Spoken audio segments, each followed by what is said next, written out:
It's Nephilim Portal Bay playset. Comes with a fallen angel, Nephilim baby, and portal to another dimension. One of the Paranoid American playsets. Collect them all at paranoidamerican.com. Disclaimer: these are custom art creations and not toys meant for wimpy little new world order babies. Don't eat the art. Don't sue the artist. For more details, visit paranoidamerican.com. Eyes wide shut, a surreal ball, Rothschild mansion, creepy halls behind every door, a cloaked body. Don't you know this is Illuminati? Did we put the naughty in Illuminati? We expose the hot bodies of Illuminati. Did we put the naughty in Illuminati? Mind control of your soul, of that body. Yeah. Are you ready to reveal all there is to see? Esoteric secrets revealed in all of their glory. The Illuminati series from Paranoid American. Putting the naughty in Illuminati. More details at paranoidamerican.com.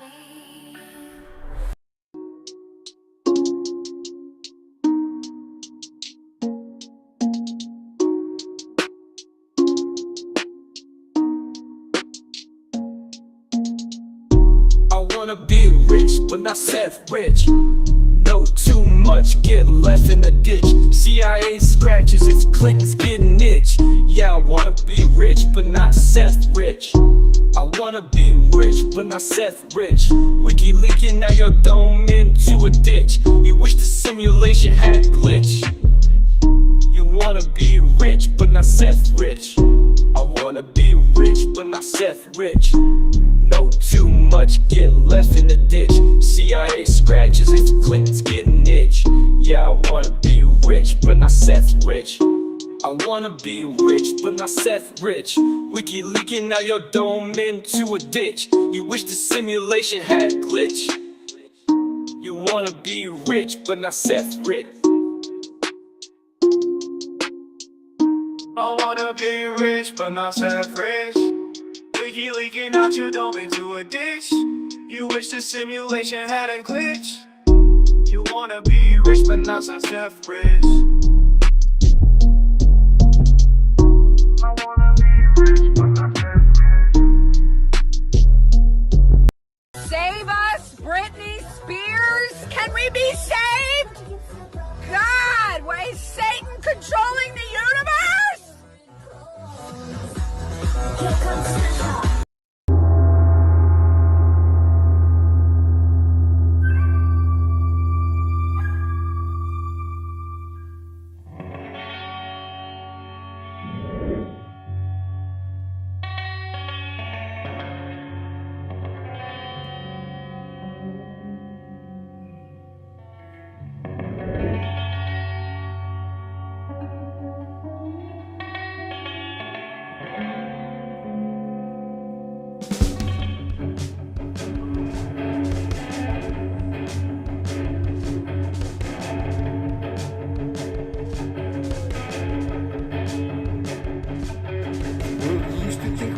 Constantly explore the view of possibilities come true. So what we do is call out to the good guys. Good guys, good guys, good guys. Witches, weirdos, mega mystics, entertaining, calming linguists. Good guys.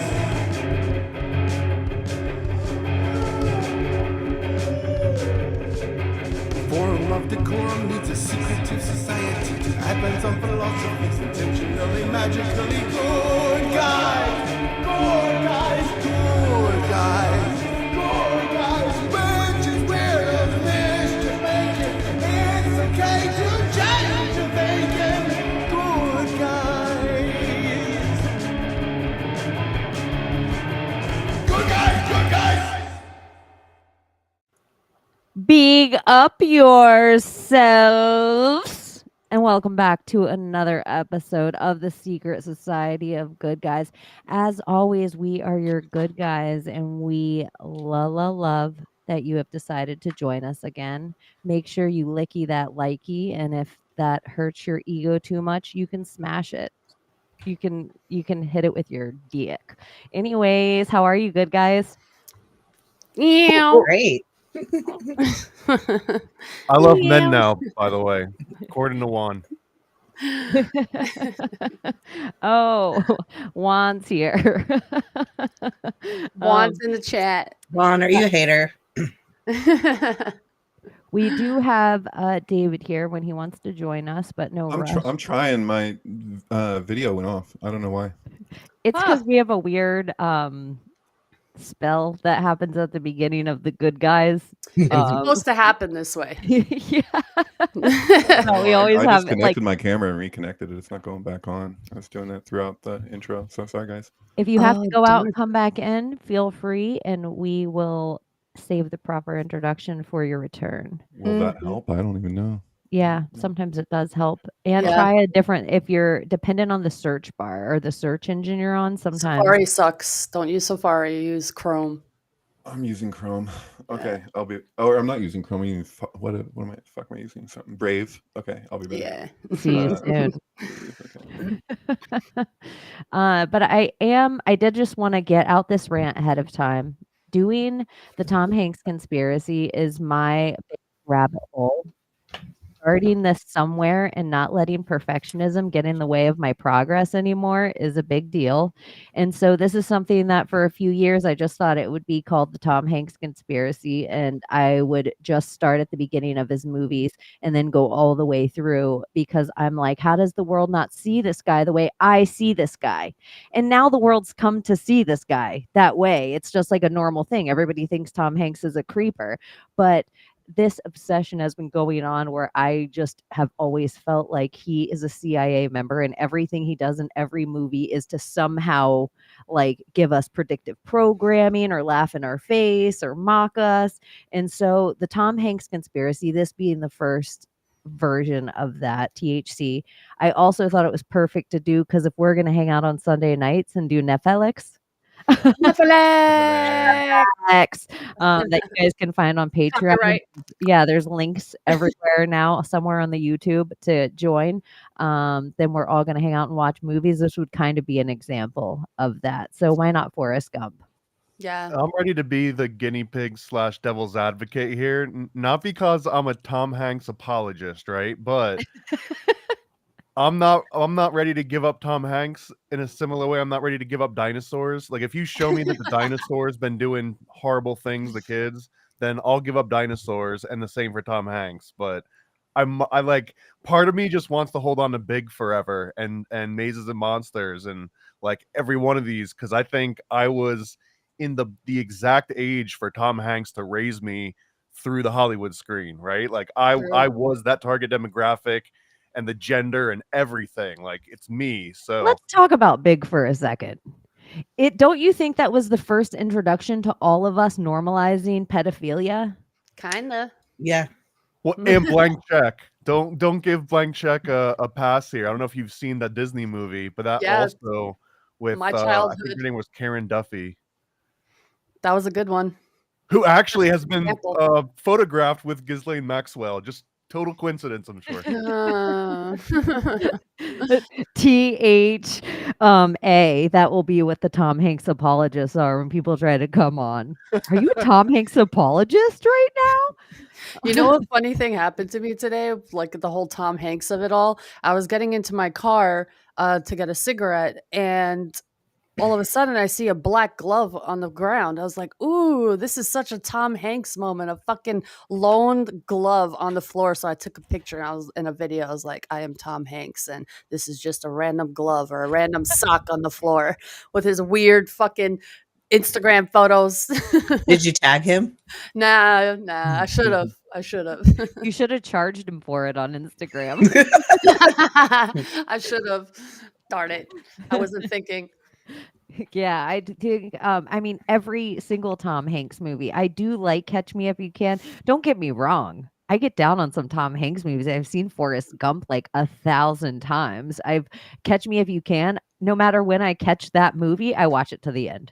Yeah. No matter when I'm obsessed with both of them. That new Elvis movie, I'll watch that all the time. I I haven't couldn't seen it. watch it. I felt like a traitor if I watch it now because he's in it. Yeah, I haven't watched it. I was like, fuck Tom Hanks. I'm not watching this shit. And it's Same. explicitly because Tom Hanks is in it, right? Yes. is. After the whole rabbit hole of like him and this whole Pizzagate shit, I was like, fuck this guy. I'm not supporting him anymore. But then I had to last night because I had to rewatch Forrest Gump. And Well, Joe that's the versus best the part about like volcano. pirating movies, though, is that you never feel like you have to support anything that you're watching. Like no one, no one made a cent off of it. If so, Mhm. Would if somebody made a CGI of Tom Hanks and that CGI made movies and they just redid all the Tom Hanks movies with the CGI version of Tom Hanks, could you watch it? Polar Express. Yeah, like if Tom Hanks isn't really affiliated, like Bruce Willis is giving over his likeness to whatever. Would I still watch him? Yeah, would you be like, okay, I feel less like ick because it's just CGI Tom Yeah, Hanks? yeah. But no, it's still his face. It's like, why do we need a fucking Tom Hanks? We have so many other actors. Like, why do we need him? Like, What why? about like Toy Story? Like Woody. Yay, I see Oh David man, in the come flesh. on. It's like they do this on purpose, you know? David, welcome officially with your face to Welcome. the secret society of good guys. Hey, David. Hi. Yeah, it was like the video was working elsewhere, and so I came back, but I just had to leave completely out of it and then rejoin the call. So anyway, whatever. Yeah, let's talk about Tom Hanks. I'm sorry, I missed some of the first part. I was distracted. Oh God, It's sorry. all right. Oh, No, yeah, is, don't worry. This is a tradition with the Secret Society of Good Guys. It's sound, it's cameras, it's always something. It's part of So the thing are we that's going positive on. Tom Hanks or are we negative Tom Hanks? Because I didn't catch all of that. Paranoid American I'm likes the Tom neutral. Hanks. No to I'm Tom leaning. Hanks? I'm like here. I'm like here. Dude, Tom Hanks is weird as hell, dude. I was told we were just talking about Forrest Gump. And I was That's what I prepared thought for too. like Yeah. for like Yeah, it's however just long Forrest this Gump, podcast but- is to just talk about Forrest Gump, which I would gladly do actually. I was like, that sounds interesting. But yeah, Mazes and Monsters, obviously having a breakdown at the top of the World Trade Center, trying to contemplate committing suicide on the World Trade Center. But the thing is that then there's the what is it, Up Close and Loud, or what is that movie called? Incredibly loud and personally close or something. Yeah, so totally. So I don't even know that one. Up close the and kid whose personally dad loud. was one of the falling guys on the World Trade Center, somebody who had died that way, or I guess, or he was entertaining that, or what was that? I don't know. I don't remember. I didn't watch that movie. I don't even think, but I know what it's about. But yeah, that's weird as hell in the context of Mazes and Monsters. There's some shit encoded into his stuff. We got a friend, Jake Kotza, who made a lot of sync films about Tom Hanks. One of them is just, maybe this didn't come from him, maybe this came from someone else, but it's just Tom Hanks pissing, because Tom Hanks pisses in so many movies. He just does it over and over again. They made it like a steady stream, so it's just like every scene of him. It's like this guy. A League of Their Own. I remember that one. Every time I have a long piss, I think of that movie. Oh yeah, that's so true. Oh, Where you're they talking even about A League time of Their them? Own. He pisses Yeah, A forever, League of but Their he Own. pisses Yeah, that's the in one. so many movies, just in general. Like, Is that it's like symbolic or of something? something? I don't know. Yeah. I wonder if my camera will pick this up. So I want to show you guys just the extent of a little bit of my psychosis with Tom Hanks. If my camera picks it up, let me see if I can get it on here. So this is a web of all the Tom Hanks movies, and this is like the Tom Hanks conspiracy in the center of it. So let's see if I can get it to pop up. So these are like all his movies around the Tom Hanks movie. Let me like find Forrest Gump in order so that I can click on it, and it's like, what is this? Like internally, like let's see if the movies will even come in. I don't know if it'll do it or not. It might not come in clear, but Maybe anyway. if we just took your screen and made it the whole screen. I maybe might we'd get a just better send it idea. to myself, but this is really all of Tom Hanks movies, and these are just the ones like you can see on the outside that I've done real research in. Like, but this is just, I'm like every single movie that the guy's ever done. And this I haven't updated at all since like 2021. And so I'm like, I got to get some of this stuff off my psychotic brain.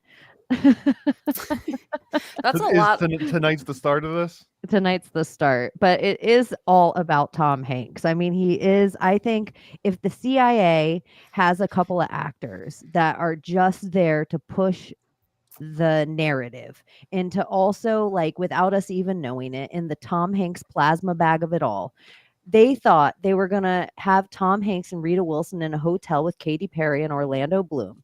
And they were going to be the first celebrities to get the coronavirus, and they were going to shut the world down. And then, because they played along and abided by it, and Tom Hanks gave up his plasma, that we were all going to get vaccinated with the Tom Hanks plasma bag vaccine. They thought so much so that this guy was the all-American guy, and we were going to all buy right into it, that is the beginning press. If there was 3 main stars that pushed it, if it was like, okay, you got Dr. Fauci right here, and you got Tom Hanks over here doing this, and then LeBron James with the NBA shuts it down. But Tom Hanks was the Hollywood knight, if it was a chessboard. Yeah, and during the 2020, like him and his commercials that he was coming out with, it looked super CGI, and we all thought he got arrested because of his photos, and everyone pointing to the door. And is that I guess the army cells? I guess it was just a weird time in 2020 with Tom Hanks, like completely. And Plas- Chet, he Yeah. had his tattoos. He had a corona leaves around Yeah. his.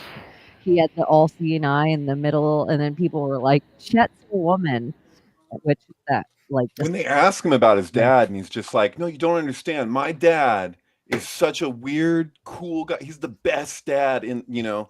And I honestly, I'm not gonna take a position on this one ultimately, because I don't fucking know. I know that as far as like when the Cappy thing. Yeah. Cappy was in a couple movies. Was he like had like a 5-minute part in something like that? I don't know. I listened to I've talked about Thomas with this before. I've listened to Crispin Glover talk about Steven Spielberg, and that's one that I'm like, well, if Crispin Glover says it, but I never knew who the fuck Cappy was until he made videos accusing people of stuff. Well, there is a recording of Steven Spielberg talking on the phone with his wife about, I guess, his younger daughter and how he molested her. It went viral on TikTok. Like literally his wife yelling and crying, "Why would you do that to our little girl? She's only 5 years old." And that kind of like blew everybody's mind, but they still don't care. They still watch his shit, you know? Sure. Well, that's what we do. I mean, Yeah. that's what most people do. They just Yeah. watch what's put in front of them, and I don't know.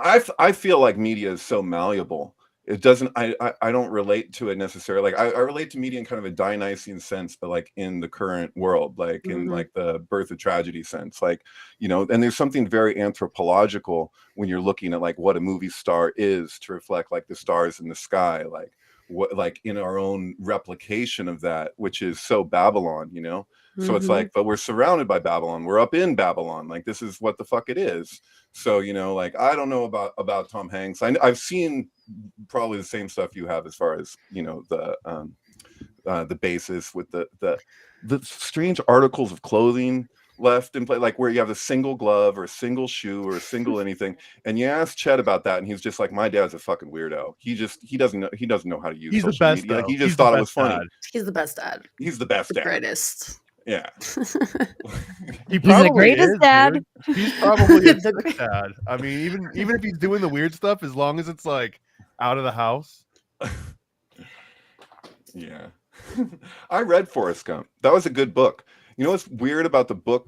When I was young, like when the movie came out, I read the book. I also read Better Times Than These, which was the same author, and I read that first. But anyway, in the book Forrest Gump, he goes to the fucking moon, and he goes to he ends up on a desert island with a monkey that he went to the moon with.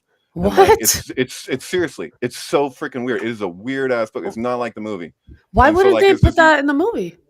Well, they did in a way, because they did Apollo 13 and then they did Castaway. And so he ends up on the desert island. He ends up going to the moon. It's like both things happen. And it's still that archetypal Tom Hanks. So as far as I'm concerned, he's always Forrest Gump. Like, fuck it. Even in the League of Their Own, he's still Forrest Gump somehow. I mean, Yeah. he may not, be talking the same, but it's archetype casting. And it's all over the place. There's a tapestry of connections. It's like they have their own kind of religion in Hollywood, And then there's like the party, and then there's like the real party. That's like the party that everyone thinks, "Oh yeah, I went to the party at that mansion," and it's like, no, dude, it's a fucking mansion.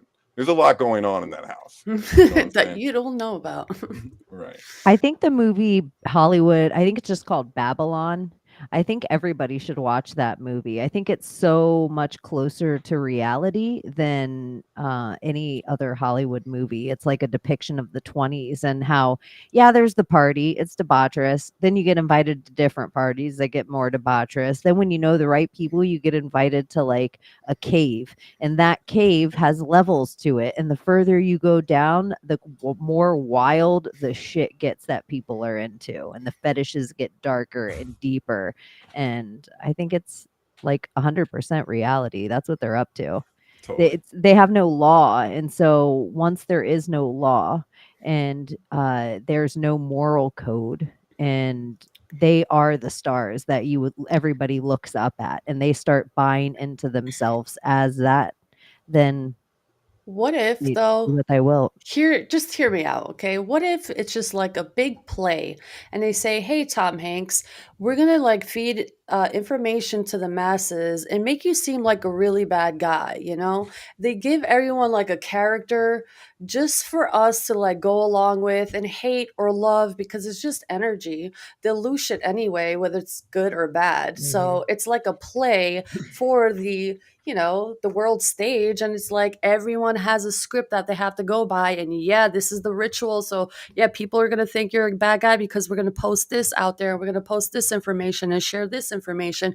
How do I know any of this is real? I don't know the guy. I'm just probably just talking out of my ass right now, like from No, what because we it really know. just becomes a pendulum, and it doesn't matter which way it swings. It's just You think? yeah, it's become this energy structure. So either way, you're right. It's just built to lose you. So whether Yeah. you love him or hate him, you feed it energy.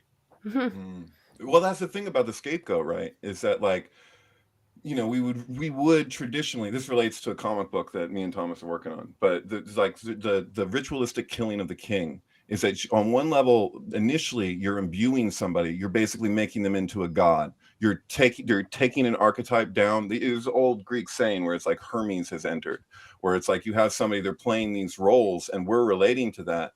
But then there comes a point where it's like it's almost it's scheduled, where it's like this king knows that he has this period where we get like king for a day, but it's like he knows he's going to be sacrificed in the end.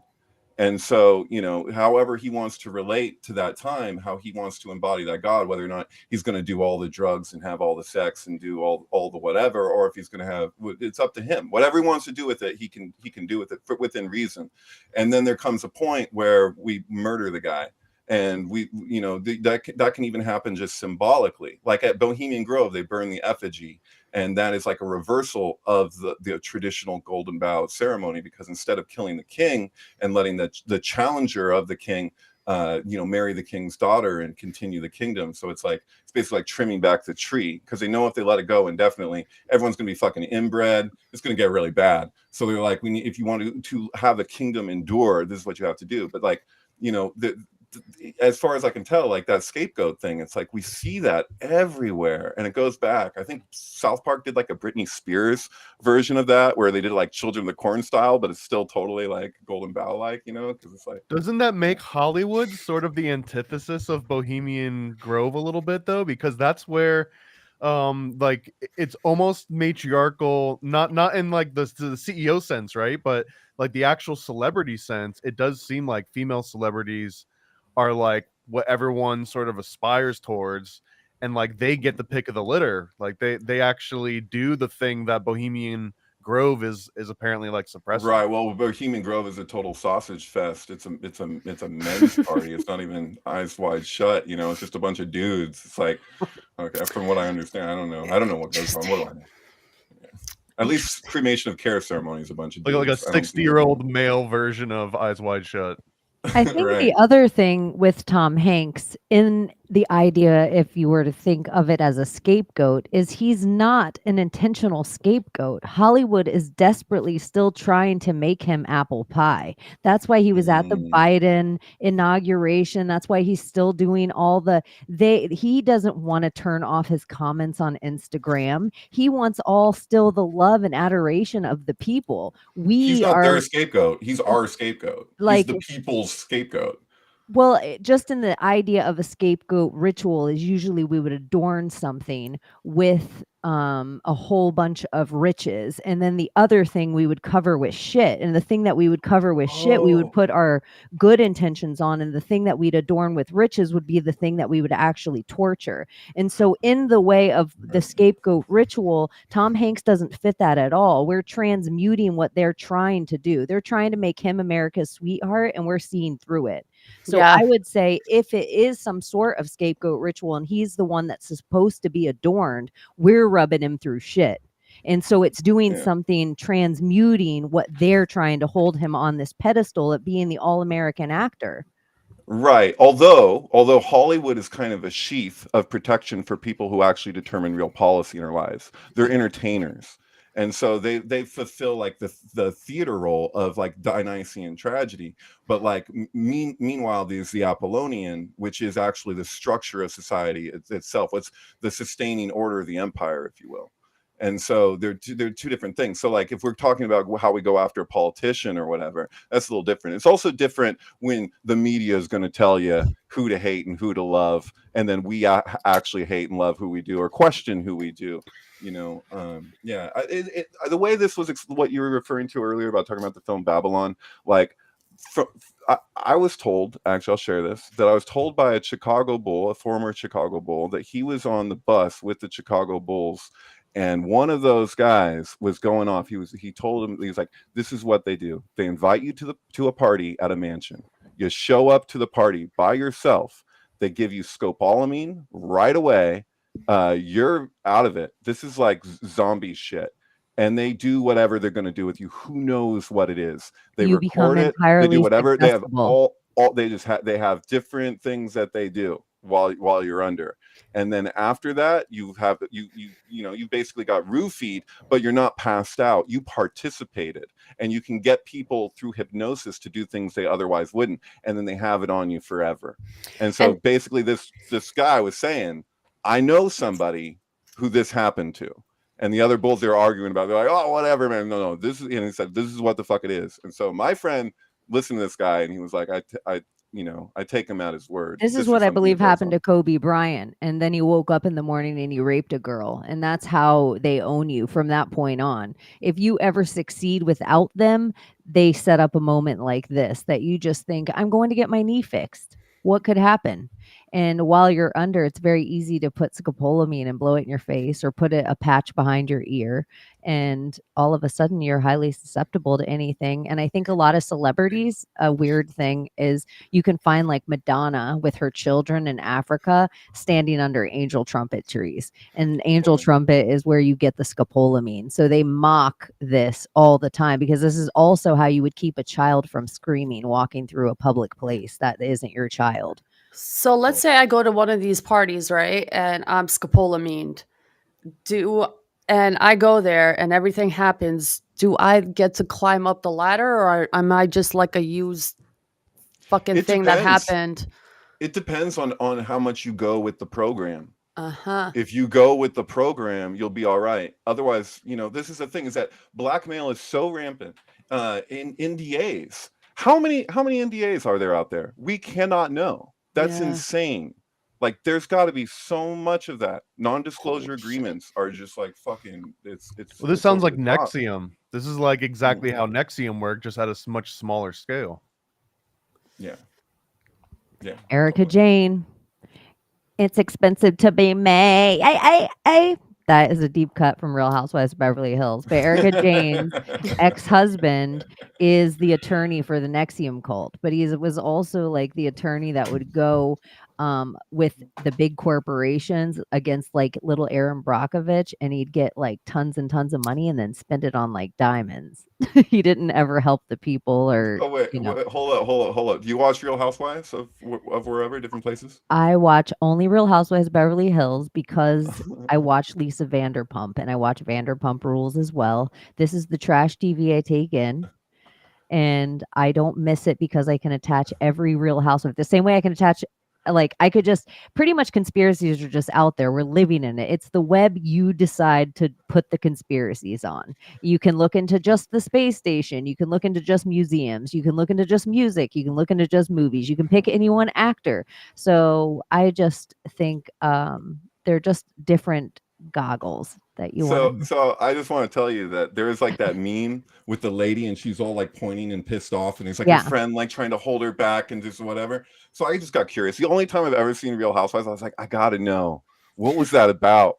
And I was like, and I gotta say, I fully ended up siding with that girl who had her finger out, who's Mhm. like the cat's Let making me tell fun you of. what else Like about I was, her. I was like, dude, she was right. That girl is totally messing with her, and it wasn't cool.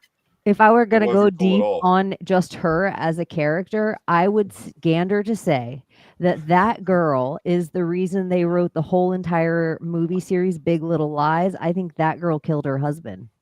Oh shit. IRL. For reals. Yeah, and I think Beverly Hills women are a clique, and they are thick as thieves, and they would never, ever, ever let that secret out.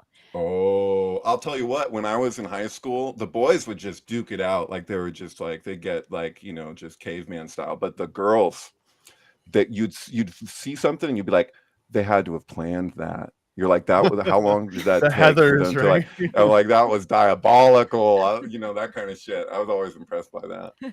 Yeah, it's the long game. The Like, long game this thing. is what I try to tell people about. This is this is just a Beverly Hills story.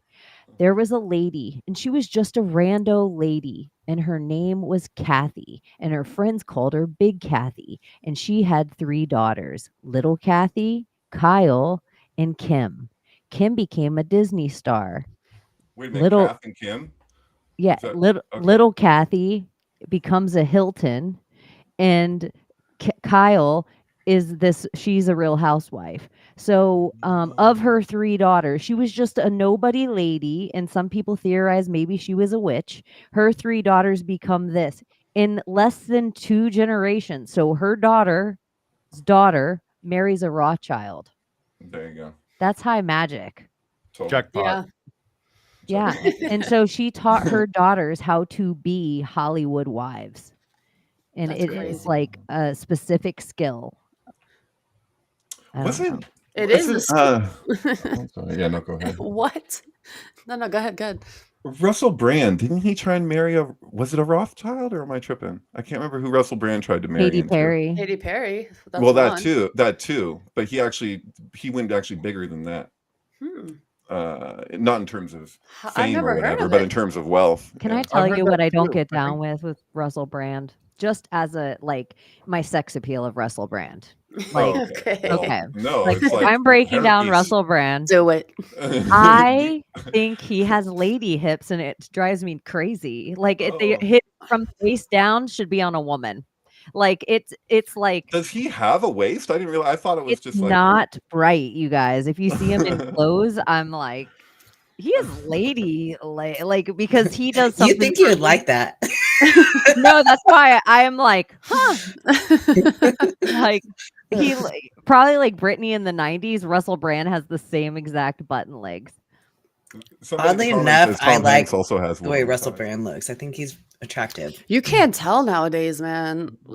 What they do, what they have, the technology that they keep from the majority, like, yeah, It's anything's possible. it's interesting that Rothschild's name that was with Russell Brand. Her name was Jemima. Jemima Goldschmidt. Aw, I miss Aunt Jemima. They took her face Oh. off of everything. But no, it's a white chick. But yeah, apparently she was know. the Rothschild.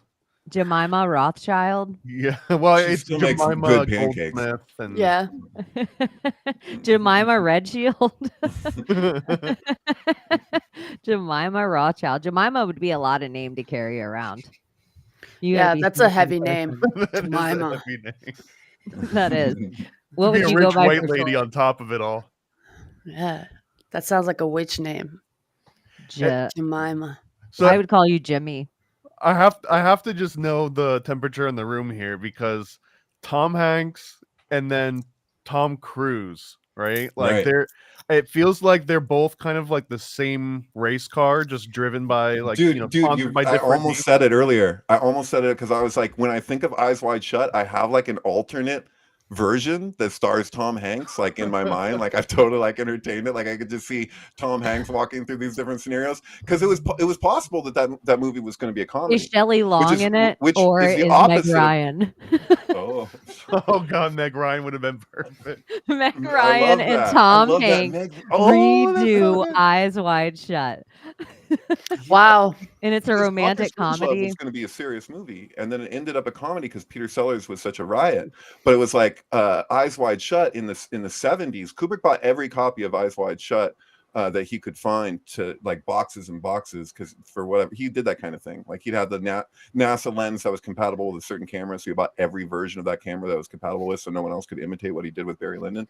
But anyway, But yeah, really, he wanted to probably be bought with that Steve camera so Martin. no one else could imitate the moon landing. Yeah, totally. Hollywood. That's where it Yeah, went. he was huh? gifted that by NASA. Yeah, they gifted him a special lens, and it was only compatible with one camera. And so, yeah, he did. Yeah, but anyway, yeah, it was going to be with Steve Martin, and it was going to be a comedy, Eyes Wide Shut. And then Really? in the 70s, I don't see yeah, that being a comedy though. It's hard to see that as a comedy. the book is open to interpretation. It's called Dream Story. It's a novella. So there's like this Really? whole like yeah. So yeah, Hmm. there. And I think it is a comedy. I think it's totally a comedy through and through. Like that's why when she throws that laughing fit, like there's something hysterical about this guy going around wanting to show everyone his fucking his IDs, like I'm a doctor, I'm somebody. It's like his ego trip is just like it's like, and so Tom Cruise says that's the like he hated playing that character because he said it's the least like him of any role he's ever done. I think he hated it because it's the truest. Yeah, Mm, that's the obvious. Right? yeah. Right. Yeah. I guess I got to rewatch that movie Well, with a the different set of whole eyes. if you were Stanley Kubrick and really trying to let people know something, you Yeah. couldn't just take the obvious script. You would have to take something that's so not obvious that they're like, "What? Kubrick wants to do this weird comedy book?" Like, okay, we'll all sign off on it because Mhm. you're like, what could he do with it? And then he turns it around and makes it what we know today, that you're like, oh, these people gave away their kid to old men. The There's truth. because the girl disappears at the end and you don't see her again. And the two men from the party at the beginning, the same two actors, are actually there in the aisle with her. And so there's definitely seems that there's something suggested. So the ending of Eyes Wide Shut definitely indicates that an abduction, because they told him the most dire consequences to you and your family if you say a single solitary word about this to anybody. And what does he do? He goes like, Stanley Laurel and just or is it the other, which one? Do you know about this, Yeah, Thomas? it's Did a we talk about Wonderful this? Life. Sons of the Desert, where it's like Laurel and Hardy, and like Stanley just like breaks down and tells his wife about the secret society party he went to. It's just, I don't know. It's just, it's almost verbatim in a weird way. Like this is like where he's like, "I'll tell you everything," Yeah, I think that Haven't seen it. there's something interesting. You can't think of a big event that's ever happened in American history that Tom Hanks hasn't somehow played a role connecting to it. From 9/11 to JFK to like the Apollo moon landing, Normandy Beach, Vietnam. Like pick an event that's ever happened in American history, and you really can't thread any other actress or actor through it like you can Tom Hanks. Right, the man with one red shoe. See, that's what I assumed the single article of clothing thing was about. I was like, is he referencing? Isn't that the first movie he was in, or was there one before that? There's one before that. Well, he was in like a horror three movie. before that. He was in a horror movie first. He was like Mazes and Monsters?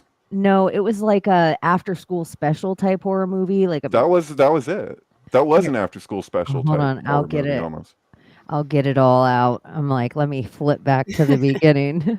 Mazes and Monsters is totally effed up, man.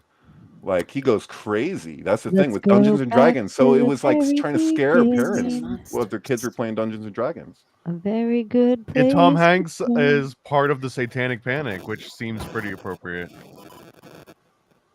I like that noise that happens. That sounds like a video game. Like it sounds like Galaga. That's the epitome of the Satanic Panic. In fact, I He would knows say you're that alone in 1980. I don't know. I've seen this. And then in 1984, he was in Bachelor Party with Tawny Katane. And he's then in 1984, he was in Splash. Yeah, but with now we've Daryl gone past Hannah. Mazes and Monsters. What one? Because Mazes and Monsters is like a teenager. Yeah, I I mean, haven't he's seen young. it. It's before Bachelor Party. We have to Oh, get to the I bottom of start this. at He Knows You're Alone. I don't know I what start He in Knows You're Alone 1980. is. What is And that? this is the other thing too, is like I don't have any of his TV shows yet. Like this is I don't have him when I don't even go into Bosom Buddies or anything of that yet. So the Mazes and Monsters could be on a TV part where I only have this part movies. Well, it's a made-for-TV movie. Just so That's you what know. it could be under the TV part because like producer he did like all the ABBA movies. He did all the My Big Fat Greek Weddings. He did like when you go into You mean produce. ABBA movies? You mean the Mamma Mia? Yeah. Mamma Okay. Mia with Yeah. Meryl Streep. Like he does Yeah. all he like that is a whole nother where I'm like, oh my gosh, the movie that Tom Hanks produced. I'm like, so I will totally say you're probably Mazes and Monsters, and it's probably on the TV part that I haven't got down yet.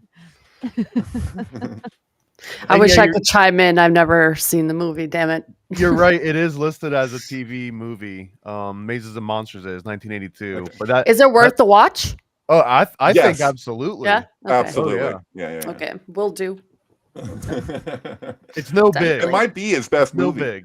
Really? It might be I his don't know if best I would agree movie. with best movie. In terms of like, if you're relating to Tom Hanks just in like a sync web sense, where you're like archetype casting, it's like because it sets the tone in the weirdest way for that he is just this guy who goes crazy, where he puts himself into Mazes and Monsters which is Dungeons and Dragons, really, to the point where he like the two towers, like he has to go to the two towers, like because it's they're symbolic from the thing, but he's in it, so it's like a fantasy becoming real, like it's so bizarre, and it's like I don't know, I recommend it. Okay, will do. I like that. I like that. Okay. There's so many movies we need to watch, and probably that should be one of them, Chaney, for Netflix. Netflix. I should like wait for Netflix. The Tom Hanks conspiracy is a whole nother entire thing. For like it's a real. whole nother thing. Like, It really it's a whole is. separate thing. It was like trying could to do a whole dissect the series. mafia. It was like, I'm just gonna do a show about the mafia. This will be quaint. And then I was like, oh Christ, I had no idea what I was getting into. That's how I For feel real. about Tom Hanks. For real. So Wait where, until where, we where does Forrest Gump come in? Like, is Forrest Gump a truly good entry point for the Tom Hanks conspiracy? I think it is the fattest entry point where because of the rewriting of history that's done right before our eyes with it, I think it's the perfect entry point for where we live right now and how long that rewriting of our history with digital and with film and with photos and with magazines and newspapers and all this has always Even been books, going though, on. historical fiction does it all the time. It rewrites Mhm. history all the time. Yeah, I just think that that kind of idea of you could change some words on a printing press before, and that would be like okay. And eventually, people needed to see it with their eyes, and once they could see it with their eyeballs, they believed it 100%. That's how they could wag the dog. That's how they could put on wars on TV and convince people to keep giving money to space races. And so it's just interesting to me. Every main thing that Americans have just forked over money for throughout history, Tom Hanks has done a good job of grabbing your emotional, nostalgic heartstrings For and real. putting it little seeds in your brain. So when that thing comes up a year from now, 2 years from now, you're completely unaware that you watch Tom Hanks human traffic children off the coast of Africa. Oh, wait, I mean Captain Phillips. Like it's just like a rewriting of a story. So now we never hear about all the human trafficking that was going on off the coast. We just hear about those scary pirates, those three black guys that would come up on a fishing boat up against a whole entire like, oh, the poor guys. Like that wasn't what was happening. So it's or just like Sully. Like, oh, this guy lands in the middle of the Potomac, and we just never hear anything else about it. Like, that's a rewrite of history. Yeah. There's something else with that whole entire tale, but they just want to let's put the wet blanket on it so no one else ever asks questions again. Yeah, like not any like major event, like they create a movie from it for Titanic, 9/11. They created all these, you know, blockbuster hits just so they can like instill an idea of what the event is, but we truly know what the events are. So it's like a whitewash of Don't history. you feel like sometimes though that like writers will like the kind of like encode something in like two different directions. Like sometimes they're just celebrating it. Sometimes they're like you know, there's different energetics. Like sometimes I really feel like it's like whistleblowing. That like somebody's actually trying to tell you what the fuck is going on. And then wouldn't it be ironic for us to then react against that like middle person as though it's the thing itself? Like I think like we're kind of like cutting things short when we freak out about Hollywood sometimes, even Yeah. though it's justified. Are we So talking like like Corey Because there's Feldman probably another area? secret society of good guys. Good guys, the white hats of oh, there you Hollywood. go. Come on, far out. I do Yeah, believe what? that we are not the only good guys because there Yeah. has to be, you know, a macro to the micro. Or is it that they have to tell some sort of truth for their magic to work? You know, like you have to be honest in your magic and what you're trying to manifest. So they'll throw the little truths in there so they can help manifest their magic Valid correctly. point. Word. You would Yeah. need the observation. That's what changes the particle. Well, Otherwise, for us, for not to affect us, but for the masses, they're not aware. no, well, that's the whole point. They're still observing it. You need the unintentional magic is way more powerful than the intentional magic, I think, because the unintentional magic is usually with that idea of the mustard seed. It's your child's brain. You're like, oh my gosh, what if? Oh my gosh, I can't believe I'm watching this. You're in your fairy tale. That's why when they have you in that like Lucy flow state of a movie, you're giving all that unintentional magic to them and you're observing their particle. So in that science way, all magic has to be observed. Otherwise it's not real. It's a tree falling in the forest.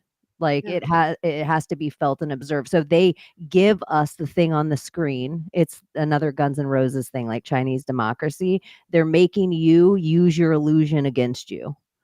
Right, but isn't the thing with NLP that we're kind of like doing it already anyway, like unconsciously? Like there's like that Crowley quote where he's like, you know, you're already practicing magic, so you might as well do it in a conscious way, so you can direct it because this is happening no matter what. So, yeah, I'm sorry, I was reading a pregnancy. Sorry, distracted. It just pops up. Well, in our think tank, it doesn't do that. I don't have it like, oh, okay, I'm sorry. So, yeah. But yeah, no, I think that like I had a friend who was really close with the founders of NLP. She's an older woman, and I ended up staying in a yoga community with Baba Hari Das for a couple years because of her. But I witnessed her use it one time in a way that I was like, that's like a righteous. Where there's like somebody who was pissed off, cut off the tails of her cats. Trying to do a long story short here, but like somebody got drunk, lost their job after overturning a big rig, and he lived on this property in Oregon that I was staying at for a few months. And he cut off the tails of her cats when he got home, and he was drunk, and he was ready to freaking fight her, and he was calling her names. It was bad. That's And crazy. I witnessed this confrontation where she just stood there. She hadn't said a word, and he was shouting all this stuff. And then like he started to like get tripped out. Like I saw this thing happen with him where it just started to look really awkward. And then she just like came in. She hadn't said a word, and then she said, "Well, if you could change all that, would you?" Like this guy was talking about everything that was wrong with his life and everything, and he just immediately just like reactively said, "Well, yes," and then she didn't say anything else, and he walked away. He looked like he had just been molested, and I was like, "What the fuck just happened there?" And she said, "Well, if you really want to know, asked her later." And she said the first thing I did, and she learned this from the founders of NLP. She blinked in his same pattern, so he's blinking and she's blinking in unison. And hard to explain this, but like in a non-mechanical way. So she's just like, you know, and mirroring, and so he's breathing in a certain way, and she's matching his breath, and she was just basically like allowing herself to feel what he was, and then she slowly shifted it, and he went along with it, and it was a type of hypnosis. But the thing is that that's where he wanted to be anyway. Like, he didn't want to be doing what the fuck he was doing. So it is just and so, like, that kind of magic, she's like, I don't use this often. You know, she uses it in particular circumstances where it's like, okay, now's the time where I get, apply this. But I think that there's something to be said for NLP in Hollywood films, and if you're gonna look at an instance where that probably goes on, I would say Tom Hanks is there's some potential there. He's being directed, Jenny. though. That's Yeah, the thing. even Jenny. That because NLP teaches you to make your voice go down at the end of each of your sentences. So instead of like, "How are you doing today?" Like, you don't go up. You go, "How are you doing today?" Like, That's You know, that that's was just the him the NLP is whole masculine and always, movie. feminine. That's huh? just how they say a number one thing, like if you know a guy's effeminate, is he swings up at the end of his sentences, and men swing down at the end of their sentences, and girls swing up. But it's hypnotic. So it's also a way to do neurolinguistic programming. So if you end each one of your sentences in a lower tone than how you started it, then you It are has an effect. automatically kind of hypnotizing people just with the sound of your voice, especially if they're auditory learners. Mm-hmm. It's There's also actually a easier to study hear on that. Yeah, because that's what I think too. I think so much of this is like pseudoscience. when you hear the voice, because I actually got trained by Richard Bandler because he used to come here to Oh, Orlando you know him. to do. I Metzler, something. I What's spent the like code? 3 days with them in a Sheraton, Oh, so I if didn't that know that. counts as That's knowing wild. them. Not in a room; it was in like a conference center. But like Wow. one of the things he was telling us about how that voice works is that when you lift it at the end, it always implies that you've got another thing to say, and if you do it too much, you're almost causing this subconscious like anxiety of like, God, when is this going to end? Even if you're not thinking that, your mind is thinking Oh, that. man. So if you keep ending it on like a low tone, you keep telling the other person like, I'm done talking, or am I? Maybe I'll keep talking. Maybe I'll keep talking and you'll never hear me stop. And that just being a little bit more like accepting, it's the same reason that this is another NLP tactic. If you're doing like a high pressure sales call, if you're doing like cold calling, when you enter an engagement with someone, you just let them know like, hey, I'm just going to take 10 seconds of your time. Hey, I'm just going to take 30 seconds of your time. Because if you give them this idea that this will come to an end, this will not be the rest of your life, you kind of Right. accept that you're like, okay, I can put up with something for the next 30 seconds. But like once you open that door, then you can keep Right. being like, oh, one more thing, one more. You can kind of Columbo them to death. Hey, Right? hey, you got a minute? Oh, for you, I got 5. Yeah. You know what's interesting about the whole film idea and the magic that I see, and this is just my thought and my idea and how I see the magic working and the grids of it all. You have your master, and that's like on a roll of film, like on an actual film, frame by frame images that are being produced to people on a mass scale. And especially when you go to the movie theaters, you're seeing that type of film being produced to the masses. And that to me is the grid magic and the square magic that the comics and the manifestation of what their magic is. And that's how it's done. It's through the film. Nephilim. There's a crazy thread here that I've tried to look into it, but I'm not nearly as like well versed as I need to be in like engineering to break it all out. But this concept you were just talking about, when you go and see a film, a lot of people that don't know all the technical aspects of it, like they'll just be like, wow, that really looked more like a film or something. So if it's at 24 frames a second, it's like got this like film look, right?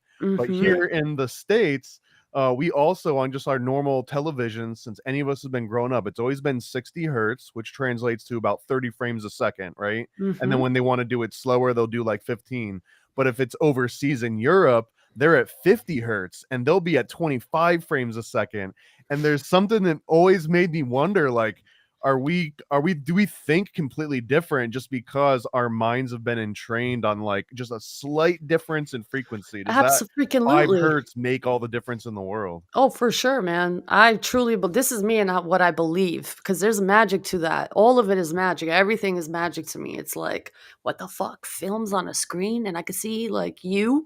Like it's just crazy. It is magic, but we got the ideas like, oh, it's only technology, but where do we get this information from? A lot of it is given through jinns, believe it or not. That's what jinns do. They give information. They're not all bad. They work under God.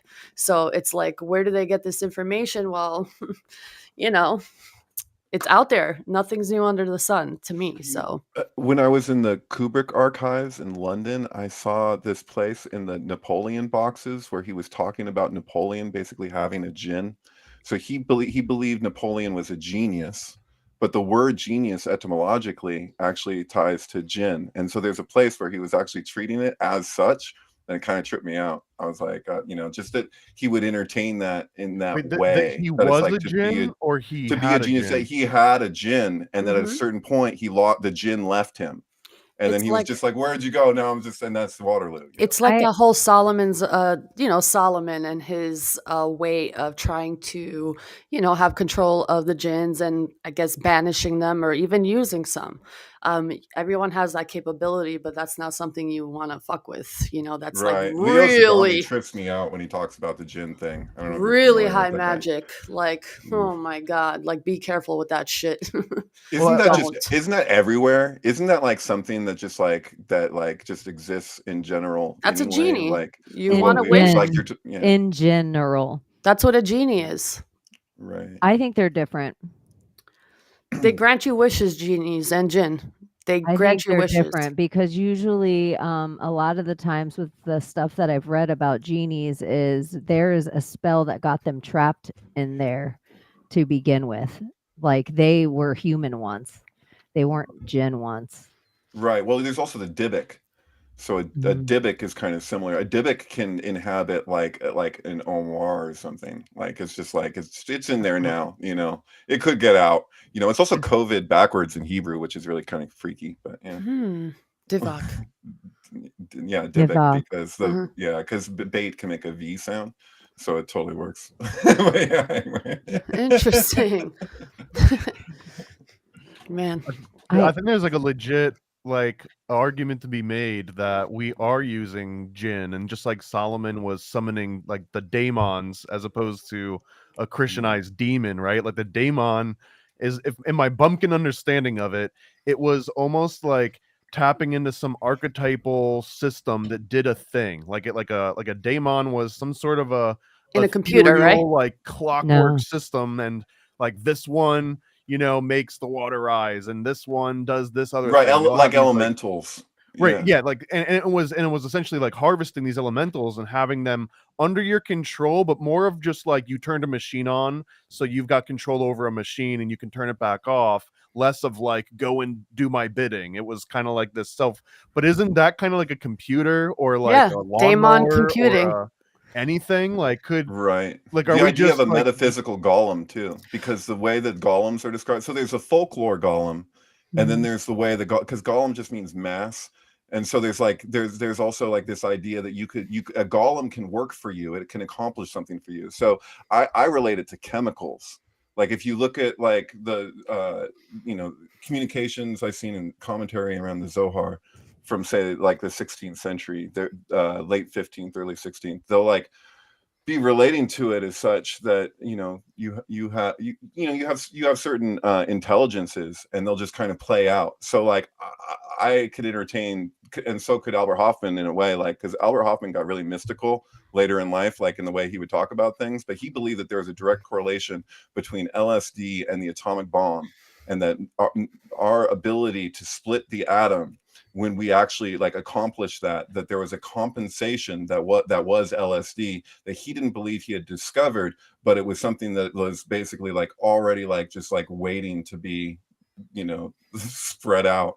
And so it's like an even though it's something that we concocted, we're not separate, we're distinct but not separate from nature. So even though we did this thing, the nature of synthesizing ergot, which is such a trippy process anyway, it has to be done in total darkness, like total absolute darkness. So like you're like, how do you do like chemistry when you can't, when it's absolutely dark? That's why like most research chemicals that pass for LSD aren't really LSD, because they're not made in absolute darkness. Yeah. It's tricky. You know what else I consider how we use a gin is our devices every device that we use has the, Solomon's, demon sigils in them.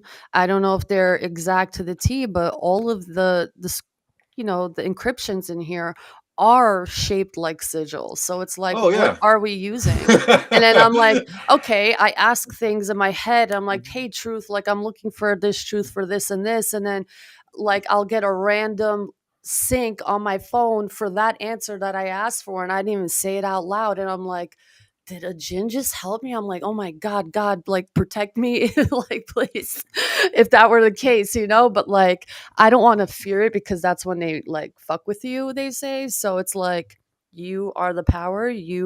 They are jealous of you because they are not in this flesh living this reality. And that's why they have Oh. access into, I guess, possessing humans. I've seen some shit. It's crazy, but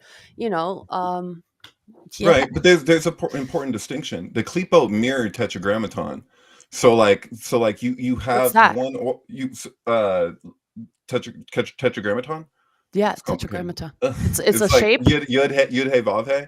So Been it's down Okay, in yeah, touch yeah, yeah. grammaton. Okay, now so I it's know. it's Now I know. it's Yeah, literally yeah, like yeah. how things take form. This So is like it's Now I the know, third yeah. Transformers movie, right? formation. So it's basically there's an emanated flow that like animates all organic life. So if you're talking about a tree, or if you're talking about lightning, or you're talking about human beings or animals or whatever, like that, they're all governed by this particular kind of pattern.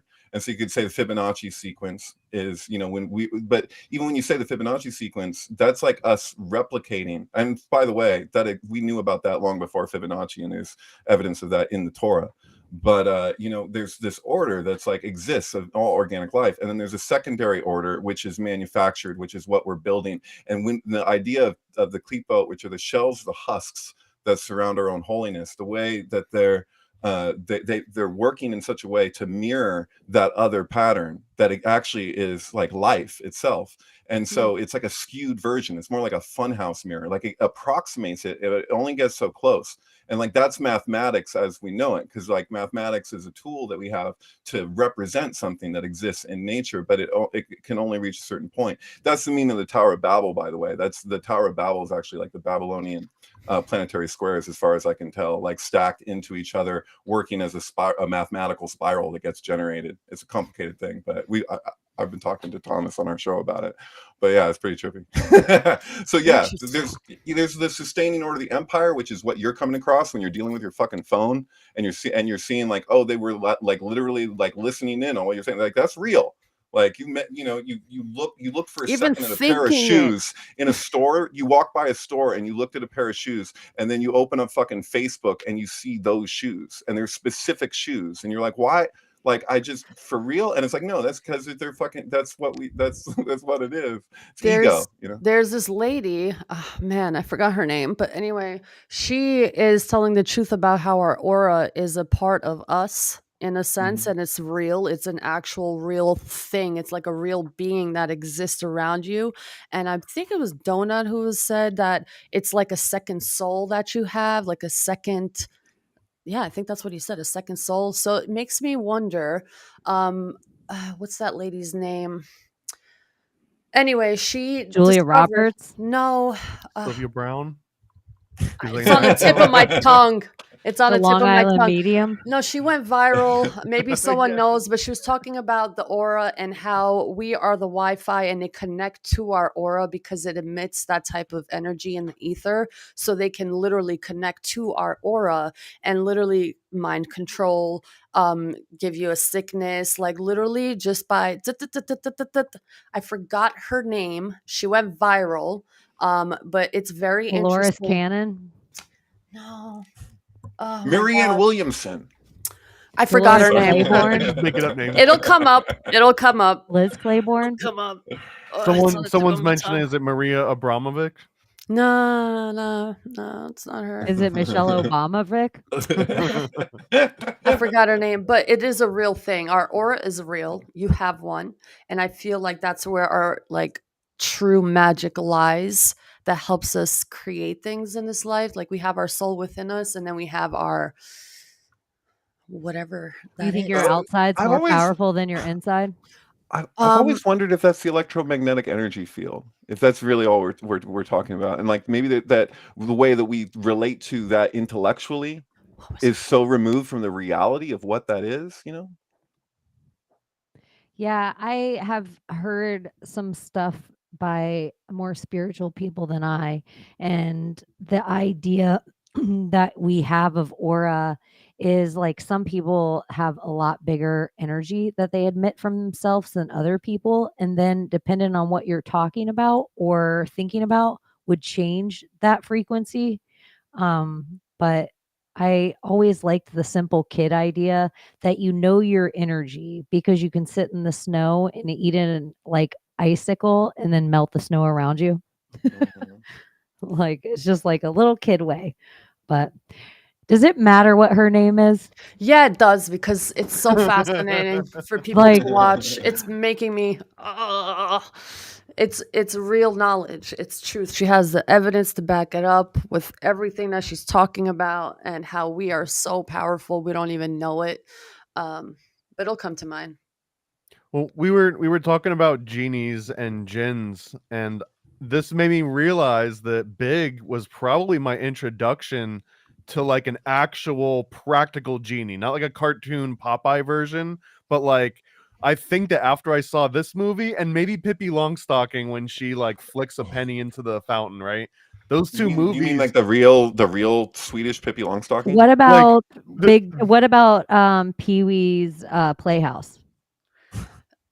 you know what? For whatever reason, I don't know if I was ever like, yeah, I want to be like Pee Wee. There was just something about it that I realized that that's not.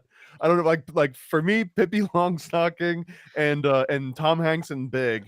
I So believe big. more in that magic than any of like the Catholic school that I went to for like over a decade. Like I saw Big and I was like, that's real. Like that could legit happen. Dude, so in the movie Big, you said the whole idea with Jin. What if, and I know how this sounds, what if we're Jin and we found like the technology to create like a fucking existence and we're all just fucking Jin living like a human experience? Like I wonder that sometimes with Well, what this would be like the difference? I mean, what do you mean? What would be the difference from what? Let's say you found out you were Jen living a human experience Nothing. tomorrow. Hey, let's have fun. Why are we arguing? Why are we warring? Doesn't that seem like the same now? Like whatever the truth, whatever the quote unquote truth is, doesn't it seem like the same thing? Like if they're like, hey, just so you guys know, you're all magic. Hey, here's your dragons. Hey, here's your whatever the thing is. It seems like, hey, why are we all arguing? For real, like we created this existence to like have a human experience. Let's have a good one, and then it's like game over, and then you come back again, and that was weird. In But Forrest doesn't Gump, the one thing that I like about the Big is that him kind of he makes this wish and he doesn't in a genie way. The genie grants the wish, but not in a way he wanted to be like 3 inches taller. He didn't want to be necessarily 30. Yeah, what would have happened if he just would have wished that his dick was longer? What would have I happened? know, so he could have reached it all the way to Billy next door. Oh no. Well, that's what the whole movie. I remember as a small child watching Big and seeing him in the room with Millie Bobby Brown and being like, "This is weird. She's 30 and he's 13." And they're making the comic book that we now all call our iPads. And we're like, oh my gosh, they're totally going to do it. And we didn't even know what it was yet. Right. He didn't even know This what wasn't it was. necessarily a kids movie, right? This was rated R. Big? No, I think No, it was I'm rated joking. PG. Sorry. I found the name Sabrina Wallace.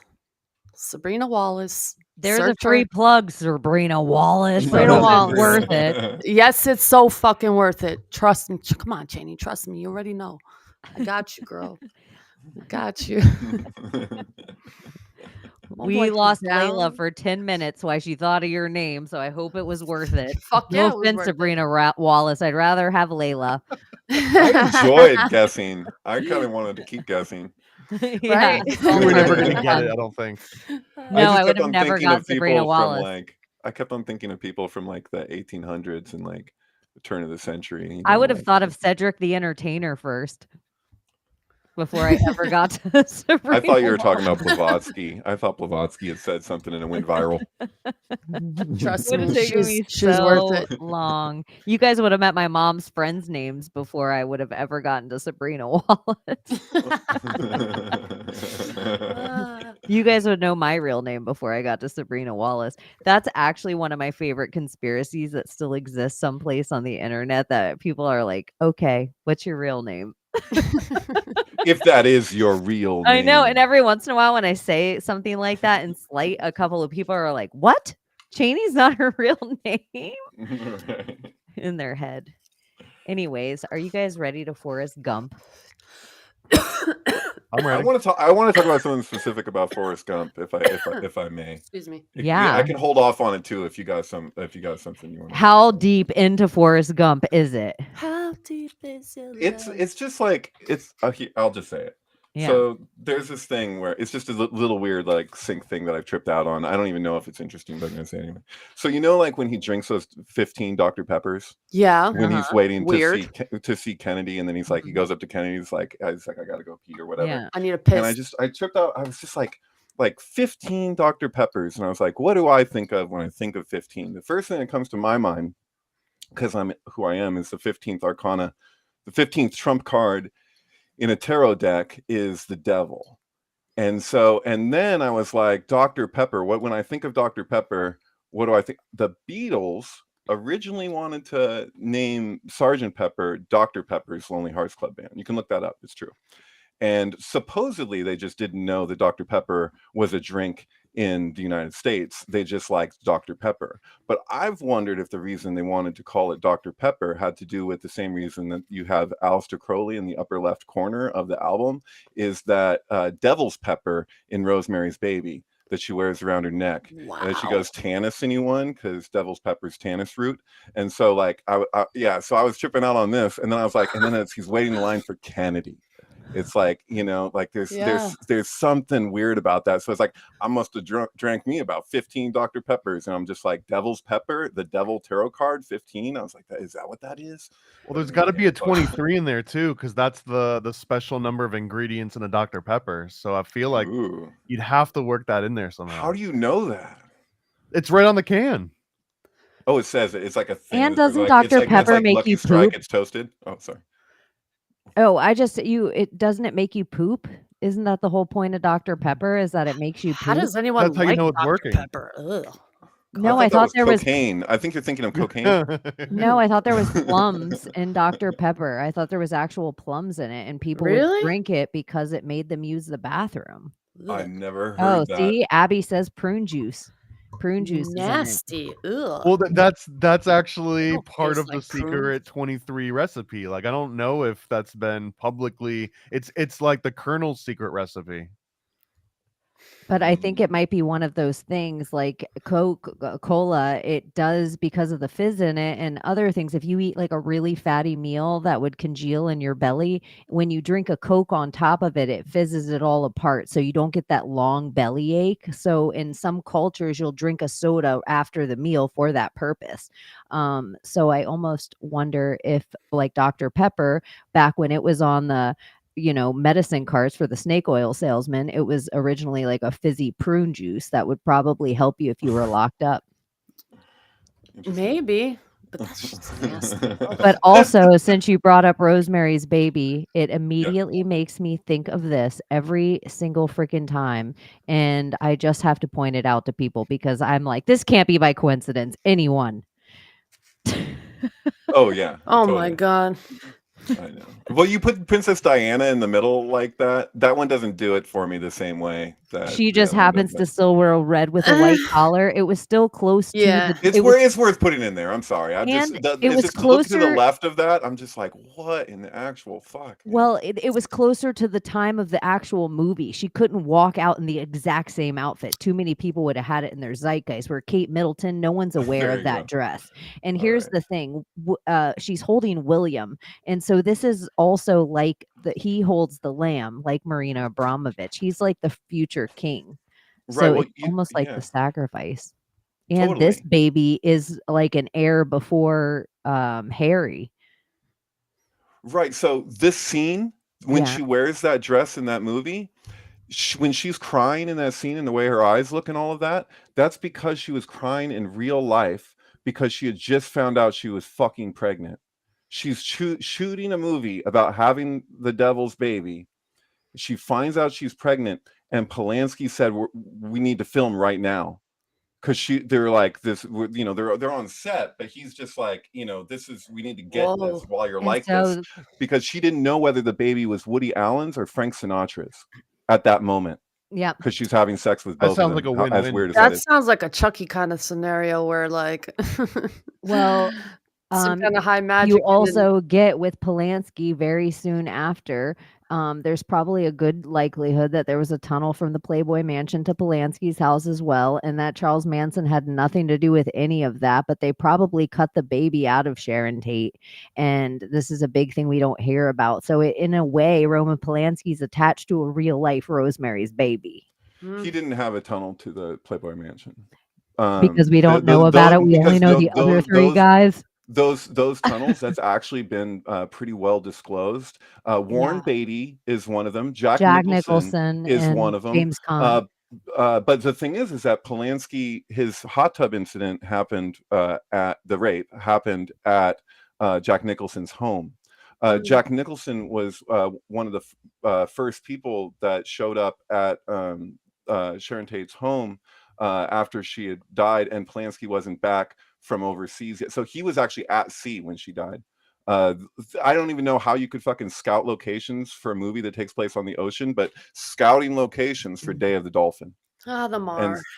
yeah. So Yeah, he didn't end I up don't doing Day of the Dolphin, but he was set to before then. So yeah. I believe that we were allowed. It's like the same way of like some of the stuff they let us know, and it's like, oh, look at just these three Playboys had tunnels to the honey trap. Just these three guys. And the honey trap, like you go to the Playboy Mansion, you're like, how cool, we're gonna sleep with grown women. And then there's layers to that thing. The same way he had a house in Chicago that it was every single room was recorded and mic'd, is Hugh Hefner was just the OG Epstein, but Oh, we totally. just know about the Playboy, and they let Sure. us know about these three celebrities. But I just think the You're shaming absolutely of sure. Polanski is the 13-year-old girl, almost like the Um, cover up. The 13-year-old girl's the Monica Lewinsky incident to Clinton.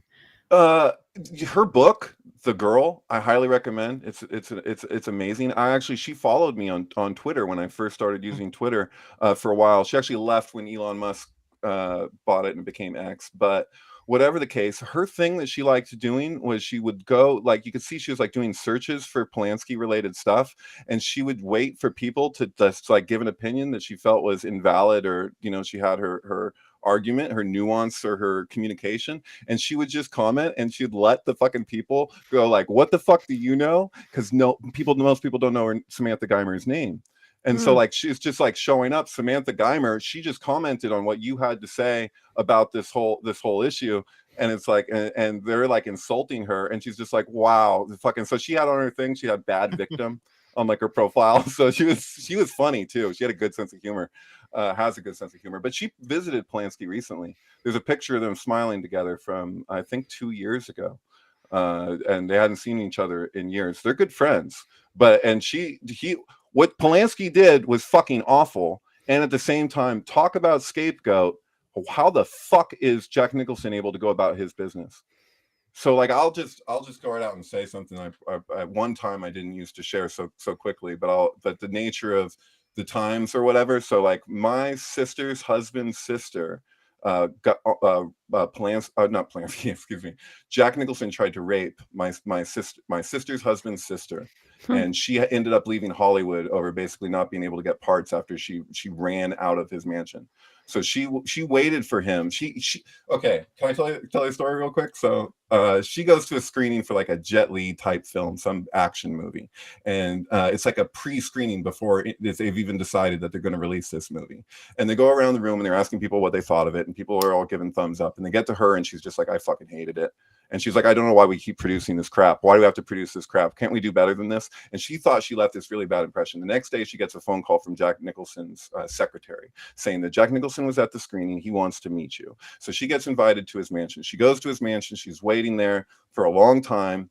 Butler lets her in or whatever, and she says that there's a big bowl of shredded $100 bills by the fireplace, and she's just disgusted by that. Like, you used $100 bills to start your fire or whatever. And he comes out in a bathrobe, does a bunch of coke. She keeps offering her coke. She says no. She continues to say no. And eventually he like takes off the robe, and he's got a full-on hard on. By the way, I listened to like message after message after message from Jack Nicholson that he left on her answer machine. She let my sister borrow the tape of him freaking just being like, I can't say her name. I need to see you again. Like he was all, he fucking came out with a raging hard on. I don't know if it's really raging. I don't know what it Was he raging hard on, packing? if it's any different. It was yeah. like, hey, you, get out of here. And that would be what I imagine, like a dick with like a really mad face and a It's yelling at cigar. you. Totally. Yeah, he's like a really mad agent. He takes 14%. Yeah. So she ran out of the house and she never got another gig in Hollywood. And she was in a bunch of very small parts in movies. She's the green. Oh, I should. Or one other one. I'm sorry. Track her down. Like almost like a mad Mexican, like, and it would like a raging Cajun. That would be the only. Well, what other are the bullets character. in Who Framed Roger Rabbit when he The like raging unleashes hard the on. cartoon bullets? Yeah, that's exactly it. And what shot out of it, like each one of anything that shot out of it would have its own personality on the way. Sorry. Right. So just a I'm not trying to pissed-off do raging a. hard-on. I'm not trying to do a whataboutism here. Like, I know the thing stands, but at the same time, what goes on in Hollywood is so over the top compared to that one incident that is remarkably like Rosemary's Baby in a way, with the roofie aspect, you know, the slipping of Mickey, which Tracy Twyman has a whole documentary series on before she died. I don't know if you're familiar with Tracy Twyman's work, but she has this whole thing about that when Minnie, the girl next door in Rosemary's Baby, her name is Minnie, when she brings the chocolate mousse, she refers to it as a mouse. And they repeat it several times as mouse. And so there's Mickey Mouse, and to slip somebody a Mickey actually predates Mickey Mouse by quite a bit. And so there's this weird communication thing happening with all that. So there's the argument that at the end of the film, which I believe is distinct from the book, when she says, what did you do to his eyes? Her emphasis on the eyes, that was actually in reference to when the baby's born, is it going to be Sinatra's or is it going to be Woody's? And you'll tell by the blue eyes. Old blue eyes. Yeah. Yeah. I So, know, yeah, and we know whose baby when that I was. see that I mean, still when you see him though, he's the one. Ronan Farrow is the one that's written all of the. I would say and I think he might have been the one to out Weinstein originally, like finally put his name on something where it wasn't a hidden secret. But everyone, I mean, his own Woody Allen, he put the name on that and said he was disgusting and did all this other stuff. But he's written a bunch of expose pieces. But he looks just like Frank Sinatra did when he was young. It is wild. Totally. No it question. is a wild. Yeah. Absolutely. But by the way, I do not believe this stuff about Woody Allen. And the reason I don't believe this stuff about Woody Allen, even though I used to, like seriously, like I was like, this because I really respect the hell out of Susan Sarandon. And for sometimes I don't agree with everything that she has to say, but she had said that, Woody Allen, what he did was disgusting, blah, blah. I read Moses Farrow's essay or open letter about what it was like and what the fuck happened, his view of what happened. And I'm with Moses Farrow, man. That makes the most sense. I think I can like, my summarize mom is his fucking whole... crazy. She had me repeating, like narrating like lines. This is what the police said too, that the whole thing felt scripted. And so it's a song from Dory Previn. So you have, if I'm getting this right, with or is it another Previn? The Me and Daddy in the Attic. It's a fucking song from the what is that thread with Dory? How Dory Previn was with Mia Farrow before she before she was with Woody. How does this go? Or her husband? I mean. I'm sorry. I'm gonna fuck this up. I'm too stoned for this. I have no idea. I was a sheltered child. What was the name of that person again, Layla? Who? The lady. It was Marianne Williamson. Sophie That you- Meadows. Sabrina Wallace. Sabrina Wallace. Does that help Sabrina you? Wa- Does that help you remember, David?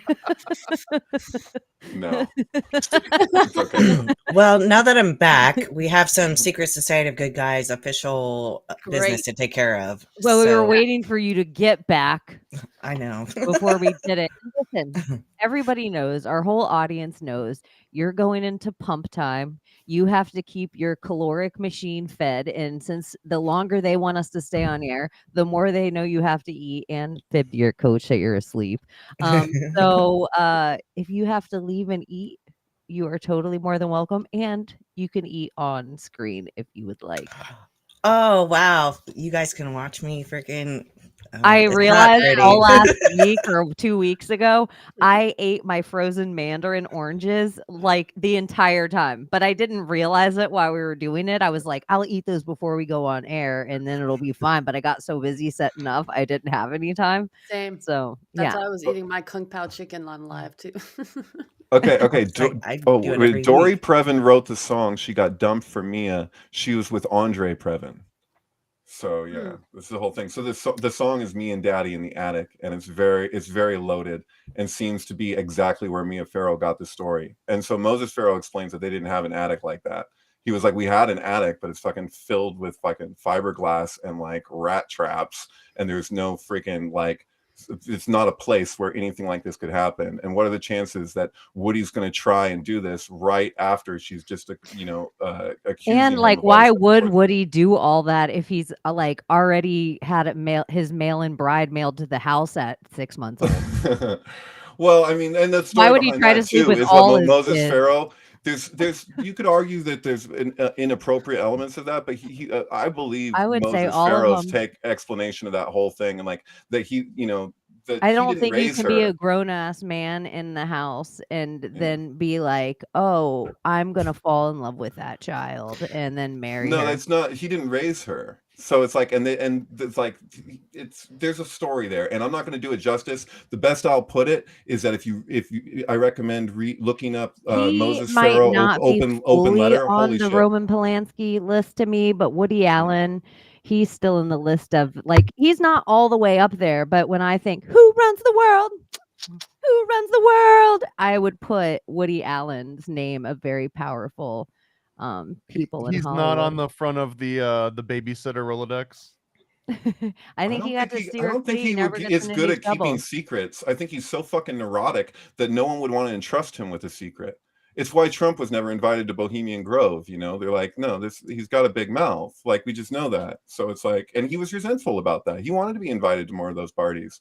He didn't get invited to any of those things. You know, I they're think like, that guy Bohemian fucking Grove is a red herring. I don't think Bohemian. I think it's like, hey, I'm Alex Jones, and this is going to be something I give you that you guys all follow me. So you think this is the only web of conspiracy to find? Infowars.com. Well, it's a lot of guys that like to do like dress up and like, you know, they want to like, it's like well, what the fuck, you know what it is. But Thomas could tell you more about Bohemian Grove than most people could. It's like, but like all we saw was cremation of care ceremony, which is the first night. And when it was filmed, when Alex Jones filmed it, that was a year to the day of the release of Eyes Wide Shut. So Hollywood's, or it's definitely not a Hollywood movie, but I should say, like, as far as like major production films go, Eyes Wide Shut is like the most direct window into a representation of an elite ritual party. They filmed that at that was a Rothschild's house, right? Was it not? Well, we're talking about the Eyes Wide Shut at the Eyes Rothschild Wide Shut Mansion, which is where Mansion they at the Yeah, did end. the they surreal did ball, and yeah. Salvador Dali was at one of like the famous ones, but they would do Right. it like annually. Right. And so like even then he got permission to do that. What the hell? But you know, that is the closest depiction in film that we have to an elite ritual party. A year to that day, July 16th of the following year is when we have Alex Jones infiltrating Bohemian Grove. And the person who was in charge of that wasn't Alex Jones, it was John Ronson. And there's 2 documentaries, and you can see it with where every time Alex Jones doesn't know something, he's asking John Ronson. John Ronson isn't asking Alex Jones anything. Like he's the one who knows the thing. And so John Ronson ended up producing Kubrick's boxes. which is a documentary about this warehouse of boxes that Kubrick had. And at the time, he was the only person in the world with complete access to all of Stanley Kubrick's archives. Now it's held at Elephant and Castle in London. Anyway, I find that really interesting because, you know, what the hell? It's also the anniversary of the Apollo 11 is when we took off for Apollo 11, the blast off. Tom Hanksy. Yeah. Tom Hanksy Panks. Wait, did he do a lot? No, Apollo 13. Apollo 13. Close enough. Yeah. He did the fuck up mission. He did the one that didn't work out so well. We just went to the moon, didn't we? Again this week? Did we? I think out of all of us, maybe I don't know about David's like exact stance on this, but I feel like usually when a bunch of conspiracy theorists get around, I'm the closest to thinking that we've been to the moon. And I was excited to be like, finally, there's going to be some sort of like conclusive evidence and like something that's going to put this to bed. And I go on and it's like, oh, we've had some malfunctions with, you know, getting the pictures. Oh, we'll be posting the pictures soon. And then the picture they post is like inside the control, and it's like you can see it on their monitors. And I was just wondering, like, this is supposed to be the big thing, the first time we've been back to the moon in generations. And like, I still haven't really seen anything that looks like anything. I don't know, man. It was like the most disappointing thing. And now I feel than ever. If this to change any sort of public sentiment, like they're losing me and I'm their target demographic. Dude, and when they do provide the video or the live footage, it's not going to be real. It's going to be CGI. Like legit. So I had a long special. conversation with a retired NASA employee, like a long conversation. And we talked about all kinds of things before I dropped this on him. But I was like, I try to do it in the most respectful way, you know, because you're like, dude, you're like, you know, so how many years with NASA through the space race? But he wasn't there for Apollo 11. He was there for everything else.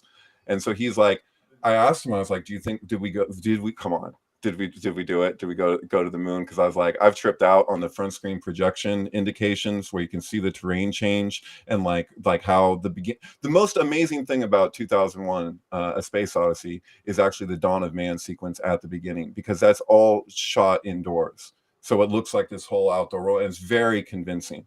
And so Kubrick was the master at being able to accomplish that, and did that in 1968, right? And so I was like, I told him that, and he's like, I know for a fact we went to the moon. He's like, I know that for a fact, and I also know for a fact that we faked loads of footage of it.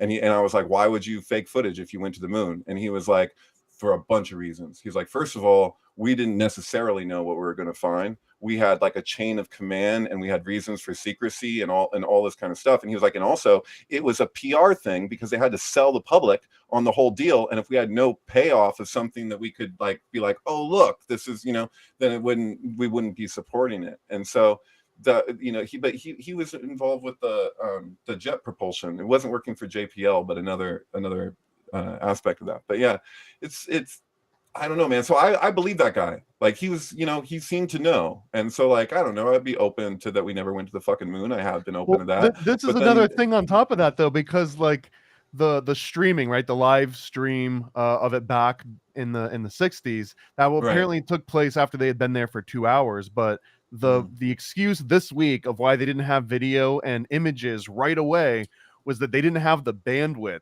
Like they didn't have enough space to send an image that you could have taken with a cell phone 20 years ago. Like the excuses that they come up with as to like why they don't have something live and like observable is just, it blows my mind, because again, like they did just straight up streaming for straight minutes, right, back in the 60s, and they're saying they don't have the bandwidth now because it was literally the explanation is that all of that like overhead and the throughput in the network has already been sort of like cordoned off to all these other projects, and if they had tried to send a video or tried to send pictures, it would have taken service away from all these other projects. So I don't know, man, like totally lost me this time. Yeah, wow. Yeah. No, NASA in Hebrew actually means to deceive. And I was studying with my rabbi years ago, and I came upon that word, and I'm like looking at the dictionary, and I'm like, I'm pronouncing this right? NASA? It's Nun Iron Somek or shit. I can't remember. I have to look again. But anyway, yeah. So that whole never a straight answer thing, and then it really does mean to deceive. That's what NASA means in Hebrew. I was like, no shit. In my Wow. opinion, like just in like a little kid brain, I think that we didn't free Nazis, we didn't rescue Nazis, we didn't capture Nazis. They were always here, and then they just came back here. And the other ones that are in Russia, they play this whole idea that, yeah, it's about currency with money, but it's also about currency with fearing us. So they pretend they can shoot a firework to the moon, and that means they can shoot a firework anywhere on the planet. And if we have little CIA operations like North Korea, these movies don't have enough power for you to be scared yet for their fireworks to get everywhere, especially Right. when one of the actors walks over a sandbag and shakes the guy's hand. It really puts a damper on all of us being really scared of a firework hitting you. So when you're one of the countries that's allowed to play on the big game board and you're allowed to have a rocket that goes all the way to the moon, that means you have a firework that will hit me, and I have to be scared of it all the time. And then we have to give money to each side of those things to make sure they never use their fireworks. And it's all under a big story of what us going to the moon. But really, it's just about us believing that there's a missile that can reach you. That's what I Right. think it's Well, about. apparently, with But that's Project just my little Paperclip. kid like Right. idea. Well, Project Paperclip, all of that stuff that they were doing that went into jet propulsion for rockets for travel ended up going directly into missile technology that was used for war. That we've already seen. And when you say can it hit you, I mean rockets get fired. There's fucking silos, different parts of the world. Yeah, Actually, but they have to be in silos. I think the whole illusion is how far they can go. Like that's why there's like a silo here and a silo there, and a plane has to drop off, or a ship has to be here. The whole illusion is how much gunpowder can this redneck stick in the bottom of this little cylinder shaped thing, and how much gunpowder does it take? And so one of the big, huge conspiracies they did to us was they were like, well, it's not rocket science. You can do Right. it. It's not rocket science. Rocket science isn't rocket science. It literally, any asshole can shoot a rocket off from their backyard. And the more you shoot off those rockets, and the better you figure out how long to make that for how much gunpowder it'll hold or how much boom, it goes higher. And the thinner the atmosphere gets, the less gunpowder you need. It's not rocket science. It isn't rocket science. So I just feel like the two things that they did at the exact same time, where they got you all to believe in dumb Pollock jokes, and they got you to think rocket scientists were smart. And really, Pollocks were all brilliant and rocket scientists were stupid. And why you guys all thought NASA and the big deception was them sneaking rocket scientists in your country, they were sneaking scientists into your universities and getting you to believe in big pharma. And I would Right. say that is what Hollywood did. Well, these are corollaries, though, Agreed. aren't they? Yeah.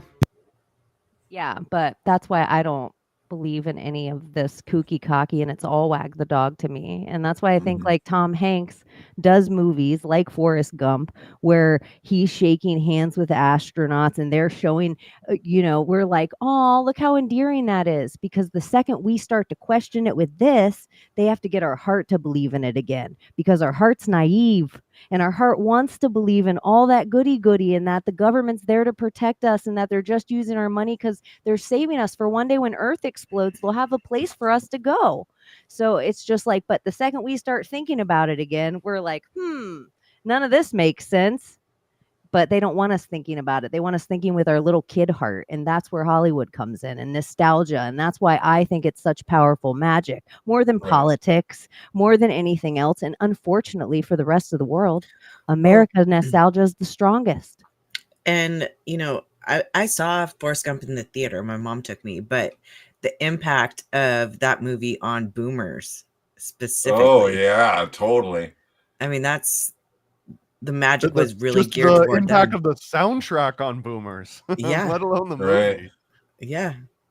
And then you contrast that to now, and it's like, I'm sorry, but like, it's like, where are we at now? It's like, so people under 40 are like RFK Jr. is in the lead right now for people under 40. People over 40 are getting their news from like mainstream sources. They never even really heard the guy. They've seen a lot of headlines and whatever the fuck. And like, I don't know, man. I've been tripping out. I feel like something really crazy, like cyclical, is taking place right now, and it's really like loaded because, like, you know, it was a Palestinian man that shot his dad, supposedly, that he's been fighting to like get that guy free for years with like the rest of his family too. Like, it's like because the bullets that they actually found in him were not the same caliber gun, and he was shot from behind. And like he's like, yeah, he shot at my dad, but he didn't kill my dad.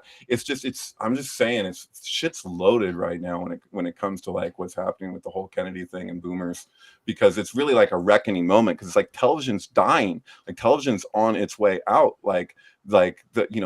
Trump was able to win in part because of Twitter, because of his strength with Twitter, being able to use Twitter in the way that he was using it. And you want, maybe you don't want, but you have this thing where it's like people can communicate directly to the people. You go on podcasts and you're like doing like that. It's such a just an entirely different route, like, and it's I don't know why that wouldn't work. You just need 1/3 of the vote. I'm sorry to get all political, but I guess I'm doing that. No, you're allowed to. Cool. You're allowed to. It's partial political Forrest Gump movie. is political. Yeah. You're not interrupting our Black Panther party. Okay, but Abby was going to ask you questions. I don't know how we got off topic of it. Oh, yeah, because we were telling her she could eat.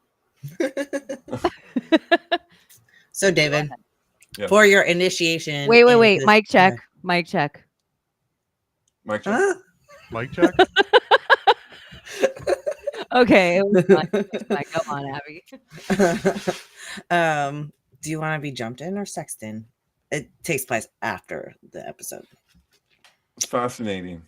I have to respond to a comment though. Somebody says RFK wants to take firearms away.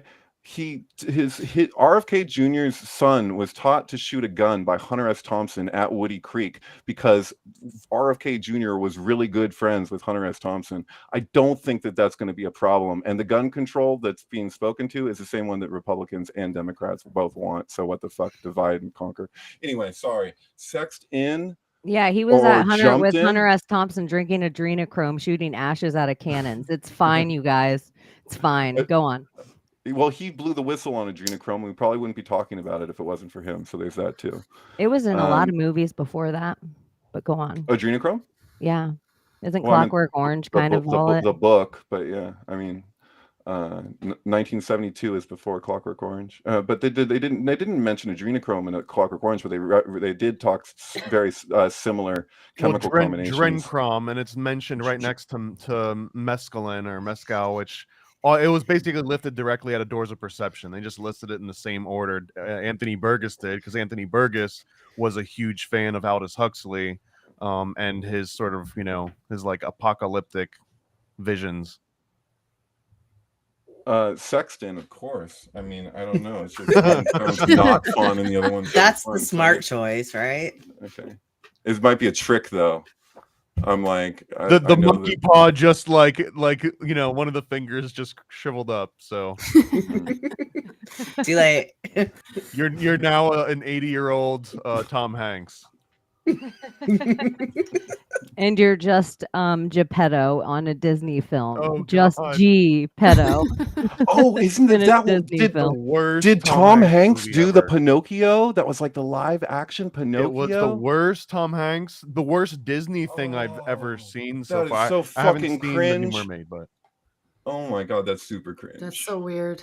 That's way cringe. I'm curious. Yeah. Has Tom Hanks ever been involved in something that spread truth? Like, I guess the closest thing I could think of would be what Da Vinci Code, but even then, is that just no, that doesn't count.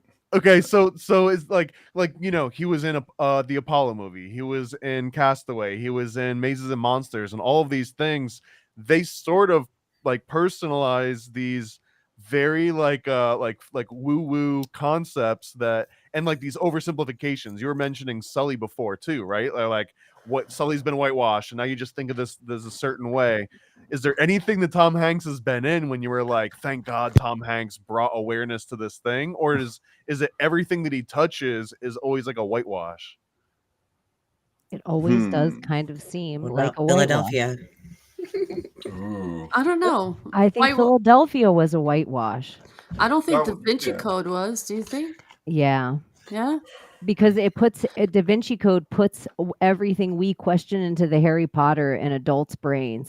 And so the second you ask something, their brain, the second it starts to click with them, they say, I saw this into the Da Vinci Codes, and then Right. all fiction. Dude, Right. the book is even I worse agree than with you. the movie. I Yeah. don't know. I So just so like some parts of it, like the whole women of it and the vessel being, or the bloodline being of the woman and all mm, that, and that idea of it, well, and yeah, that goes Mary and back her, to Shakina, right? That's yeah, and her yeah. bloodline. Like that's not talked about a lot, and that like kind of put it in the limelight. That's what I liked about that movie. Oh, you're talking about Dan Brown's that specific communication? Absolutely. Yeah. I mean, there's good. I'm not just putting down the Da Vinci Code. I was responding more in the Oh no, I'm context of, just saying in general. has Tom Hanks really like brought anything out that you're like, that's really like you're really dropping some truth on us, because Da Vinci Code is so layered, and there's aspects of it that are takeaways that have tremendous value in Dan Brown's ideas in the first place. But yeah, no, Yeah, talking about I guess the supper where, Jesus and all the characters are on that table. What is that picture? The Last The Last Supper. The Supper. Last Supper, yeah. And they were decoding You know it that and they're one like, supper? I think it was one "V." of the final ones. It's when they get like the 4 or 5 of those KFC family meals and they spread them all out.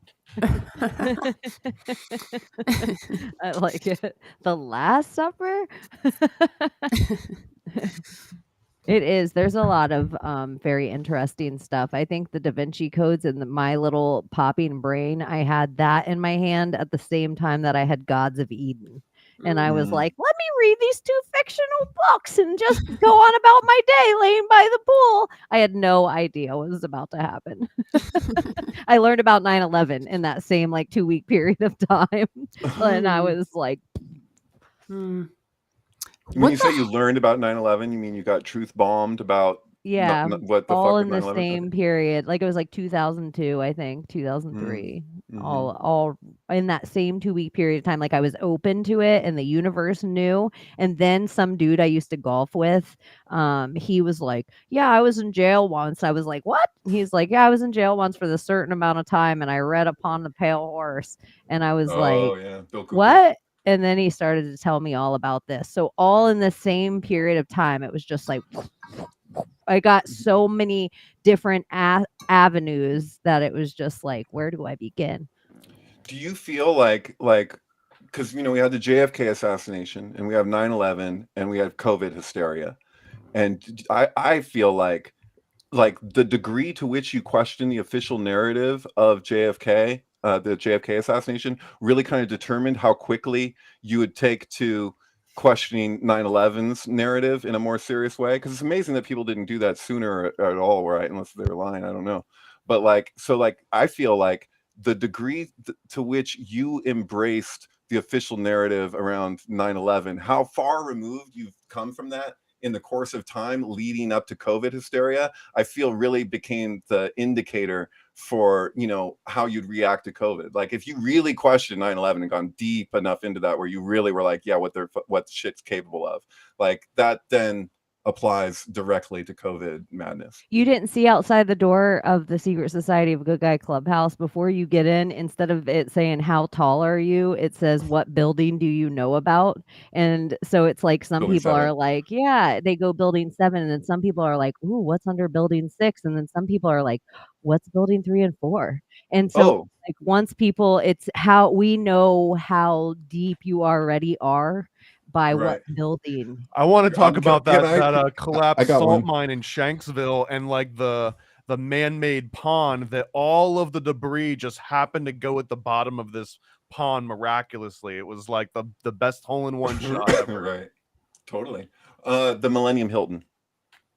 The Millennium Hilton was flush with the 2 towers. It was built to resemble the shape of the monolith from 2001: A Space Odyssey. Admittedly, it's a big black monolith building, and that's the one.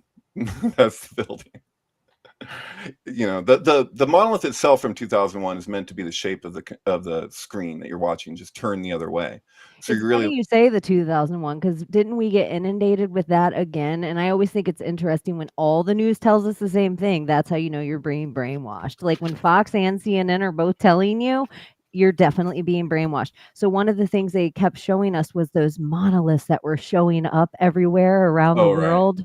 Yeah, that was a It's psyop. interesting. Yeah, it's like we had to get the monoliths in, the chess pieces. Right. It felt like a harmless psyop, but I don't know. Who knows? Nah, that was a psyop. I'm just talking ley lines like magic, you know, like just placing those objects in weird parts of the world. I don't know, just seemed odd to me. Like random as fuck coincidence. I think not. They know what they're doing. Like, Right. you But know, yeah. they know what they're doing. In a I would way have of liked it like better if 5 they Feet looked like the Death. 2001 monolith instead of this like Yeah. silver whatever shiny thing that was. Yeah. hmm I even Like- found one in Antarctica too, weirdly enough. Like a year and a half ago. I was just You were in searching. Antarctica? No, I was searching on Google Earth, and all of a sudden, this fucking monolith. I just, was just looking around, and finally, I hit a location, and this monolith popped up in the middle of fucking Antarctica, and I'm just like, this is fucking weird. Why would this be there? And I think it's on my page. I have to go find it and repost it. But yeah, You can find that at GodPillAngel33 and GodPillAngel333 on Instagram. Yes, thank you very much. Love you. And there are links at Project Chaney, but they're not Yes. links yet, but you can copy and paste them. Do some work. Press Yeah. copy and paste. Use your fingers and use them well. There will be links very soon and embedded videos. All that stuff will be coming because I feel like the further we can get away from having to use this stuff, then it's really all like getting all that stuff going. So we aren't So, disappearing internet. what the hell is Forrest Gump, and what kind of soul was that? Because that character, I don't know if he was the manifestation king or if he was the Baphomet or if he like tried to play Jesus or something, but it was given some like, is he a robot? Is he a clone? Is he, what the fuck is this character? Or Like, Muse. whatever. Okay, so in Legend, Ridley Uh-huh. Scott's Legend, you have a Gump. And I've tried to find if fucking Ridley Scott just made that up or if this actual folklore thing. Because I was like, he's in the forest in Legend and he's a Gump. So I was like, is he a Forrest Gump? And he certainly is a Forrest Gump in Legend. I don't know what the fuck. Bring out the gimp. Gump. My brain think the went Gump's there. I was sleeping. like, Oh my gosh, that is the second, whatever the mix match is. I don't remember what the first one was on the show, but that is the second one. Bring out the Gump is a t-shirt, but it's I don't know. It gave me like, you know what it gave me? I Like, have so many questions. said A would oh, you with Tom rather? Hanks had a ball in his mouth. it's Here's like, a would you rather for real. Would you rather be in the basement of Pulp Fiction where Forrest Gump is the gimp or sleep with Jenny Raw Dog? Who the fuck is Jenny Raw Dog? Pre or post Woodstock? Jenny post Woodstock, post 80s. Like she's Oh, showing up at Jenny, your that's her last doorstep. name in Forrest Gump? She's No. Jenny. Oh. No, I'm just saying like Raw Dogger, no Raw condom. dogger. Yeah, like no condom. Like you're Hooking up getting with AIDS. Like You're what getting stage? Like when she's hiding in the wheat field, when she's super young, or when she's like jumping off the building, post when she's just a Woodstock. drug addict? So Post- After she got AIDS. after she's Freebird. Like after she's Freebird, shows up at your door with But not when Haley she has Joel AIDS. Osment, and she's like, "Oh yeah, she has AIDS." So that's your would you rather? Tom Oh, Hanks no. as the Gimp Gump or Jenny? But I'd have wait, to is face this Tom after Hanks. Tom Hanks has also slept with Jenny? So you're gonna get AIDS either way. It sounds like. Wait a minute. Though. Wait a minute. Hold the phone. So I'm Marcellus Wallace, and I'm sounds Bruce good. Willis. Am I gonna save my Oh, dad oh my symbolically with the hunk of metal? So like the thing that his dad kept tucked in his ass, that he like was his wristwatch that he Wow, went his back for in the watch. first fucking place. Dysentery. That's yeah. So he died of dysentery, and so that's the thing is that him saving Marcellus Wallace is him saving his own father. And that whole thing is symbolic of a POW camp. In fact, when he goes to start getting the watch, it's shot like a war film for that reason. It's subtext in the movie. So yeah, he basically he saves his dad, and him getting anally raped is connected to the watch being held up his dad's ass. It's So yeah, alchemy. so you're asking this question of would you And- rather, and I'm like, rather what? Stab the fucking Tom Hanks as the gimp and fucking like think that or I guess he just even- punched him. He just punched him in the face, and then he passed out, and he was like hanging there. He had the sword. He cut him with the samurai sword, which No, was he also cut, one. he cut the other dude. He cut Zed, and He Zed's cut dead, baby. Zed. But the Gump is just passed Zed's out. dead, But he's baby. probably gonna die because he's not gonna be able to breathe. Zed's you know? dead.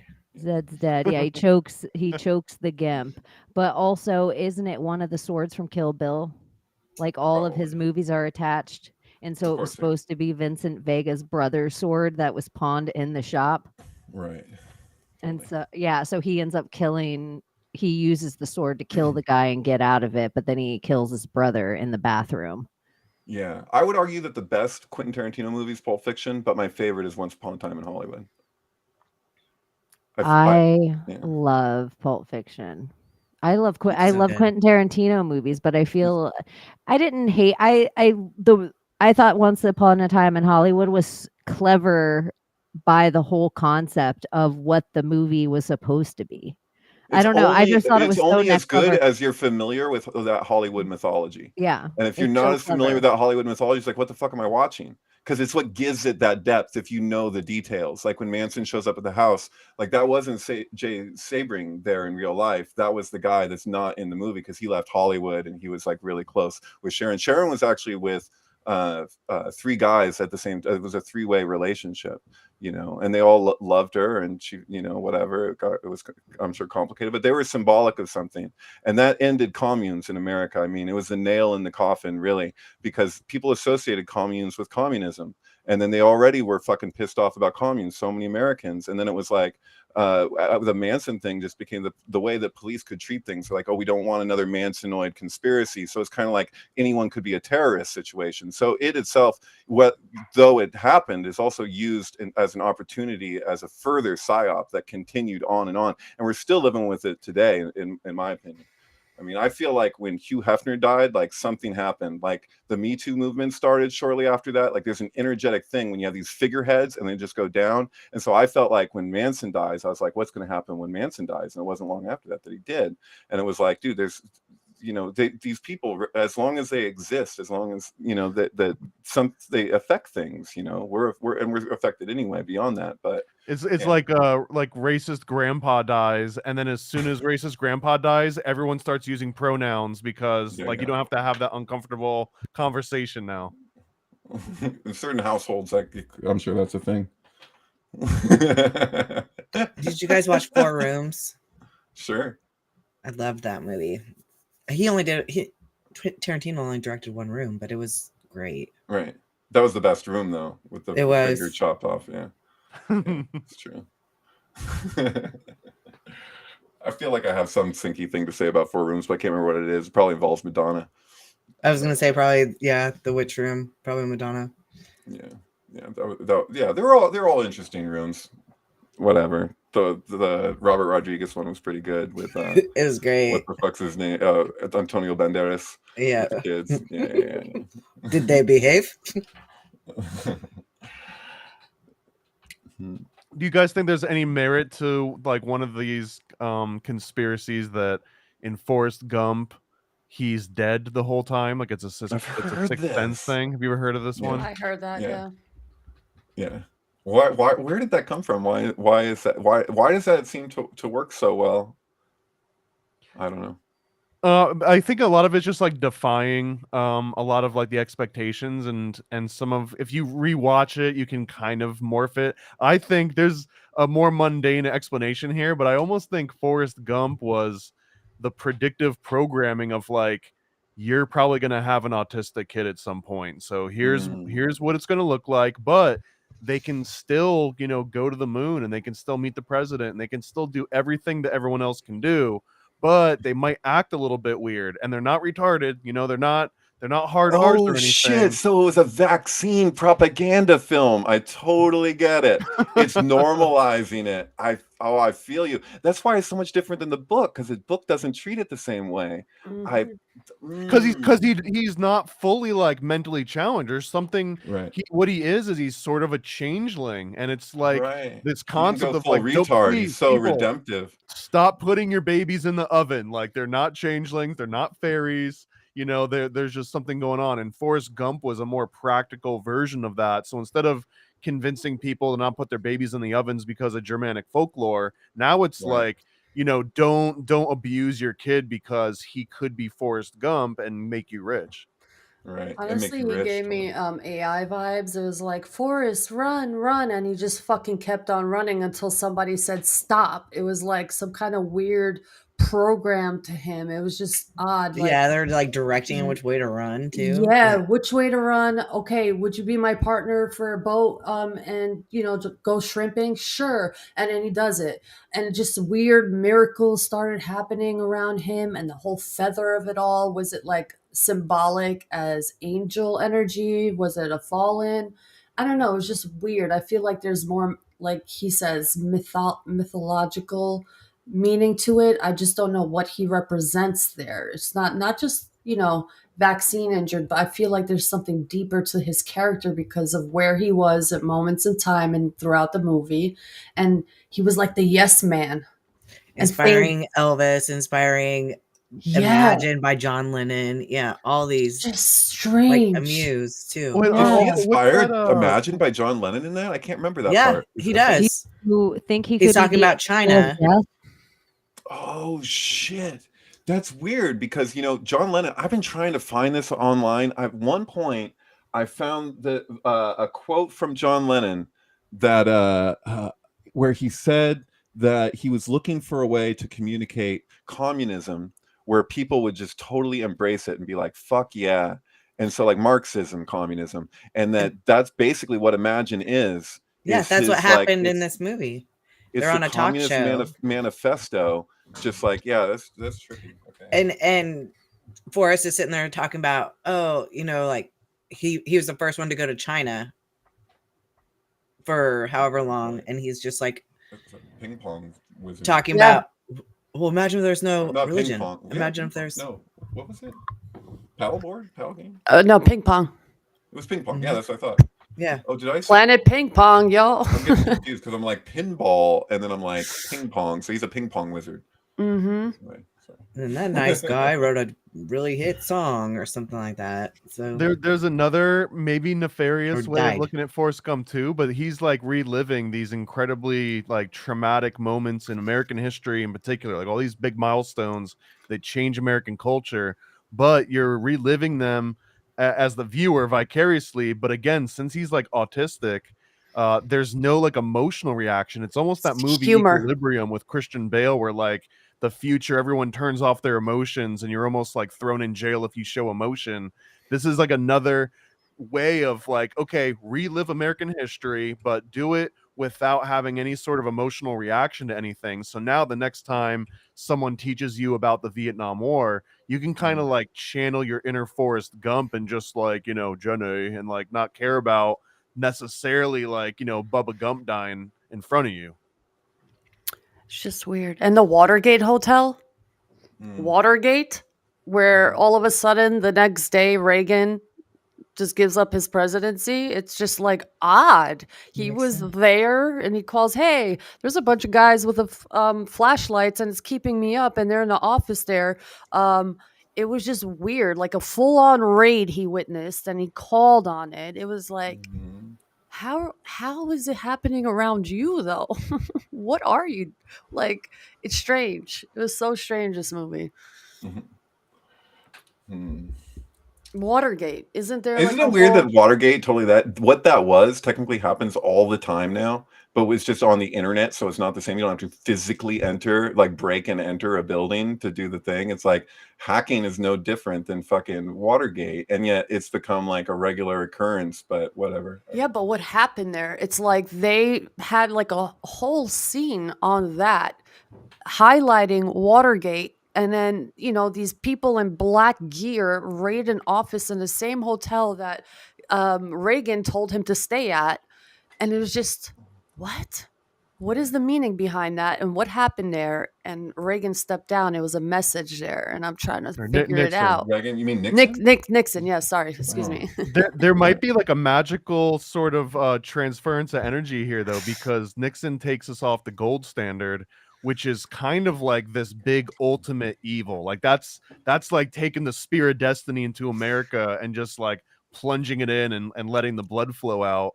Right. But I think he almost had to like give up something. Like he had to trade him, like sacrifice himself in order to take this like fatal blow to this, this giant America. Right. The top tax rate dropped under Nixon dramatically to 72 from whatever it was before. It was like, well, I don't know what it was under Eisenhower. Some people say it's like 90. I don't know how true that is. But anyway, it wasn't until Reagan that the top tax rate just went like even further down to like, I don't know, 50 something. I don't know what the fuck it was. But yeah, no, they're like, But he was nice to Tom Hanks, so I've got a soft spot in my heart for Nixon.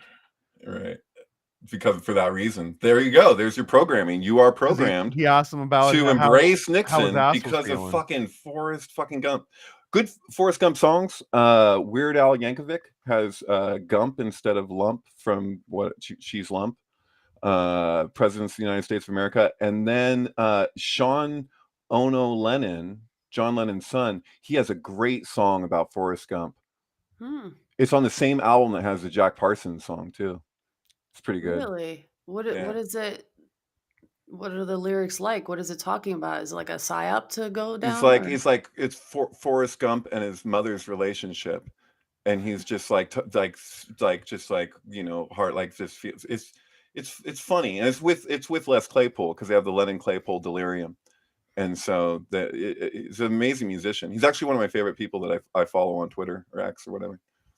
He's great. But anyway. Interesting. I'm trying to find, I can't find any links to it, but I've also seen a theory that Forrest Gump is Jesus. And that like everywhere he's going, he's essentially saving all these people. And the one with like Lieutenant Dan in particular was someone that just like wanted to be lost. They were just like, I can't be redeemed. Like devil, just take me straight to hell right now. And that his persistence was sort of this like this Christ-like figure of leading someone away from complete despair and nihilism, which was what like Lieutenant Dan, I guess, was supposed to represent in some of those. Yeah, even the symbology of the apple and buying a stock of the company that just came out. Yes. And I'm just like, what? We have the money to buy this, and now you don't ever have to work again. I'm just like, odd. Just, I don't know. It's just weird. And that company's real, that shrimp company, by the way. There's an actual chain of the Bubba's, whatever. Like, it's real. And I'm like, it's a huge chain now, Bubba Gum Shrimp Co. Yeah. Insane. There's one on the end of the Santa Monica Pier, or by the Santa Monica Pier. How's the shrimp? End of Route 66. Was it good? I didn't eat there. It kind of has to be because of the prices. Probably, yeah. I didn't eat the one on Maui. I saw. So I was sat on the chair in front of it. But it's Forrest Gump opens with this white feather. It like drops in from the backdrop and then it lands under his dirty, muddy shoes. This white feather of what you're saying, like, oh, some people think he, could be a Christ journey. Other people think he could be a fallen angel. It's Hode. So the Kabbalistic tree is Hode, which corresponds to Mercury, and it's at his feet, Mercury's fleet feet or whatever. So it's like immediately imbuing him as some sort of the hermetic foot here. Well, also it's Nike. Right. So it's Nike as that god too. So it's like that same, it's giving him like mercurial feet, like exactly. Yeah, totally. And he's reaching with it with his left hand, which is Gavora. And what's so that's interesting, the judgment. So he's like lifting up this little feather with the hand of judgment from the Mercury attribution of the Sephirot on the Kabbalistic tree. Mercury is also used in magic to help conjure the jinn and send it to travel. So This is like true stuff back home from where I'm from. So they use mercury as a substance to conjure jinn, and the jinn will enter the substance and it will travel to its destination wherever the magician sends it to. So they use that as a vessel. If you want to get real crazy, the way that foot was pictured when he was picking up the feather, it's got 3 bricks right in front of his foot, and it's just barely stepping over the very first of those 3. So Oh if no, this dude, were... he's got his foot on a swastika because the bricks keep going. If you can infer the swastika, because look at how they're all facing the other way. It's like the Columbia symbol for the clothing line, where it's this little swastika Well, so symbol. this You're could like, also that's be not like a subtle. Masonic initiation where he's entering the very first degree out of those first 3 steps in front of him. Right. And this They're is like a also big, I love that you guys are doing this. And like, it's like, we talked about all these big moments in the movie, theorized a couple of ideas, but this is how I watch movies with my friends, that I'm like, once we've seen it all enough, if we're going to sit in a room, we have to pause it every few minutes and be like, did you guys see that there? Let's rewind it. And so only when you know people who know about esoteric shit, know about the occult, know about this next level, that can peel away all these layers and become the observer of these things instead of getting loosed by them and becoming part of the things. I think that's what kind of makes it brilliant, that all the scenes matter. And the more you know, I don't remember who in the room was saying how like the occult will put out a statue and there's always 3 levels to the statue. There's what the normal people see, there's the occult layer of secret, but then there's one behind that. I don't know. So, yeah, Albert Pike anyways. talks about that for sure. Yeah. Yeah, so I just think it's like a cool idea that I'm just like, I like how much stuff that it's like, even the 3 bricks of him like stepping into it, that I knew you guys would add like 1,000 more things to just what I already saw here. So I'm like, also yes. the like in the hexagrams from the I Ching, that's 3 straight lines like that, 3 solid lines like that is heaven. So like the broken lines are earth. So you have heaven and earth is the merging, and when they have the 6 together. And so in this case, you have like his feet are on heaven in the first place. So he's just like That actually looks like something. I don't know. The way the bricks are laid out, kind of look at it in a way. I don't know. Maybe it's just me. Don't even listen to me, guys. I'm stoned. I noticed that the sports symbol is nothing but a whip in mid swing. And so he's like sitting on this bench. This feather comes down to him, and then he opens his briefcase. This is like the first shot we get of the movie. We have like chocolate in his lap, a ping pong paddle, crest, a paper right here, and then this book is Curious George. Right. The crest is really symbolic because the Red Sea. So the crest is the crest of a wave, and you'll notice every container of crest, every time you see crest, it has that Red Sea. So you have the parting of the Red Sea encoded into it. Yeah. Wow, I've never noticed that. Holy shit. Yeah. And you put it on your teeth. And that if you ever see a serious man, you can see why it's crest. Yeah. Red ping pong paddle, which is very specific later on, but it's also one of our emojis that we have. And so I think it's symbolic to them. It's funny with the ping pong pizza of it all. Is it not funny? Like, is it just like something they use that they used to be able to smuggle people around because it's like ping pong competitions? What? Oh, right. Well, there's also, if you want to talk about ping pong clubs was was the equivalent of like rest stops for men who wanted to be with younger boys, and you're usually like teenagers or whatever. But that was the thing. And actually, this is something I really was reluctant to acknowledge when people had said it to me. I actually got on the defense until I found solid evidence of it from somebody that basically Arthur C. Clarke was into that, was the ping pong club thing, and that was why Kubrick no longer wanted to associate with him, really. That he was like, oh, he has this thing for young boys or whatever. And so that's the thing about like when you say like Comet Ping Pong or whatever, that it's like, well, that was a thing for people who were older who wanted to be with people who were younger, Yeah, I think it's just the crazy part that, just the amount of research I've done in this movie alone and the amount of things I know because of this movie and the research that it's led me on, because nothing, is truth in plain sight. Yeah, Curious George, which if you look into H.A. Ray, he is a dude that probably stole this book and the art and everything about it. It's one of the biggest Mandela effects that people go into whether Curious George had a tail or not. And you can't tell Oh, in good this point. picture because he's covering it. He's covering Oh, you it. nailed it. Does he not show it at all? Have you seen you You you don't analyzed this see it already? in this. You don't see it in He has this. his He hand on it the opens whole it time the in this whole little time. brief moment. And Sally Oh, Fields is part of the Mandela effect, and her brother worked at CERN. And so it's just like an interesting whole tie that also H.A. Ray, the guy who probably stole Curious George, he also took all of the horoscopes and he had this let me see if I can pull it up here real fast because I feel like people way smarter than I that are into the stars way more than I am. I feel like they need to look into this stuff. So he had this book and it's called The Stars, and he rewrote all of the horoscopes to how they were originally drawn in the sky to make them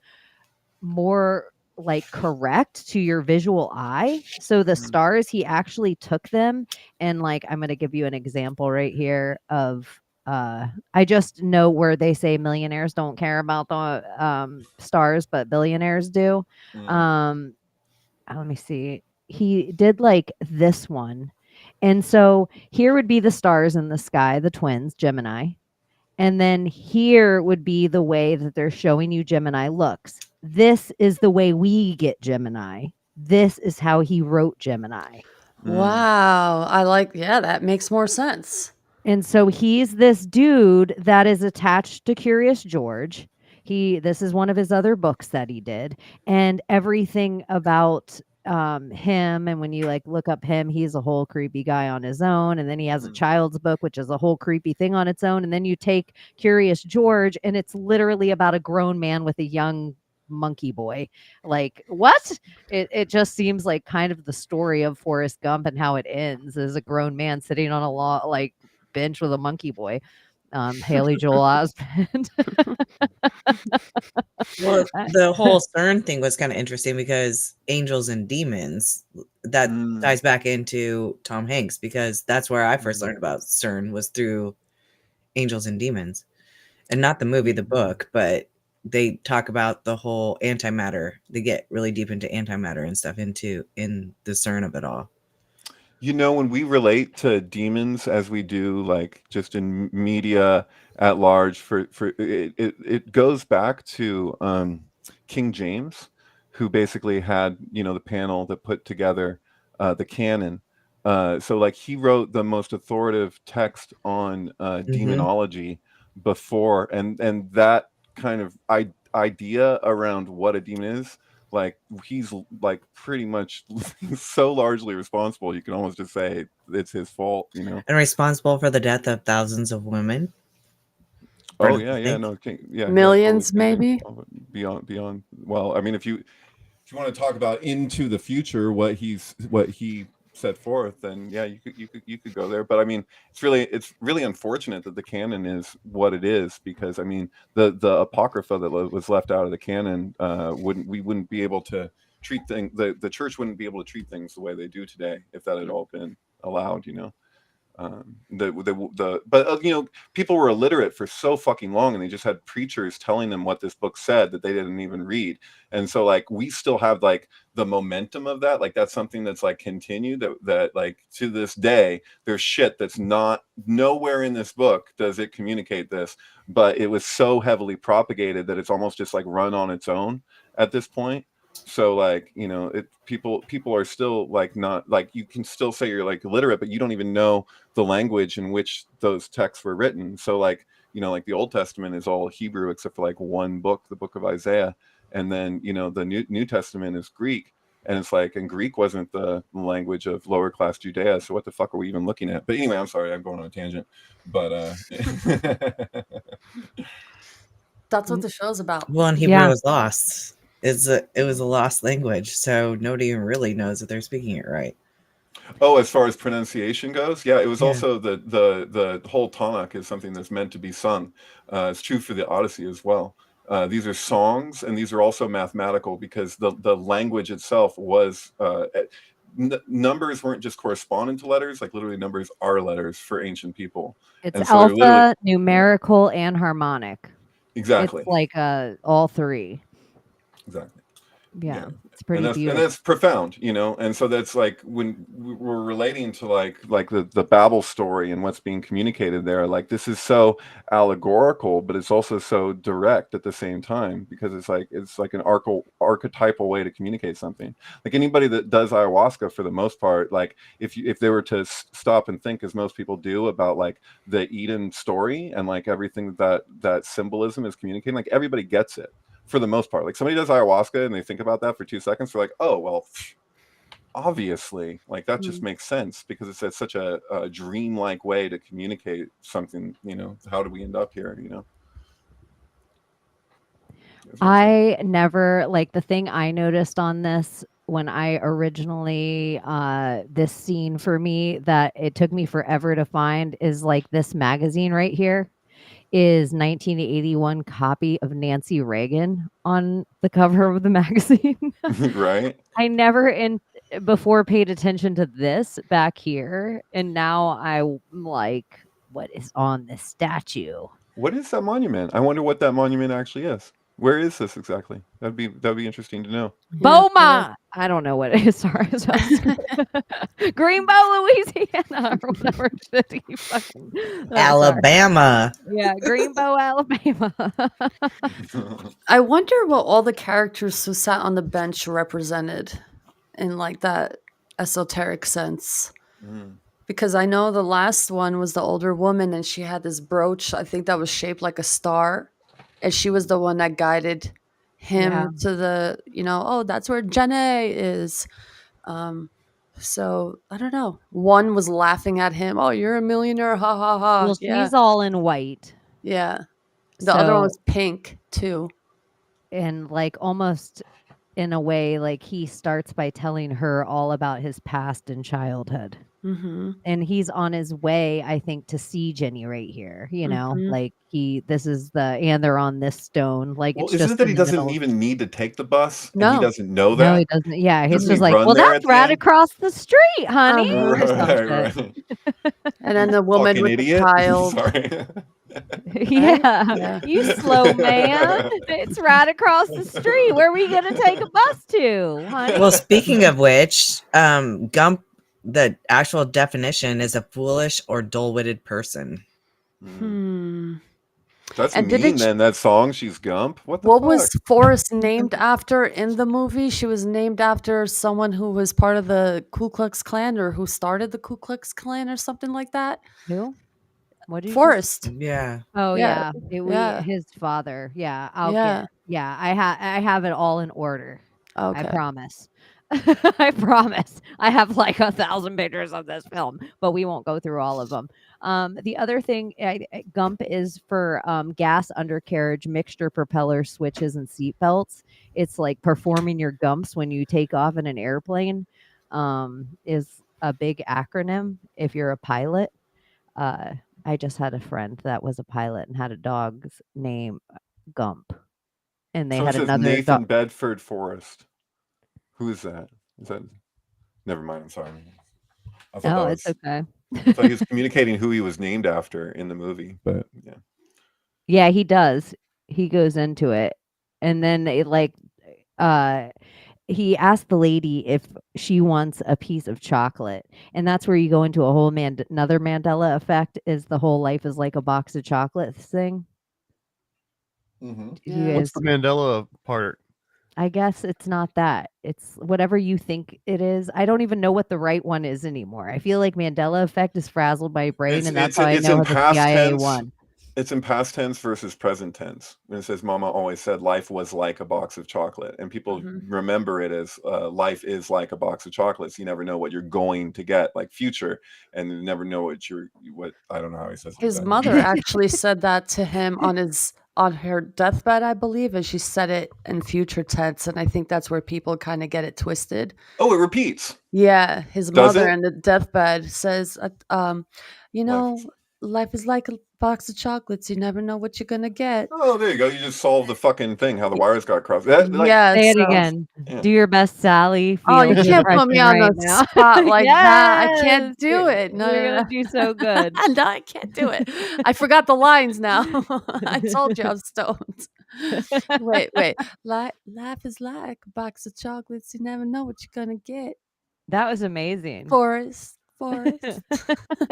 You're not gonna get this part, but I'm gonna keep you in mind for future parts that I have in the future. You don't want to play that, All right. Sally. For All right. all right. All right. And this kid, I feel like I want to know where he is now. He gives me an alpha vibe. That's Christian Bale. Just kidding. Isn't that Paul from Wonder Years? No, that's Marilyn Manson. Do you remember that rumor? What is his name? I wonder. He's probably an actor now. Brian Warner. This little kid? That's Marilyn Manson's name. Oh, listen, I'm gullible. I'll believe it. Yeah, Nathan Bedford Forrest. He was the KKK guy from Greenbow, Alabama. Mm. And I think you're right. He was totally real. Who, Forrest? Like actual Forrest Gump? No, the KKK guy, or like he was meant to be like another person, and like everyone picks on him in town, like this. Yeah. You know what's interesting? A lot of the characters that they showed, Red shoes, just so you know, his little kid red shoes getting caught in the grate because down there, that's where the creepy shit happens. Down there in the grate. Ooh, the it of it all. They like that red shoe, and the man with one red shoe is still Tom Hanks, which is his movie about being CIA or being tracked by the CIA. Something like that. Yeah, that sounds about right. It's been a while. Yeah, hold on. Let me fast forward through some of these. Because she's stupid as stupid does. And then look at this is their house. Like, let's just go into this. Look at that, y'all. That lady and that kid live in that house. I just can't even get down with that. That's why she rented out her rooms to Elvis and stuff, you know? Yeah, well, this is the whole other thing she did. She couldn't afford, and her kid wouldn't go to school, and so she S'd the principal's D.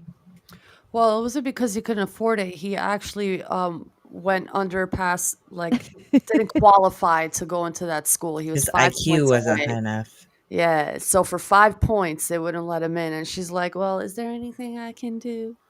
And they did the do. Look at how they show us, and look at the passing scores of the national average. He's below normal. The teacher gave them both a D. Yeah, literally. I thought he gave him an F. Or an F. Yeah. Yeah, for real. That's him sitting on the chair while his mom's getting. That's what F stands for, y'all. And then he goes, "Oh, you can't speak much, can't you?" And then like, he starts That's why we don't have imitating the his letter moans. E on the grading scale. He's Goes like from D to F. He does a mic check. Uh-huh. I was thinking about that last night when I was watching it. This part. Uh-huh. I was like, oh, this would be great as a sound effect for our show. I didn't get the heads up to watch this before the show. I would have liked to have watched this to talk more knowledgeably. I couldn't even remember half the shit you guys were referring to. I just had it on over the last few hours and I kind of was in and out, but it was insightful. Mm-hmm.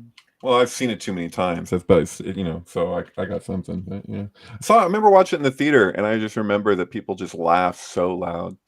There was a lot of laughter. It was like when I saw something about Mary. It was just people cracking up, people getting emotional at parts and at the end. It really pulls on people's heartstrings. It feels like a Spielberg movie, even though it's not a Spielberg movie. Oh, I You know had what a I mean? boyfriend and he was like so obsessed. He was like, "This is such a great film. It's such a masterpiece, blah." And I was like, "Okay." And so he's like, "I'm going to take you to see it at the theater, blah." And so I was like, "All right." And so he took me to see it at the theater and he's like, "We got out and it was this long ass film, man."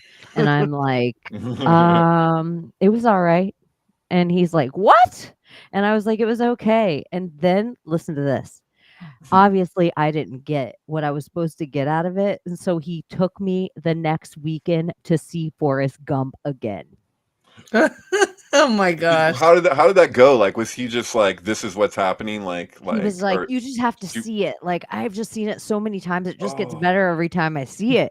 You But just have you have ever to." seen it on weed? I know, Right, I that's the was thing. just like, no, he wasn't even. I was like, I don't like, it was excruciating. It made me hate it for a long time. It took me a long time Yeah, to that's come back to unfortunate. Forrest Gump. That sounds like he kind of poisoned it, you know? He Like, it's one thing did. to, like, spoil a movie, but it's another to fucking just be like, "This is the best movie I've ever seen in my life." You know? You're like, "Okay." I know, I like how You you know, said it no like Alex expectations Jones. here, you know? The movies sometimes some of the best movies I've seen, no one's told me shit about. What is this?" And then I'm just like, "Wow, was that just happening?" Yeah. You're like, "This is the best movie I've ever seen in my life, and the frogs are gay." And the frogs again. I would like to get Alex Jones about it. Yeah. This is the part you were saying, Layla, with Elvis. Or whoever said it. I think it was you, though. No. Oh, maybe it It was was me. Thomas that was oh, sorry, Abby. Yeah, I think Elvis is the big poster child too that's pushed with vaccines. So I thought that was an interesting take, Thomas, that I never really thought about for this movie, is that Elvis is that, and so is Mary Forrest. Tyler Moore. Mary Tyler Moore was she you know, went on 60 Minutes and it communicated how much she regretted being like a, you know, person for this particular the swine flu vaccine that killed a few people affected multiple people, but Yeah, I they give a pulled lot that of vaccine for Julian like Bray. 24 incidences. So there's like 24 recorded incidents, and they pulled the whole vaccine. I'm like, I wow, know that's 2 people in this small town that got Guillain-Barré syndrome from the swine flu vaccine. from the swine flu vaccine in 1976. Well, I know one of them had it in 1976 when he was in the military, and then he got the Oh, booster, or when they did the swine flu, you know, scare in what 2010, 2011, okay. and then Yeah, yeah, yeah. H1N1 is what they called it. If you remember, it was swine flu. That was the big one. Right. So Totally. then he got Guillain-Barré as a result of it. So like it's paralysis on the bottom half of your body. Yeah. My Oh, dad went into really? paralysis. It's paralysis on the bottom half of your It is. body? Two people in this tiny town got it. And look at that guy dancing with paralysis on the bottom half of his body. Mm-hmm. Yeah, my dad's second Moderna shot, he went into paralysis for a period of time, and it wouldn't have been okay, you know, if my mom wasn't around. Who knows what would have happened to him? But yeah, it's not cool, man. I always wondered too, after watching this movie, even as like a kid, and I didn't know what was it Munchausen by proxy? Right. Like, but it kind of felt like that. Like he never really needed these on Right. his It's legs, like right? in it with the like it's CO2 with his inhaler. It's like, dude, you don't need this shit. What are they doing to you? You know, it's weird. Because the fact that he was able to run meant that he never really needed those to begin with. Exactly. That's the Oh point my there. gosh, It's a his mom Munchausen thing. did just want to suck D. He was Gypsy Rose. He was the original Gypsy Rose. Mm-hmm. Oh my god. He was Well, the he was, I original mean, CIA child, well, because if Forrest you could Gump's the original Munchausen him. everyone, right? So it would make sense that he was also the original Gypsy Rose. Yeah, and he's like a CIA kid being MK Ultra to become a super spy. No one But talks about his father. His father went on vacation, and that's all we know. But who was his father? DB Satan. Cooper. Like, where'd he come from? Like, he went on He's Rosemary's vacation, Baby, and that's man. all we know. Like, and he just came out, you know, like, we just know him as like a kid being paralyzed from vaccines, but like, who was his father? And then you have all these characters and him in the White House all the time, and then going to China, It's just Maybe his who's his father's in father? heaven. Oh, maybe He was that's he was never the controlling feather. it. Yeah, Hmm. maybe his father's in heaven. That's the feather Maybe always The whole looking out for Jesus Forrest Gump's a reference. Nephilim. Maybe his He's father's on the moon. that That would make that sense, guy right? became on TV. If he's part Nephilim. Well, the dad came down from heaven as a fallen angel, mated with the mom, and then left. Went back as a watcher. So that leaves him as this Nephilim, which is kind of in between humanity and something else, which kind of describes what the Forrest Gump archetype is. Thomas, that's the best theory I've heard on Forrest Gump so far. I want to expand on that. He's a Nephilim, okay. I like that. Let's keep that in mind for sure. It might be my new favorite theory. Because only the fallen Nephilim would come and hook up Hollywood with Elvis. But Big Chief. Hold on. Those were the good old days. I wonder what Jenny's story would be like if it was in her perspective of everything. I would love to see or read her book and her life experience throughout it all. Word. That would be Totally. interesting. Because she's made out to be this villain. She's like Kate Winslet when she's older in Titanic, where you're like, you threw the thing over the side. That's the whole reason they fucking listened to your I fucking never story that went for 3 saw it hours. like that though, because she was a victim of, dear God, make me a bird so I can Yeah. fly That's how far people away from you. feel. That's how people feel about it, because the movie kind of like it does that to you. That's made to do that, and then people will get to a place sometimes where they'll just be like, "Wait, she's just like really, really, really just fucking this guy over and not giving a shit." Like, and then I guess she cares at the end or whatever. But basically she was molested as a child, and as a result of her trauma, she couldn't freaking love people, and that's Yeah. really Right. kind of She what but it she is. So paid I don't the see her as a trauma big. forward I don't see him as a. I never saw her. She was As a always a villain. victim. Yeah. as Because a like villain. even Yeah. the scene where she's on drugs and she's like gonna jump over the balcony and stuff. It's kind of like the whole idea of her being a bird still. Hey, Yeah. So just to be clear, I'm not escaping. arguing that she's not that she's not a victim, Yeah. and also that she's a villain. I'm saying people say People this. say, yeah. Yeah. People say it. It's a thing that people Yeah. say. I Although was I think going I down tend that to agree rabbit with them hole. on the Titanic one though, with that woman. I'm like, that's pretty Yeah. bad actually. Like, There's room really? on the For real, there was room. yeah. Wasn't that a door too? That's a weird thing. A I get big Helter ass Skelter door. vibes from that whole deal with Rose. Shit. Jack. Body heat, In the Navy, they teach you how to use your pants as a flotation device. Yeah. They Yeah. do, in case you're ever off They the could side of have a done the ship. You literally just nasty bang on your that pants down, door. let the legs flap over, and you can float. That on water them. was too cold though. He would have died that way then. When They their could've- pants Well, you were would have made died out on a of, door like, too. they didn't with have half like your the body in big the water. canvas linen pants though. They probably had some weird like twill pants that would just soak it right up. Oh, Hey, it's wool. We learned with our dungarees, and they were denim. Listen, man. she could have lifted her skirt. He could have laid wearing my down. She could have dungarees right sat now. on top of him. They could have had sex for like hours, warmed their Yeah. bodies up. Yeah. They could have both been living like, hello. You think use in your the Arctic brains, man. waters he could get it up though? Because I No, would I- You think in imagine his Arctic nuts would be like the waters, size yeah. of We're not raisin. There's in the no water. shit. That's the whole point. And so, God Pill Angel 333, I completely Layla. agree with you on this point. For real. Sorry to say. Body heat will Not get it up, sorry you know. to you, but Just put some yeah. work in it, Rose. You know, I got use your it. mouth well. That's it. I mean, she survived. If she didn't survive, then it would be a different conversation. Yeah. You know. I was thinking of it like, what's that movie with Val Kilmer and him wearing different faces, The Saint, where like he was really cold and she like takes him out of the water and like takes her clothes off and like warms him up. Right, But she just to couldn't be do clear, that too. because she Yeah. was not she didn't have to keister, but she was holding the diamond of the sea somewhere. She Mm. had no room to Oh God. it was That's what- either yeah. she That's has important. sex to keep him alive or she Right. keeps the diamond of the sea where it needs to be safe. I was about to interrupt The you to only say the place thing that better you said. than between your boobs for a woman to keep it even safer is put it in God's drug pocket. Mhm. Right. Totally.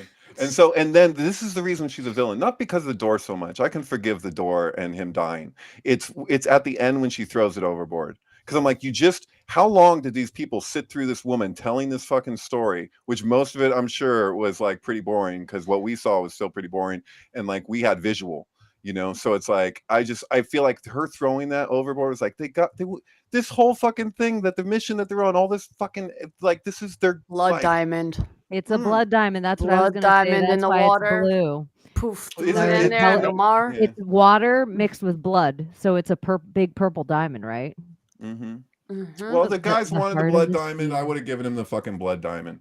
Sorry, that's my You feeling on it. you can't really do that, because look who it was that was like the one part of that movie that you're like, was it Bill Paxton? It's Bill Paxton, and it's a James Cameron movie, and we know Bill Paxton from Aliens, and he's at a different part. It's like Aliens meets Abyss meets I The don't know Abyss what the fuck. is one of the best. It was The good. Abyss is one of the best movies, but I think Avatar, Abyss, and Titanic, I think you could do a James Cameron trinity on those three, and Mhm. that there's probably some truth to all of that in that Yeah. way. There's something about that he actually himself physically went deeper into the ocean than any human being had up to that point, apparently. But you don't think we ever went to space, so I don't I know. also think, isn't it funny? Even just think about it. We have to believe that James Cameron went to the deepest part of the ocean. Yeah. James Cameron went to the deepest part of the ocean, everyone, and Elon Musk is going to go to the deepest part of space, just so you know your key players. And James Cameron is also, if he's filming around there, we never have to question what else they're doing around there, ever, ever, ever. And as long, there's always an excuse for boats to be over the area, which is also the biggest cable communication cord in the country, goes right through there. So I just feel like if you want to do any spying, if you want to do any telecommunications, fuzzy solar flare hacking, you'd have to fuck with that cable. And so the other place you'd fuck with the other cable, that's the biggest communication cable in the world, would be through the Suez Canal. So you'd put a boat there and you'd be like, look at this boat stuck in the Suez Canal. And then really you'd be, that's the same voice I talk to myself in, by the way. To answer that question. Yeah, to answer that from earlier tonight. But I think that they're just messing with communication. So then we all have to believe in things like solar flares and NASA. And Well, yeah, I just think you it all just plays touched into on it. the elephant in the room with Israel Palestine, because there's that other canal that's planned, that's named after the first prime minister, that goes directly through Gaza. So it's not just about resources, it's about this, because Suez Canal is a different type of terrain, and if they don't go through Gaza, they have to go all the way around. It's this big to do. So Here's my more- other yeah. conspiracy I just have to tell everyone and get it off my chest. So Elon Musk, like a week ago, something, we all know with the X app that used to be Twitter app, he wants to turn it to the everything app. He wants us to do everything on it. We also know PayPal is like Papal, that we're paying something to a hierarchy, like we're paying to the church, the Pope, the king, the whatever. So PayPal was also the first to charge us $2,500 if we said the wrong thing online. We can't get charged for saying the wrong thing online unless we all implement digital currency. And so like they have all this stuff. Who controls probably most of the digital currency, and he runs insider trading with one tweet, but we can't call him on it because it's the biggest newspaper in the world, but it's not a newspaper or utility. Oh, it's X. So he has this whole thing. He's tweeted out, blah, blah, blah. Kanye tweets out a tweet that says, my iPhone 15's acting funky or whatever. So it's just funny. Now we're going to start putting down iPhone. We just have these solar flare crashes. Gosh, I hope there's a hero that can save us that's shooting Skynet into the sky and is going to give us all free internet. So when everything crashes, X still works and we can run everything on it. And then Elon saves the day. So I just feel like all of this is a big setup so that we all have our everything app and then we do everything on it. Our entertainment's there, our currency's there, and then it's a company store. Then we're all working for the man, paying the man, and then that's how we end up on bikes, like pedaling in Black Mirror. It doesn't sound as bad as long as like the work is we just post memes on Twitter all day. Well, you know, the thing with Elon is realism. So like when the reason why Ye got kicked off of X is because he shared two images. He shared Elon Musk in his chones, shirtless, and was like, and then Elon responded with, "This is okay." He said that. He typed that apparently. And then the next image is a swastika combined with the hexagram. And so that symbol is a symbol for realism. Apparently, there's a new documentary on realism I just found out, but they Really? don't go into all the aspects of what they're actually up to. So if you type in Africa and realism, some interesting things come up. So they're basically like trying to set up on the like in West Africa, kind of another version of birthright, that like for if one was, and you can find like the head of that organization saying all this. So he's just like, we want to imitate what they did with Israel in Africa and have African birthright. And so if you know where Elon came from, it's really interesting that he would not just, to do something about the comment, but like completely remove Kanye West from that. I think if Kanye West had just simply shared something anti-Semitic, he probably wouldn't have done that. It wasn't because of the swastika. It was because this is the symbol of realism. And so you can actually find from the head of that organization him speaking about Elon Musk and how he represents their ideals and all. So when Elon Musk says he's an alien trying to return home, this is the like the biggest UFO cult that exists in the world. It goes back to the 70s.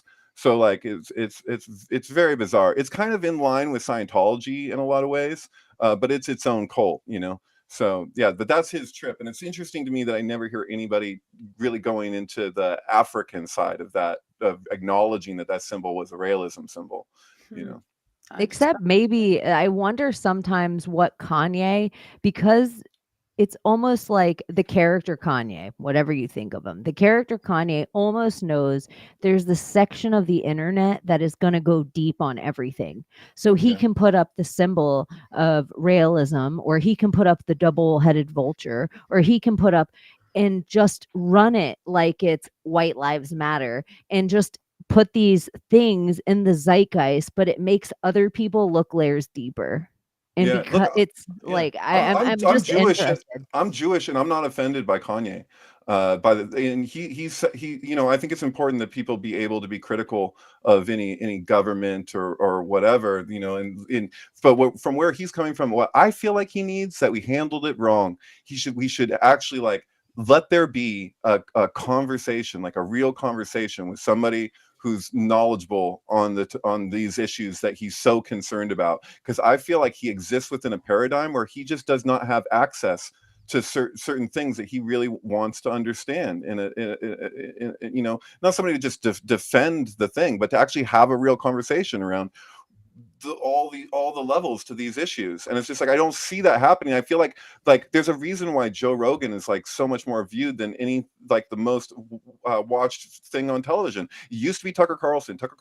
Carlson was the most watched show on television, and then but freaking Joe Rogan had like, what was it, like 10 times the amount of viewership.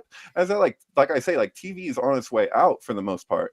And so that's the thing about, like there's a shift that's happening, but I would like to see, I'm saying, why are people so attracted to Joe Rogan? Because he's having real fucking conversations, and that's what people want. That's what people crave. So what the fuck? It's just like, I just see the end of an age, and it's just like sputtering out, but we're all acting like it's relevant.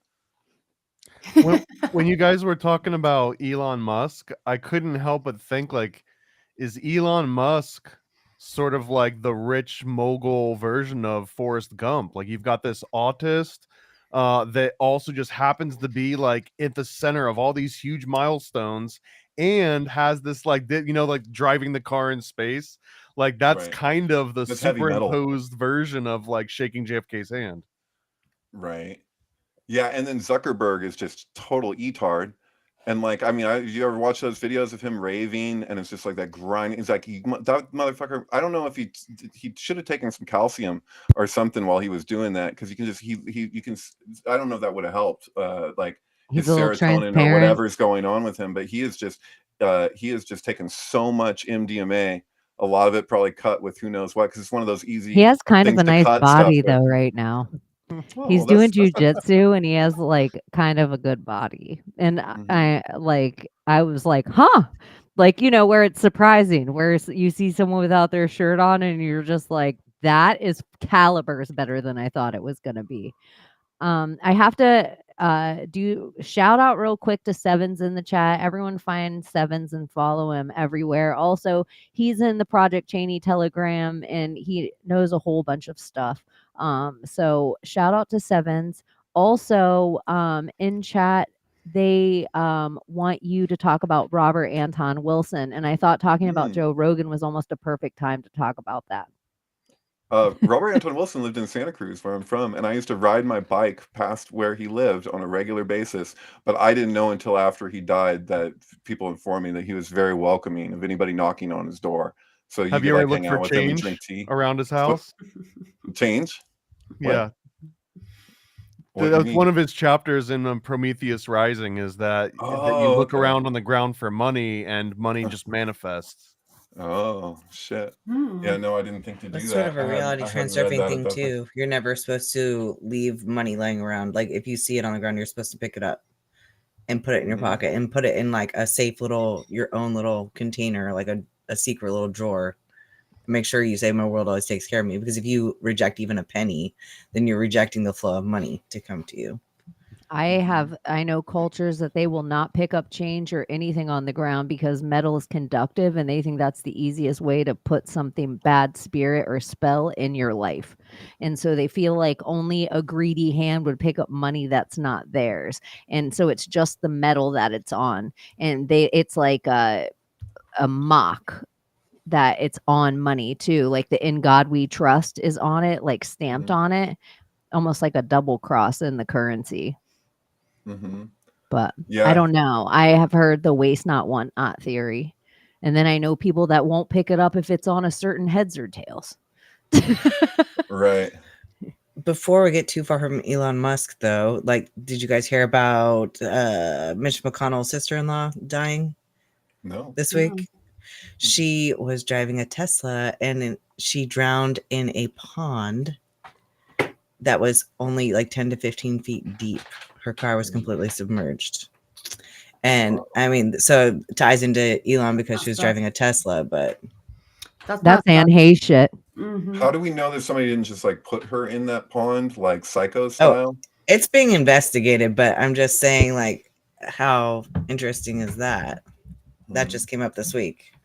Mitch McConnell, did you notice that when Mitch McConnell did that weird, like what the media called like a senior moment, he had a few of them, but the first time that it happened where he just paused for like fucking whatever that was, 30, 40 seconds or something, it was right after he was asked about the NDAA, the National Defense Authorization Act, which is giving money to Ukraine, Taiwan, and Israel. And he was asked about that right before he froze up, and everyone was like, "Oh, he's so old. Look at." It's like, isn't that funny? The media never fucking says that about fucking Joe Biden when he can barely fucking string sentences together. But then Mitch McConnell has that freeze up right after being asked about the NDAA, and then all of a sudden they're like, "Oh, maybe he's too old for office." Fuck you, dude. He's been too old for office for like 20 years. They're just now noticing. He looks like the dude on the Neverending Story when he has to go to the mountain turtle and the mountain turtle comes out and is kind of an asshole. That's Mitch McConnell. And when he froze up, I just thought he was the turtle talking that slow. I was like, just wait for this part of the journey, Atreyu. Stop being in such a rush. I love the turtle. Don't make him sneeze. It'll take another half hour to get there. He's just helping him get over his horse. Mitch McConnell. They're all too old. They're all too old. Remember when there was like the vote on the Trump impeachment, and he gave this very stern speech about how it was all of a sudden like, wow, Mitch McConnell is like really mad about Trump and it's really serious. And then he went ahead and voted against the impeachment. That was great. I like that. It was like it's just double speak. Worse than double speak because you say one thing and then you're doing another. Yeah. But it's also it's interesting because it's like somebody was kept quiet. Like his sister. What did she know? Angela Chow was her name. Who was she married to with that last name? I know, and it's his sister-in-law. Yeah, she's Asian. So, but yeah, it's his sister-in-law. So I don't know who she's married to. That's curious. That's curious, George. It All is right. curious, George. I I keep getting know. this visual of Curious George passed out with the ether. I don't know if you've ever seen that. I Maybe it's a have. meme or That's whatever. funny. Do you guys think have you guys ever said until this movie you and so anyone were like peas and carrots? No. Never said that. No. Never seen that Peas in a shit. pod, but not peas and carrots. You know, where I come from, you get beat up for saying something like that. No, that's something about They someone also sounds like always somebody's got a have case of the Mondays. he's always in this pale blue, Mm-hmm. except I think when he's in his military outfit, but then he's in the hospital gown. Mm-hmm. And I never thought of Jenny as a villain either. I don't think except this is the worst thing she did. Slept with a retarded person with AIDS. That's Yeah. like horrible. But I guess he was an idiot would be his medical Well, he diagnosis. was begging for it for decades, and I think that she just got pressured into no longer keeping him in the friend zone. But it was almost like coerced into doing it, like through guilting. It was, like that weird like white knighting thing where guys will be like, "Oh, I was nice to you for all this time, so therefore you now owe me some sort of like romantic retribution." That's sort of personified in this thing. That's why people villainize Jenny, is that she friend zones Forrest. But it's Is this like, what if Margot he's not Robbie? into it? I don't think so. Okay. Just in this moment, y'all, I would be like, of course she's Barbie. Is that little girl Barbie of the future? She played Sorry. Sharon Tate and she played Barbie. And there's like Malibu Barbie had been likened to Sharon Tate so much. It's kind of interesting because obvious reasons. But yeah, She is pretty, Margot. Old Margot Robbie. Yep. Then Forrest gets beat up by bullies, and that's when she's like, "Run, Forrest, run!" And and he was just, this is part I have to go back to this because for some reason this makes me laugh outside loud every single time. That kid's a running fool. It's so stupid, but he literally is a running fool. And she lives at this shack, and unspeakable things happen to her by her dad. This is where it puts it in the open of like, here's the unspeakable things of humanity that are going down. And I do like what Abby was saying, because I do think this is Jenny's theme throughout the whole entire film is dear God, make me a bird so I can fly far, far away. Well, there's a theme here too with Project Monarch and Project Bluebird. In that Jenny, this is going to be a little bit wild, but if you hear me out, Jenny might be one of these like genetic anomaly, like indigo children that has this like advanced ability. So that previous scene when she says "Run, Forrest, run," that might actually be like a magical incantation or her flexing this like supernatural ability and curing him in the moment because of her intent. And that when she goes back home with her dad violating her, this is almost like Noah's, like Cain going into the tent or Ham going into the tent. Oh, Like, yeah. the dad Wow. is trying to remove her magic somehow, and she's being like harvested for this magic. And that scene in particular when she's "Run, Forrest, run" is the Brittany. proof of it. I Look at gotcha. Brittany. She's like Carrie in a way. She's like got telekinetic powers or Yes, something. exactly. And This and is the blowing dad's my tapping mind that right now, power. because even like what Layla was saying earlier with how he just ran like a robot until somebody said stop. And they make this whole point in this movie of showing us the side by side of these characters and what's going on with them in the moment. Like almost like, is Forrest her guardian angel? Like, is he real at all? Is the story really about Jenny? I don't know. I don't know, but I really like this comment where someone says "Run, Forrest, run," and it's RFR, which is 18 plus 6 plus 18, which equals 42. That's pretty good. 42 is a No, significant number. there was a scene when And look at like that's so true too. If her whole spell the whole time is dear God, make me a bird so I can fly far, far away from here. Dear God, Right. make me a bird. And then the feather falls on him. Almost Word. like her spell is starting to enchant. Like it's like as the feathers come, she's slowly becoming this bird. When he is the Yeah. feather, because that's the whole representation in the beginning with like the feather that's like flying around. It's because it represents him kind of just being blown around by the wind, like all of like this The wind of Well, answer, he my takes he friend, shares her is prayer. blowing in He's the wind. The It's a great answer is reference. blowing in the wind. She's singing that naked with the guitar. right. Well, on this is You're the stage. other so biggest right. thing that is so like it's like one of the big reasons why I want to go in order of it is because this bird theme comes up for Jenny the entire time, Yeah. including free bird of it all. Like Right. this is her like the free bird long thing before she's about to jump off of the balcony and fly. And Right. you can see like the dude touch her back and how her skin crawls in the moment of it reminding her of her father.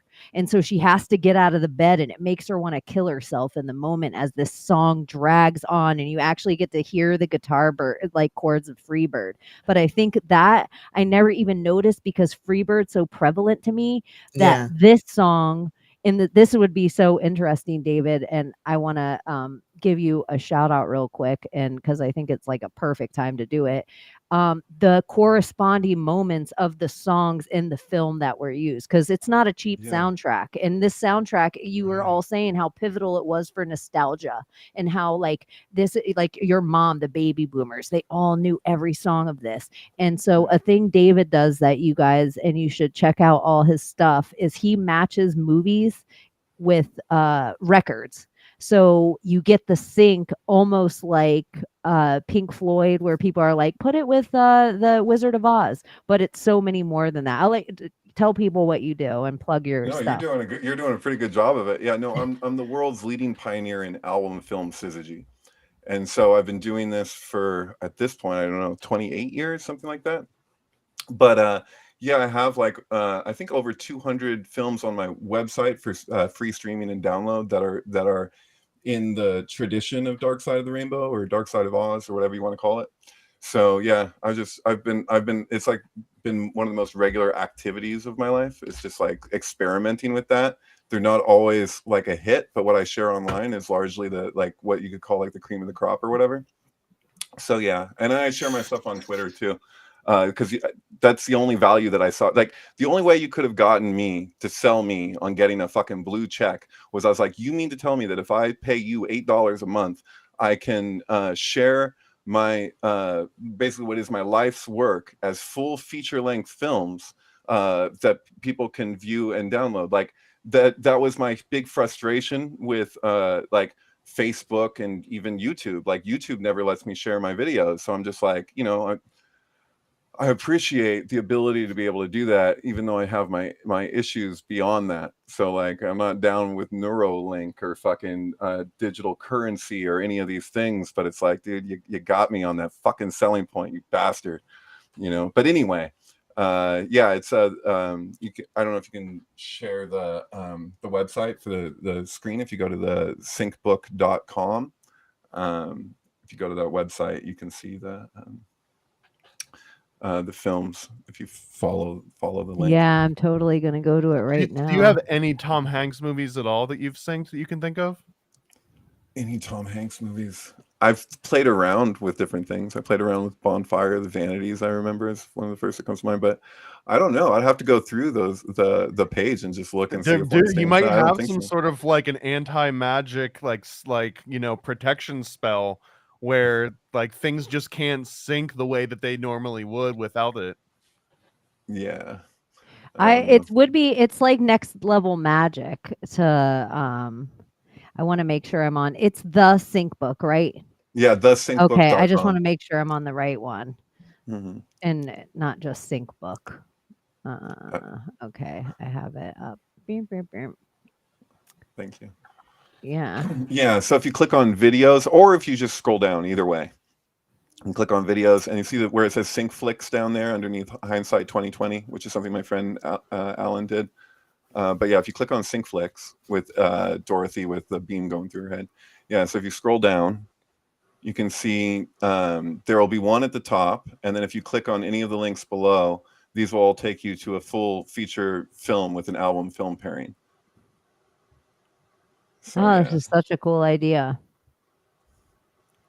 It's a spell of its own. You can rewrite the film or match Yeah, it I like perfectly. to relate to media in a malleable way, and this is one thing that, and if you were to entertain with certain examples, it's hard to imagine that they're not intentional. Some of them are just so direct and over the top. You have Uh, favorites? I love this movie.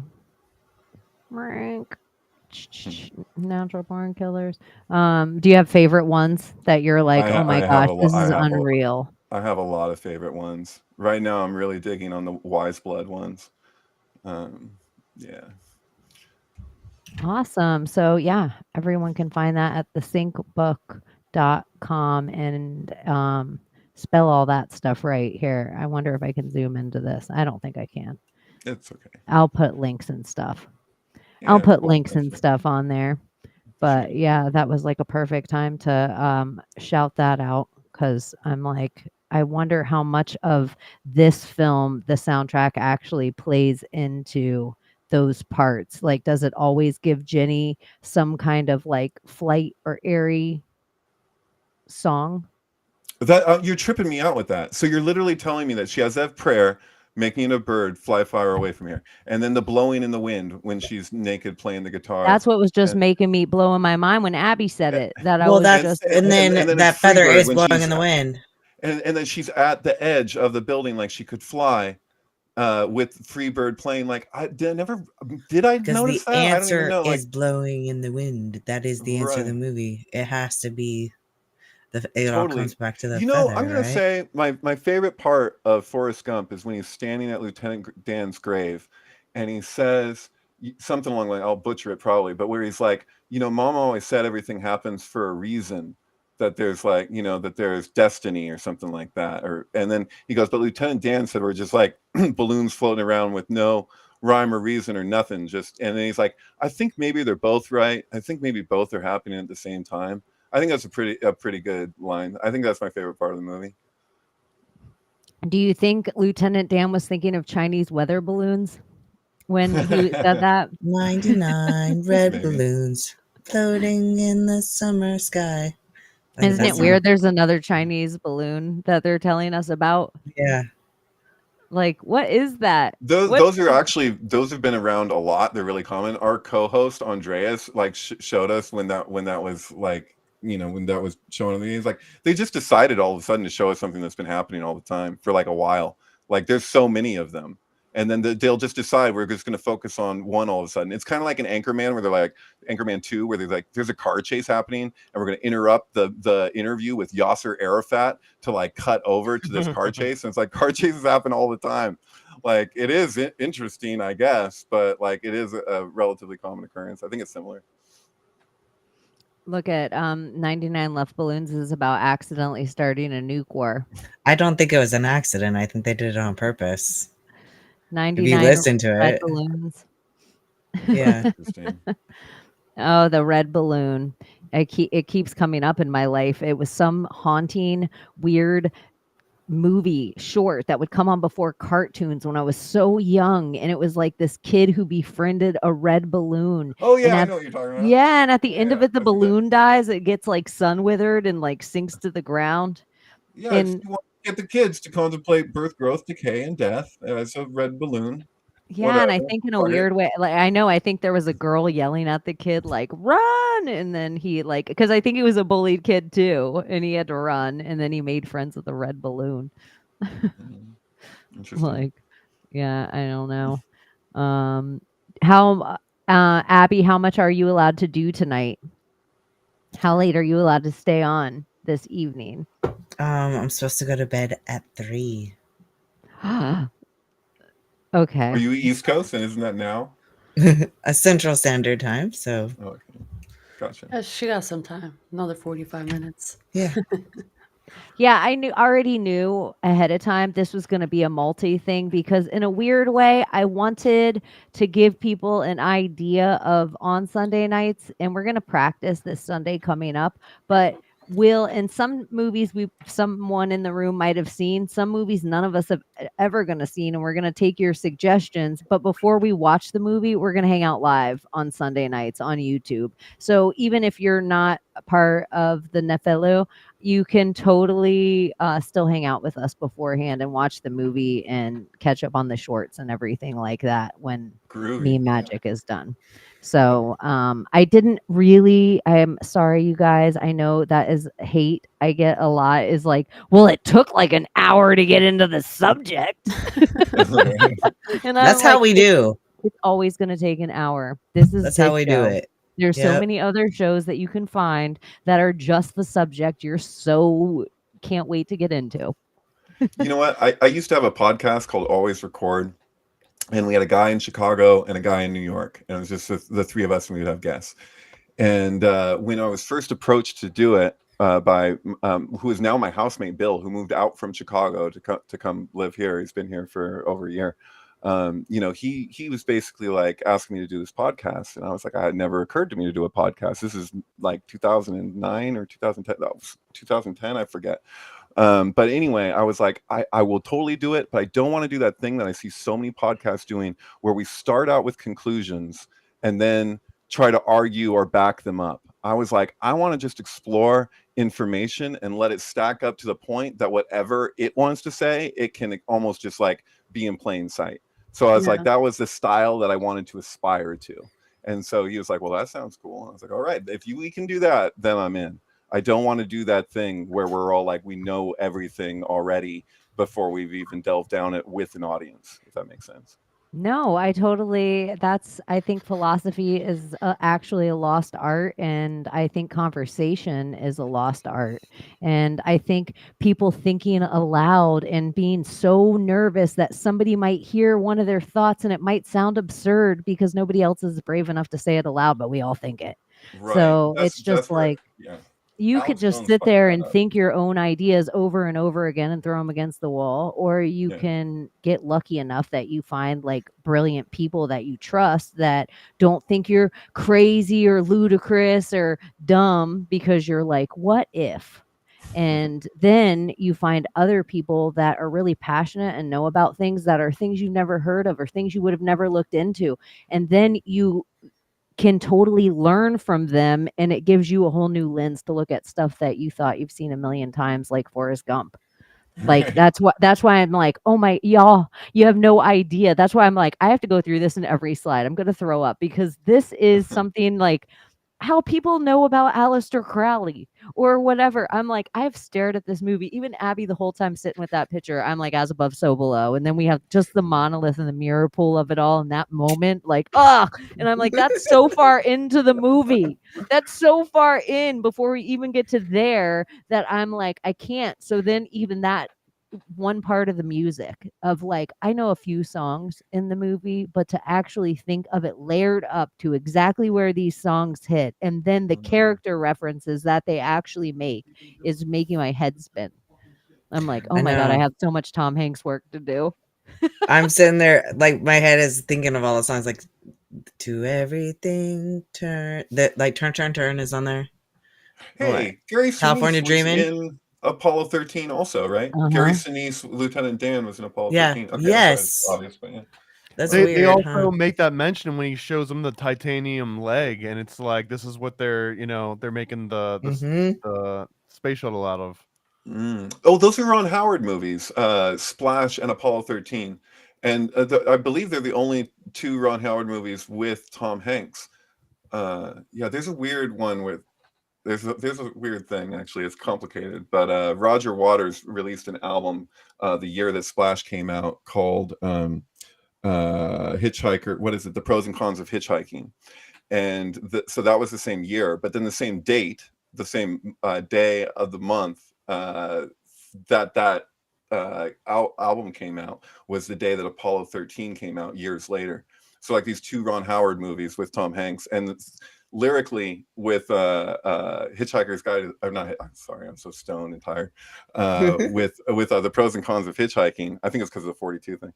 But yeah, he has this whole song about going fishing, and then Ron Howard, like you may remember him from Mayberry with Andy Griffith, and every episode started with him with the fishing pole, like they're going fishing together. And so he has a song about going fishing, and then you're like watching Splash while he's like, and it's complicated. I actually think it relates to the Saudi Star issue. It's a Crowleyan thing where tarot arcana are switched, and like Saudi is literally a fish hook, and so there, and then Nun, what we call death, which was the only unnamed arcana in Marseille tarot, original tarot, or French tarot. That is the fish. So literally, like the pictograph that corresponds from Phoenician Chaldean roots of the Hebrew letter is a fish. And so you have water too, so the men, you have all these elements, and they all work together mathematically. It's really, I'm not going to explain the whole complicated thing because it's too much for this, but point is, I believe it was encoded into this Roger Waters album, and that it's actually like in both those movies, like it was like playing on something. It's just like Ron Howard playing around with mysticism in a really weird way and using Tom Hanks. Do you think Daryl Hannah was actually like Daryl and was? I saw Daryl Hannah at my work. I always thought that was such a weird word. She was wearing a hood and she had glasses, but she was so like a good friend of Neil Young passed away, who I stretched his canvases for several years. And he was a good friend of mine. And then Daryl Hannah like came to pick up his paintings and had somebody else who was also close with Neil Young go in the business to go collect them. And then he was bringing them out and showing them to her before they took them away, because we had them all stored in the back of. I stretch canvases for a living, and I build frames for people. And it's a print shop, G Clay Printing, and it's just there was this guy Mazio, who was at one point shortly before he died, he came in and was talking about how all the anti-vaxxers needed to go to a concentration camp. And I never heard anything like this come out of this person. Like, he's such a fucking good, like, he was the original like visual guy for the Velvet Underground before second guy kind of became more widely known.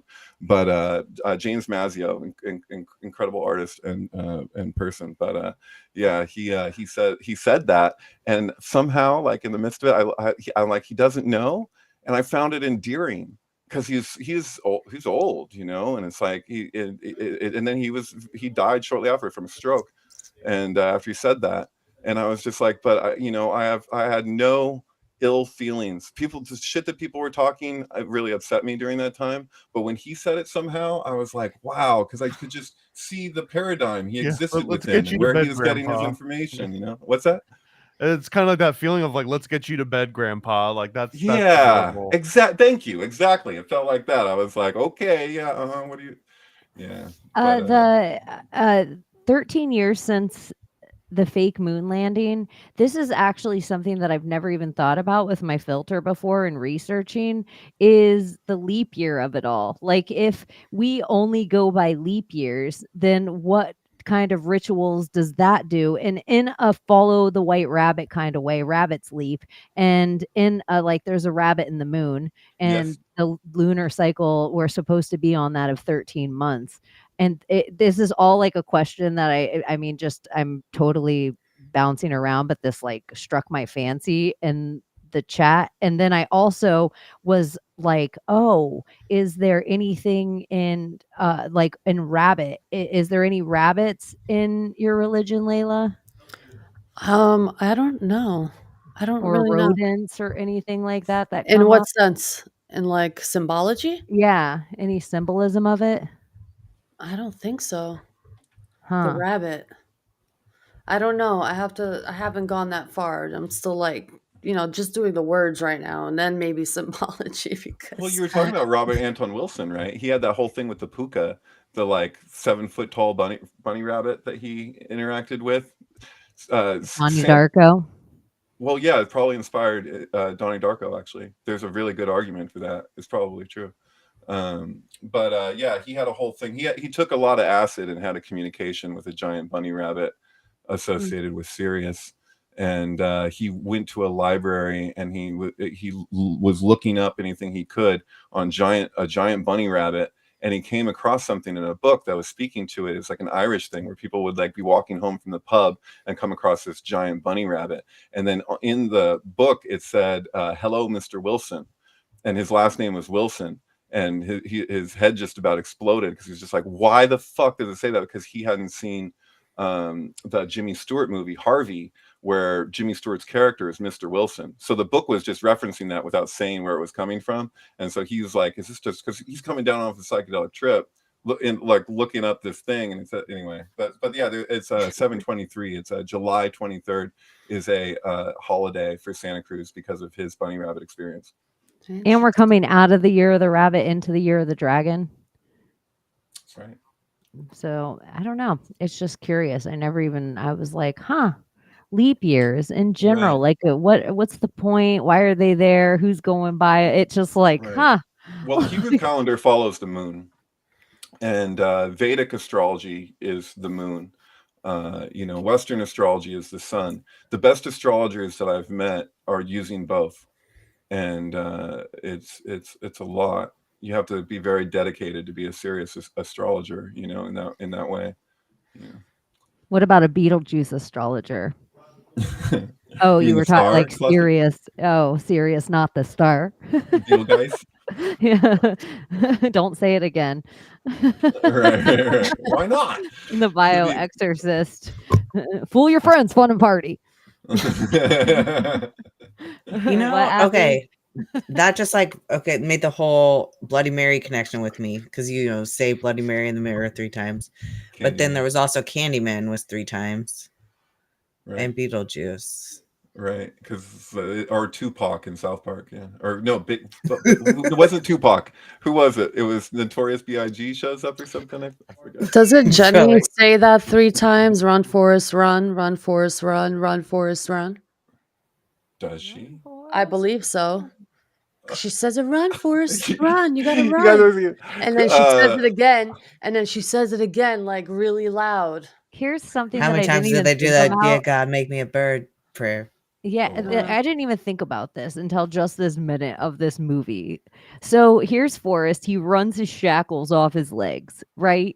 And these metal shackles. And then at the end of the movie, Lieutenant Dan has legs. Right. I don't know why. I never even put the thing together before of Forrest lost his metal legs and Lieutenant Dan gets legs. Oh my God, that's full Urkel. That's good. That's gold, Jerry. I like that one. I'm gonna have to think on that further. I didn't even did he level up? Lieutenant Dan's the Full Metal Alchemist. There's another Ron Howard link here too with Forrest Gump, because right after Forrest Gump came out, or maybe it was right around the exact same time that music video for Weezer, Buddy Holly came out, which is they were using the exact same technology to superimpose Weezer into an old episode of Happy Days with Ron Howard in it. I was just about to say with Ron Howard.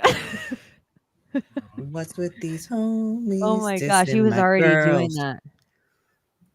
Oh, that's interesting. Ron Howard, actually, there's a Funny or Die movie. I actually have a sync with it, with a Roger Waters album. Is This the Life We Really Want? There's a Funny or Die Trump movie. It's like Trump the movie, and it stars Johnny Depp as Trump. I don't know if you've seen this. It's the only Funny or Die movie that I know of. But Christopher Lloyd shows up with Alf, and there's this whole thing around time travel with Trump in this. It's weird that more people don't talk about this thing. But anyway, Ron Howard introduces it at the beginning of the movie. So it's Ron Howard in this room, and he's like, I'm going to show you this movie, and he puts a VHS in, and it's the Art of the Deal movie. I think, yeah, it's Art of the Deal, the movie. It's fucking weird. Art of the Deal. It's funny, that Art of the War. Imagine if there was a war that was older than you, and all your highest generals, they all told you, of the opposite team, you had them all convinced that the Art of War that you wrote was the highest book they could read for learning war. Right. It's so wild where everyone's like, but have you read The Art of War? And I'm like, would you ever give someone The Art of War, or would you give them all the bad info of war? No, that's the Narcissist Handbook. It's well, have you read the Narcissist Handbook? Yeah, that's fucking weird. The Art of War. Where do you think The Prince falls into that, though? Because that's the rules of diplomacy, wouldn't you say? Or is that would that be that? I don't know. What's that? You said the Prince? The Prince. Yeah. I thought immediately of Prince. Yeah, I did too. Like I was I like, was like, I was all purple purple rain, just then. purple rain. Yeah. I thought you were gonna go into like a Prince speech of the time No, he nailed it, and you were gonna say a no. Prince song that played on the You're movie that tripping I me was out gonna right be like, now. what? It might When be Doves Cry played on when Jenny. You're blowing my mind. So the other night, I saw a friend of mine who I hadn't seen in a long time. Who actually he has a crazy story that he told again the other night about when Prince gave him a shout out right before doing Purple Rain. And I know it's a true story because a good friend of his who was also there is like, dude, I saw him on the screen. He was like, he didn't know where he had gone. He was doing a bunch of blow. He had been naked up and top in the booth, and then like he came down below and was like right in the front. And it's like they put put him on the screen, and he was like, "There's this guy. I've been watching him all night." He just had it was just a glorious moment for him with Prince. And then he like the fucking like purple glitter like came down right before they did Purple Rain. But he basically dedicated Purple Rain to him that night, and it blew his mind. So yeah. Anyway, it's weird because I just saw him. Yeah. Sean in chat went over that some THC first celeb with Con 19 tweeted that he was beating his wife in the game of gin rummy by 201, like the Dan Brown movie Inferno he starred in for 2 hours and 1 minute, like the Jesuit Order 201. And then you could also add the Agenda 201 to it all. Totally. We were also, which was we were all about to start that and go into lockdowns. You mean Event 201, and I think you're I think there's because there was Agenda 21, and then there was Event 201, which was the practice run for COVID. Yeah. And then there was also like there's like two more that came after it, right? Like they've sat down and had two like whatever Project 2023 or I don't know what it's called, but you know like, how you were talking earlier about how like with magic you want to put something into people's face and it's like part of what makes it work. What about fucking Event 201, man? Was that not just like something you're like, it can't be that blatant, can it? And it's like, yeah, as a matter of fact, it can. Who paid for this? Bill and Melinda Gates? No shit. Yeah, that one was crazy. Oh my god. yeah, it's so wild. It's like they all, and if you want to, like eugenics has that gin in the middle of it, Layla. It's all wordplay. Yeah, like maybe they have to tell us in plain sight about their words. Do you guys want to keep going through it? I don't want to keep you on forever. If you guys are losing steam, we can wrap up if you want to. Ladies, gentlemen. I'm good. Yeah, we could continue. I have nothing to do tomorrow. Okay. I only have to go to a jiu-jitsu tournament in Thomas's neck of the woods. So, but I don't want to make that call for everybody. So I speak for myself. I do have to work tomorrow, but I'm on California time, and I don't have to be at work till 10, so we're good. All right. I'm on Abby's schedule, so I think we're good for like another half hour. Yeah, I'm on Abby's schedule too because she pays good money for her coach to tell us what to do and for us to lie to him. We like the little bit of lying because then a little bit of us is like, don't tell us what to do. Always. Even though we pay him good money to tell us what to do, a little bit of us is like, don't tell me what to do. Yeah, the only downside is I check in on Saturday, and so like you're supposed to get 7 hours of sleep before you put on your bikini and take pictures. I know. I wish you could check in at nooner. I know. If you just made your check-in a little later, everything changes. Well, it's like 10, so I have to do it by 10. So I've got to go to bed by 3. It's good. It's good. Yeah. Go to bed by 3. Look at you're already asleep. Thomas mentioned the whole monarch butterfly part of the Forrest Gump of it all, but there's a scene actually where you can see the butterfly symbology is when Forrest actually comes to Jenny's house, and I guess Jenny tells him that he has a son. But on the side there, on the wall, you'll see a butterfly, like literally right on the side of the wall. I guess that was like symbolic of her and her growth and transformation of this new person that she is now, like a working mother, like a total different like version of herself, clean, not doing anything crazy. Yeah. So that was that symbol in that movie that caught my eye. I was like, oh my God, it's just right there on the corner, but it's there. Well, like another version of that timing. Because if she really is like this coveted DNA of Project Monarch, which in my opinion is like the elites trying to breed the perfect trauma victim that can just jump in and out of states almost at will, like it's a superpower. And if that is what she kind of represents, and that Monarch represents the next iteration, so when you combine that with this like equilibrium Christian Bale, Forrest Gump, autism, like superhero, like that could be Indigo Child, Antichrist, who knows? But like whatever that child is, and isn't the child ends up being the same kid that's in Sixth Sense, which kind of ties back into like Forrest Gump Crazy. been dead Yeah. the whole Hey, time. Thomas, what year did Kathy O'Brien come out with that whole thing Oh, about Monarch? Transformation America? That's a good question. Yeah, because I'd be interested to know that in relationship to Forrest Gump.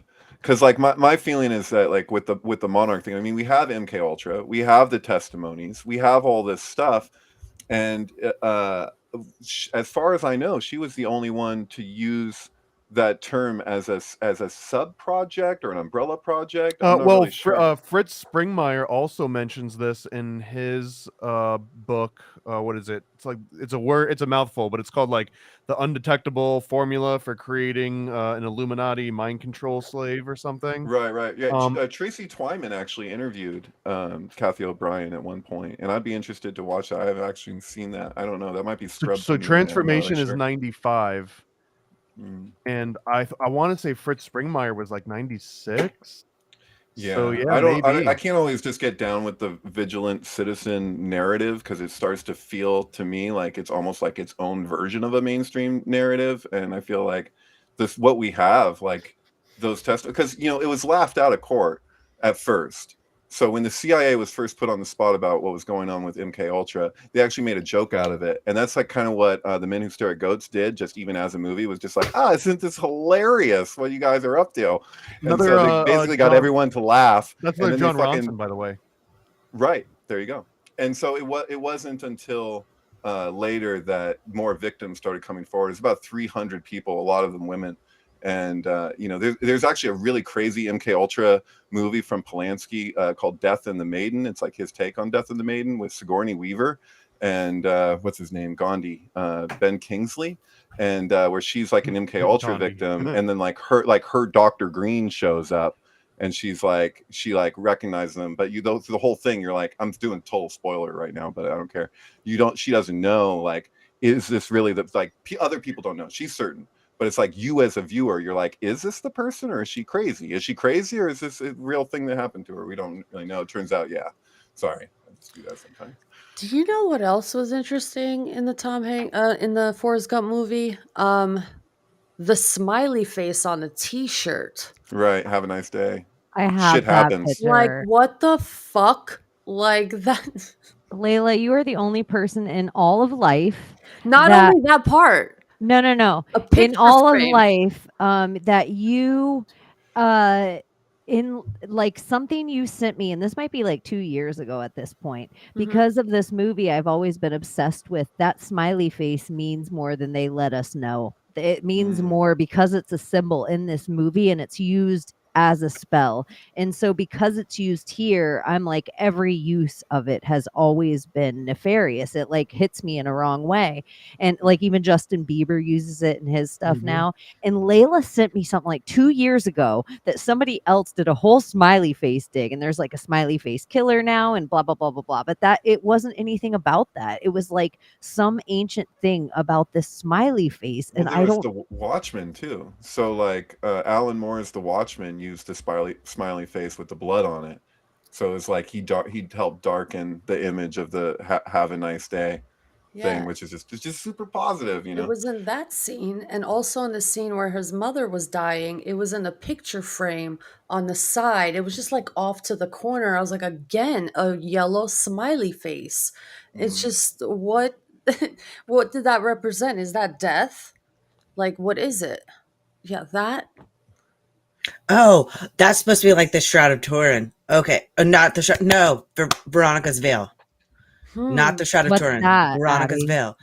We've talked about this on another episode, but Veronica's Veil is an icon that's allegedly owned by the Vatican somewhere, and it was Latin for Vera icon, and I don't remember what that means exactly, but her name wasn't actually Veronica. She was a lady who, when he was carrying his cross and he fell and stumbled, she went up and she wiped his face with her veil. So she's been dubbed Veronica for Vera icon. But her veil allegedly like had the face of Christ on it. And then and it was in blood because he had already been beaten and had his crown of thorns on at this time. So any piece of cloth that's held up against Veronica's veil transfers the face of Christ onto it. It's supposed to be like very magical. So that is actually doing Veronica's veil. So, do you know it was Forrest Gump who wiped his face, like Jesus, like literally. He's the one Okay, that so wiped they his are face. literally calling him Messiah in this. Holy, I'm telling you, that's what I felt in this, like Messiah feel, like Yeah. fallen angel or something. It's just Do they ever play sympathy for the devil in this movie? They don't, do they? I'm just throwing that out The there because I'm Baphomet? getting like a vibe from like the way that song is. Like I've been around for like all these different events, and he's like, I was there and I was there and I was there. It's like a kind of a classic thing in like devil folklore, that the devil is just like everywhere that certain things are happening. So it's like the reversal where it's like, well, what if he was just showing up at like, you know, like being positive or whatever, you know? It's like kind of like a Luciferian kind of like, well, actually, he Go back. wasn't that bad, you know. He's Yeah, doing well, some good things out there. Abby, you were saying like another idea, which I don't think is like necessarily, it's just the opposite of that philosophy a little, is that he was a muse. Yeah. Well, because you've got to figure how many people did he inspire? He inspired Elvis to shake his hips. He inspired how many people to run in this scene, you know what I mean? And change their lifestyles and stuff. He almost like they're following like the Grateful Dead. And the red hat reminds me of the Hopi prophecy. He's red Kachina, blue Kachina. He inspires The red and blue that he by- wears. He wears the light blue, the red hat. It's the red and blue. That's Chesed and Gevurah. So you have mercy and judgment or severity. Gevurah doesn't have to be like necessarily like it's all about like sweet or bitter judgments, and those depend on your own inclinations. So it's like some people have a misconception there when it comes to that. But yeah, they're the two pillars of Freemasonry, right? At the top of the two pillars of the terrestrial. You know, your red and blue are often used that way. I've often wondered if that's the whole thing with sirens, because sirens, like, you know, police sirens, they go back and forth with the red and the blue, and then you're like, there's technically three pillars. Like the third would be related with purple, right? So like with Sirius at the top. So there's this like this. You'll see the sun and the moon in the pillars in Freemasonic halls, you know, like represented on the tops of these pillars, and you know, this is the strength of ourselves, like what we essentially are, and it's also like the sustaining order of the empire.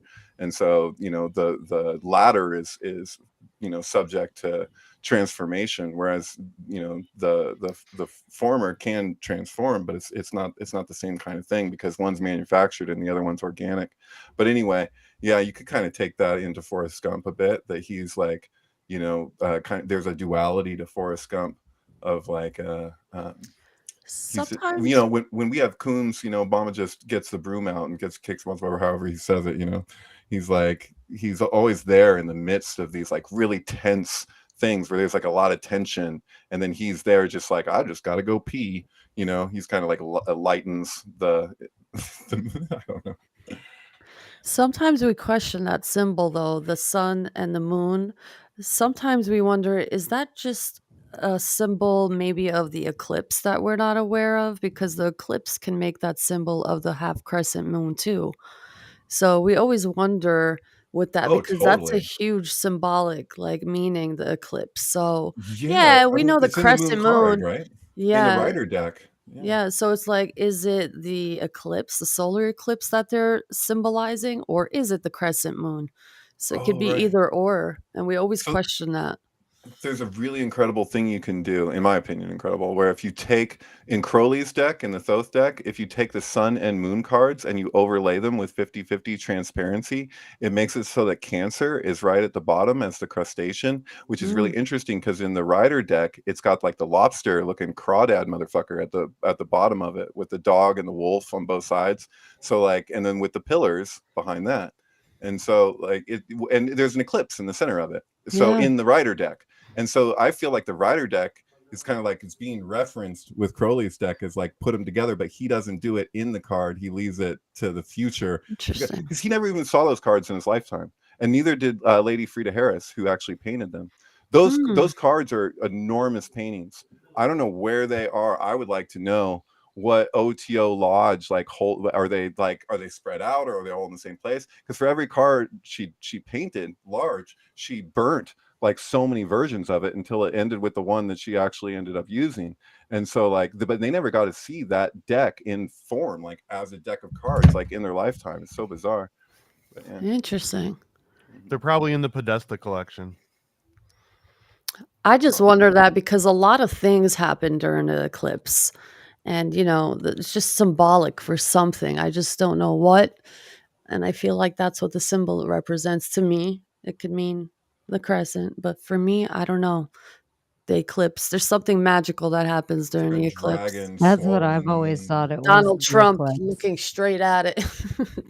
It's like, Right. I don't know. There's something about it. I think the South Carolina flag is meant to show us that it's the eclipse and not the moon, and that's why you see the palm tree. Mm. It's not nighttime. It's not a waning or waxing moon. That would be so weak. Yeah, like why would that symbol be what it could wane or wax and just have its many phases? Why is that one so significant? One of the significant things about Forrest Gump that kind of drives me crazy a little bit of how much it's brought up is his ping pong paddle. And he's like, one of the parts is he gets out of the military, which this just seems like a super spy. Like, let's just not say Forrest Gump and let's say Lee Harvey Oswald or something. He gets out of the military. He's injured in battle in some way that it would be honestly, I would shoot you in the buttocks would be the perfect way for me to convince the rest of your troop that you're injured. So you get to eat ice cream, Joe Biden style, and lay in bed and just eat ice cream and ice cream and ice cream. And then you learn how to play ping pong. So one of the things you go all over, you play ping pong, you get this medal that we see Obama give Joe Biden and all this stuff. It becomes this like presidential medal of honor. And that's how he meets all these presidents. But an interesting thing is, and his mama says it's okay. It's just a little old white lie, ain't gonna hurt no one. He takes a check from China to endorse their ping pong paddles, but he isn't going to endorse their ping pong paddles. He doesn't really play with them. So there's all these pictures inside his house of Forrest Gump dressed in CCCP outfits and clothing to be the pushman for China ping pong paddles. And I think in the opposite is true. I think he is like the American savior, but he really is like a pushed Chinese shill. Hmm. I think it's like he's a spy, but Yeah. it's just like Aleister Crowley. Is that me or is there runes written on that paddle? It does It looks look like the Stussy, what people call I the thought Stussy that symbol. too. I'm just That like, is what is so going on funny. there? That is so funny. I That don't know, came but a up lot of people like to compare that with the Kabbalistic tree of life too, the Hmm. Stussy symbol, because the Mhm. way it twists in on itself, because there's a from the upper to the lower worlds, there's kind of a twist that you see there with the Yeah. like the lightning flash. And the 13 stars and the ribbon. There's 13 Yeah, so of those them. 13 stars, if you continue with that formation, which is the same formation you see above the eagle on the dollar bill, Mhm. if you continue, oh, is that the same one? Is that 13? Because they form a Right. six-pointed star 1, on the 2, dollar 3, bill 4. using the 13 Yeah. stars. And so if you Yeah. continue with that formation in rounds, like if you keep extending it and you do it 9 times outward, the number of stars that you end up with is 541. Which happens to be the gematria of Israel in Hebrew. Hmm. So yeah, so there's this whole thing around the ninth gate, White and blue this too. idea, because there's 9 pathways that belong to the upper worlds, with the 9th being between Chesed and Gevurah, the blue and the red. Wait, yeah, what was that symbol of Mississippi? What was the shape? Go back. The shape of Mississippi. Yeah. Did you see the The checkerboard on the blue. football field in the end zone? Holden Caulfield? What did you say? In the because he's Roll Tide, he's like Alabama, right? But Let's go back. in the end zone, it's checkerboard. It's the whole end zone is Oh. checkerboard. And his boat's Jenny. A lot of 12 boats are named Maritime. Jenny. Oh my gosh, this movie is too much. My computer almost got busted. Okay, all the way. He's in College. Oh my gosh, I have to do it the long way. Hold on. Supertramp way. I know. I'm like, let me just make these a different style so I When can he's see them running all. and they're when directing he's him. running Running. Stop. and running and running. Oh, look it. I have this, but I don't have the whole picture. I totally cut the end zone off. All that work for no effing reason. You know, what was an interesting part to me that stuck out a lot when they rode the hurricane and all of a sudden the lieutenant was just like a newborn man and it's like he found God in that sense. And it's like during that whole storm and they were the only surviving boat. Yeah. You know why? Because Forrest let Lieutenant Dan on the goddamn door. Yeah. And they had hot sex and kept each other warm. Because it's hot sex to have sex with someone with no legs getting in the way. There goes the whole Jesus thing though, again, because like Jesus like took the fishermen out on the boat and then, you know, calmed the storm or actually whatever, but then like filled their nets full and then all of a sudden Oh yeah. What was the name of the hurricane in that movie? Oh, that was Thomas, right? Or was that Peter? He was that with Peter in the Bible when Jesus is with the fish, where he throws the net on the one side and it doesn't catch any fish, and he's like, throw it on the other side and then catches all these fish. Yeah, yes. It was Peter. Yeah. So that's referenced in Office Space, which actually synchronizes with the Matrix, right? So those are like basically practically the same movie in this really weird way. Hurricane Carmen. That was the name of the hurricane in Forrest Gump. Hurricane Carmen. Carmen Electra. Not to make it about the Chicago Bulls or Prince again, but sorry. Oh, so yeah. So the main character in Office Space is Peter, and he brings the fish in to gut it when he's like kicks over the cubicle that he's in or whatever. It's super symbolic from biblical the gospel. And then Thomas is the character in that's Neo. Neo is Thomas. So Thomas literally means twin. And so yeah, the Matrix and Office Space, totally strange attract. Even the guys like Agent Smith, you know. We have the whole red and gold of it all. Oh, China. Mhm. 44. There's the end zone. See it? See the checkerboard? Oh yeah, Mm-hmm. totally. And I You think see it when he's running to the other one, but it might have been like the last school to let black people like watch the game.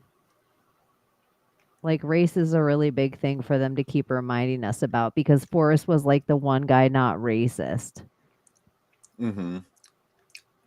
And he just ran into the football game. That was a running fool. The one non-racist guy that lives on the plantation. Yeah, on the actual plantation. And he's there for that day where he's like at all that, where like the first black person was ever going to come to school. I don't know why they made such a big deal of it. That kind of thing. And somebody got shot that day. And then this. oh, y'all know how I got my name? I didn't know this till this movie.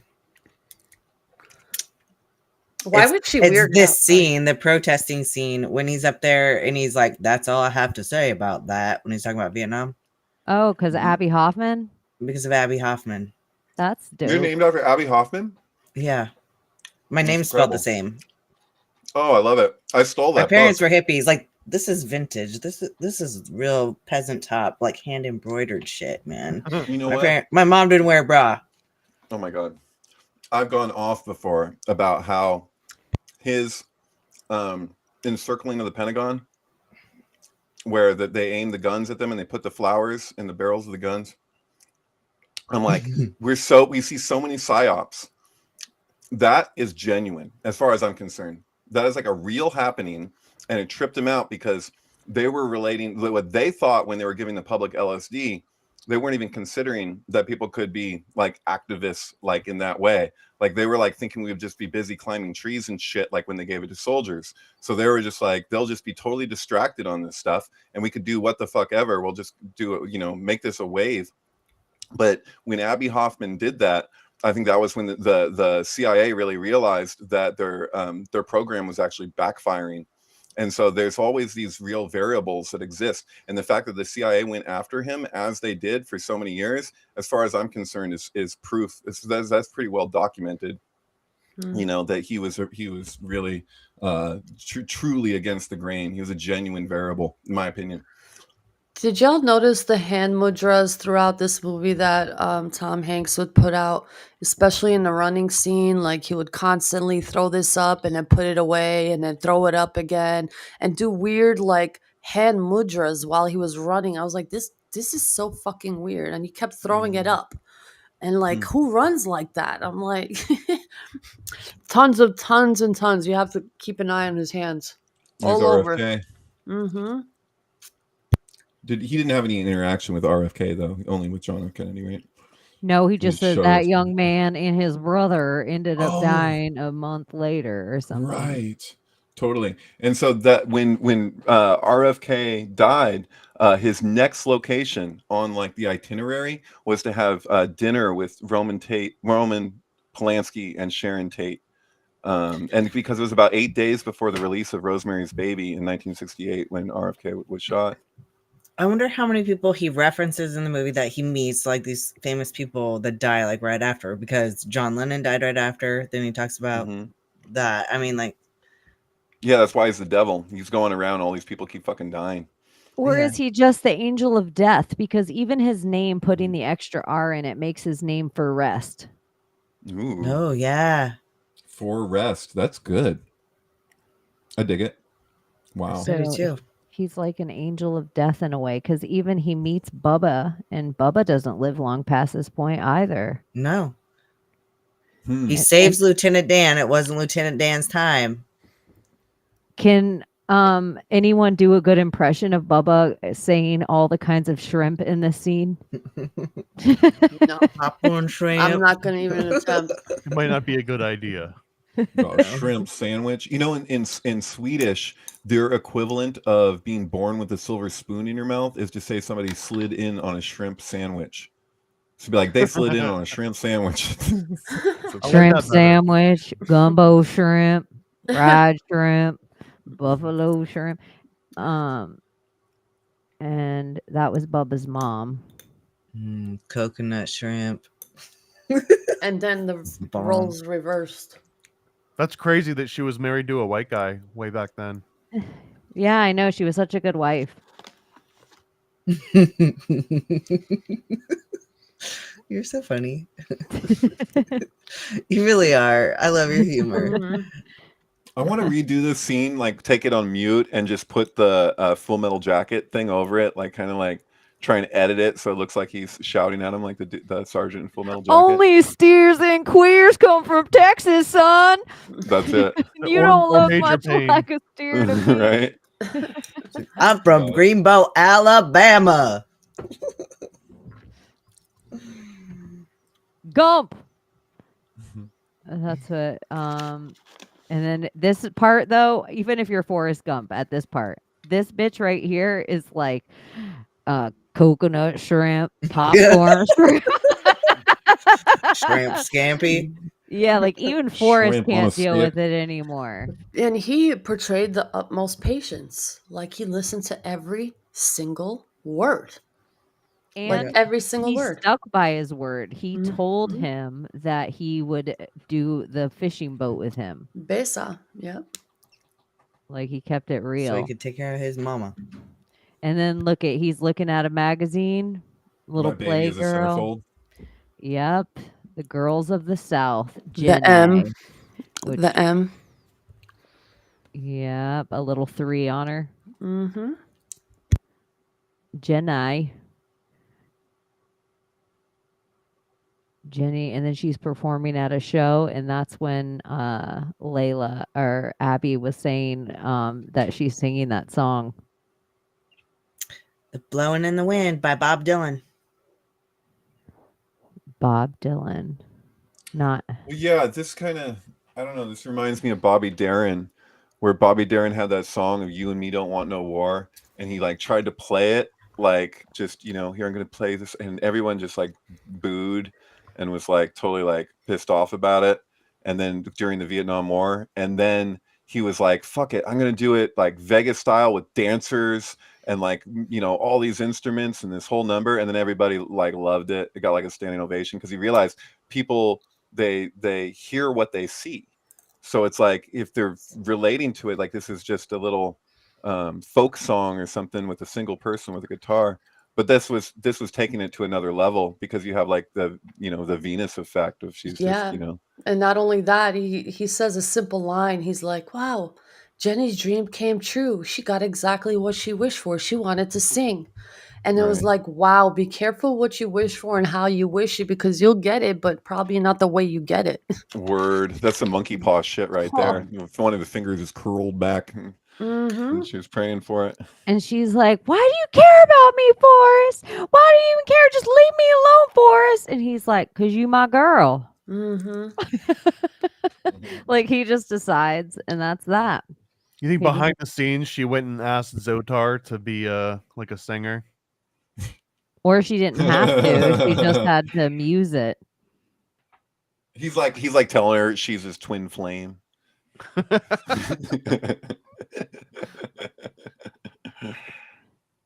This is the first time in that moment where they like let us know like she's starting to leave the ground with a busted ass kicking cotton heel. Mm. Oof. Mhm. That is blister. They must have made her wear those shoes on the set for a little while. But that's before the scene where she's free birding, which that's when she actually leaves the balcony. With Forrest. Yeah, we can stop there with Forrest and chit chat because I know Abby is going to leave soon. Yeah. I'm as free as a bird now. I'm singing a lot tonight.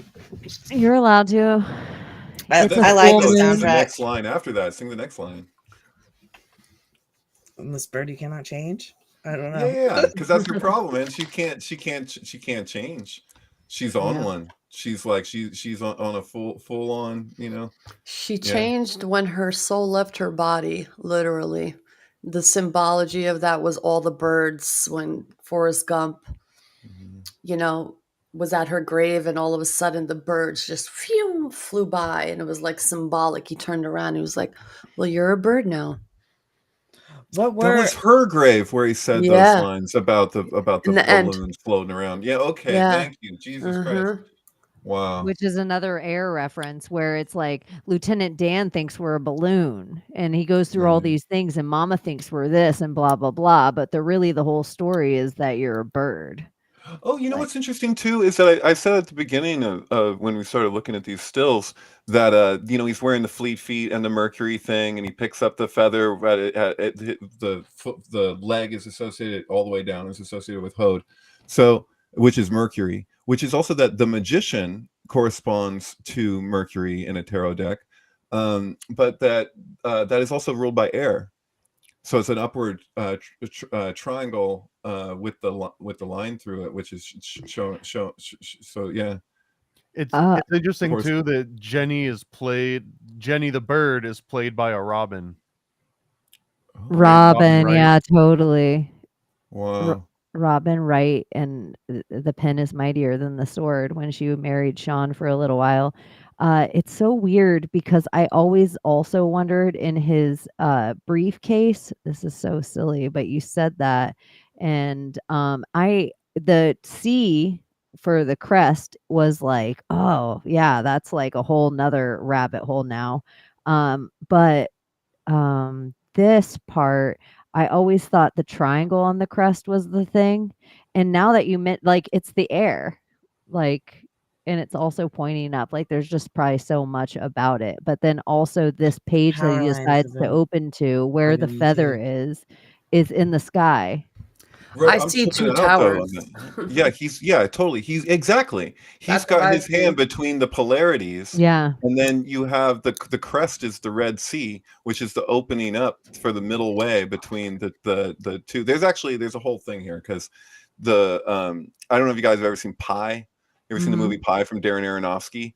So Uh-huh. like where they have the whole thing that they're looking for a 216 number. So the 216 number that's significant in Torah is Moses sings a song at the parting of the Red Sea, which is 3 verses long. Each verse is 72 letters. So it's called like a 72 triplet or whatever. But 72 plus 72 plus 72 is 216. And so there's the way Kabbalists relate to reading those verses. The first verse they read right to left as they normally would. The second verse they read left to right as we do in English, and then the third verse they read right to left again, and they relate to that as the parting of the seas itself, because it's all mathematical. So it's not just literally like what he says, it's like what is articulated like mathematically. So then that relates to the pillars of the tree kabbalistically. So him to have his hand, his right hand, which is interesting, the judgment in between those two telephone poles, to me feels like that's everything implied in that with Curious George. Like the symbolism this is my favorite still that you've shown so far, like because it's so simple but it's so loaded. I feel like the entire movie is this. Mm-hmm.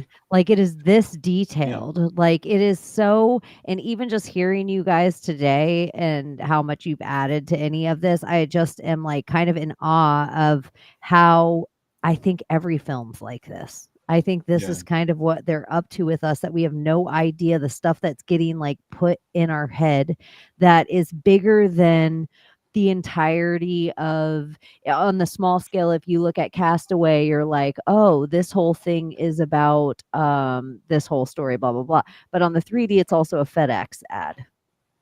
Like the entire thing is like he works for FedEx and the packages and he goes through them. And then there's also this Wilson volleyball, which Wilson is wife Rita Wilson and all that shit. But I just think every single Tom Hanks movie, but it's not just Tom Hanks, it's every single one of them. And this is why I think their movies need to be dissected like their religious books. I think it's the Oscar winners or something like that like really get to play the high magic. It's like, oh, you got an Oscar, you're a high witch now. Yeah, like a top 40. That shot had both Mandela effects in it because you have the box of chocolates and you have Curious George. It's like it's both at the same time. It's pretty good. And he didn't have a tail in that book either. No. And I'm like, ping pong is a 66 pp ping pong. I'm like, huh. Like I always just see symbols and Wait a minute, that's a good one. Pei, the Hebrew letter Pei, actually from its pictographic roots. So so Pei corresponds to the tower in tarot, the tower card. This is a trump tower. It's a trump card. It's the tower. It's the 16th arcana. And if you say ping pong, if you're saying like the PP thing, that's actually 2 towers. So you literally just said two towers kabbalistically. That's pretty trippy. But it's just interesting too to bring it all back around to real current events. Is the whole thing is like they're wanting Trump Tower. New York wants Trump Tower. So if we're talking about this, like I know in 3D, we all know what chess is, but there is a real game called 5D chess. And so it works with monoliths and pyramids and these other things that actually exist on our planet. So in everything that I've learned about memory palaces and everything that I'm learning about dreams and everything that I'm learning about all these creations of our mind, if we can take these things and do them in real brick and mortar and like play out these events, so to speak, on a grand scale, it's like, what kind of rituals are people taking part in? Totally. Well, the building in itself is just oddly constructed at a certain angle. It looks like a triangle, like it's like I'll pull it up for you. yeah, it's just Layla Remember when Ann. that guy went up it with suction cups and he like got to the 21st floor and they pulled him in? Do you remember that? And some guy like climbed the Trump Tower, I think in 2016. And I was just like, I saw that and I was like, dude, nice to meet you too. I wonder what technology they used to create the Trump Tower and what they used in the structures and the material. Some time travel technology from his uncle that was stolen by Tesla or something. Because isn't that like it gets brought up in that book you always talk about, or in the series, not in the Underground The Last Adventures? President. Yeah, The Last President. It gets Oh, yeah. Trump Tower specific address gets brought up, and now they really want that. And then one of the things they always talk about with Trump is his gold. It's all gold up there. His toilet's gold. His everything's gold. Trump's surrounded in gold. So it is like, what You is used to this be able thing? to do a virtual tour. There was a time where you could do that. If you can find it, I'd love to see it again. But if you do, I did a virtual tour once of his penthouse at the Trump Tower, and it's like Apollo is everywhere. Like he's got Apollo statues, Apollo paintings, Apollo. It's like you count the Apollos. It's fucking over the top. So yeah, sun god. You know That's what's that relates interesting? to gold.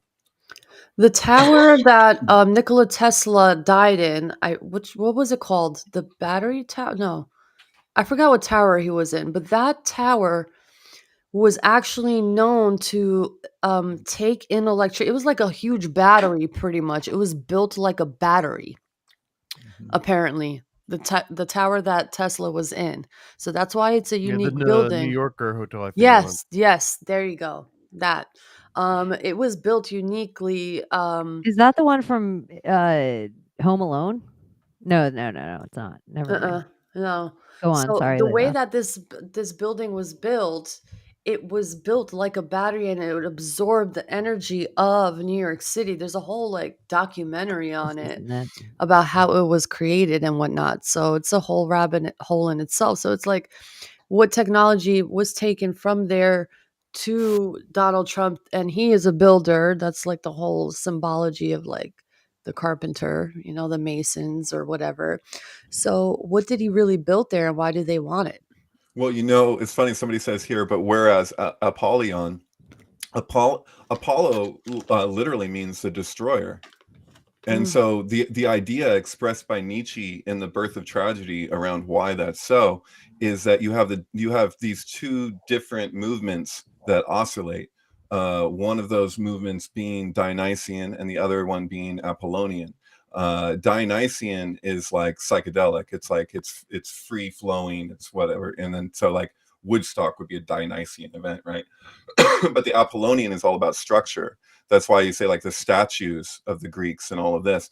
And so what Nietzsche describes is that transition from the Dionysian theater, which was more interactive because the audience would relate to plays that they watched over and over and over again with a satyr chorus in between them and the stage. And the satyr chorus would do music over the plays, which people were so thoroughly familiar with in these tragedies. And then they relate to the tragedy through this through this medium. And so the Apollonian is the removal of that, where there's no more interaction and all it is this kind of spectator thing. So for the more ancient Greeks, they did, the idea of a spectator wasn't something that apparently ever occurred to them. And so so the reason why Apollo is then the destroyer is because order is great and all, but if all you do is say more and more laws, more and more order, that turns into restriction to the point that it can strangle a whole empire, if taken far enough. And so that's why you need that balance of the Dionysian and the Apollonian. And so I relate to periods through history where you can kind of see almost simultaneously things that communicate kind of like opposites in those particular ways as it relates to those archetypes you can see occur. It's like the lunar landing with Apollo 11, whether you believe it or not, you know, like that occurred not too far off from like Helter Skelter. You know, Woodstock was like super close to Helter Skelter, like you know, so it's kind of bizarre sometimes how you have these extremes will kind of like go together at the same time, you know. You know what's interesting? You talk about Apollonia, and then I'm thinking about the structure since we are talking about the structure of, Trump Tower. I recently discovered that the concrete that they used in ancient Greece, I'm going to call that Greece, um, it actually repairs itself. It heals itself, apparently. It's like alive. So, and that's why these structures are still standing to this day. Apparently, scientists discover that these things like repair itself, these structures. Y'all, look at Bruce Willis lived in Trump Tower. Oh, that's not surprising. And he lived at the lowest level. Michael Jackson lived in Trump Tower.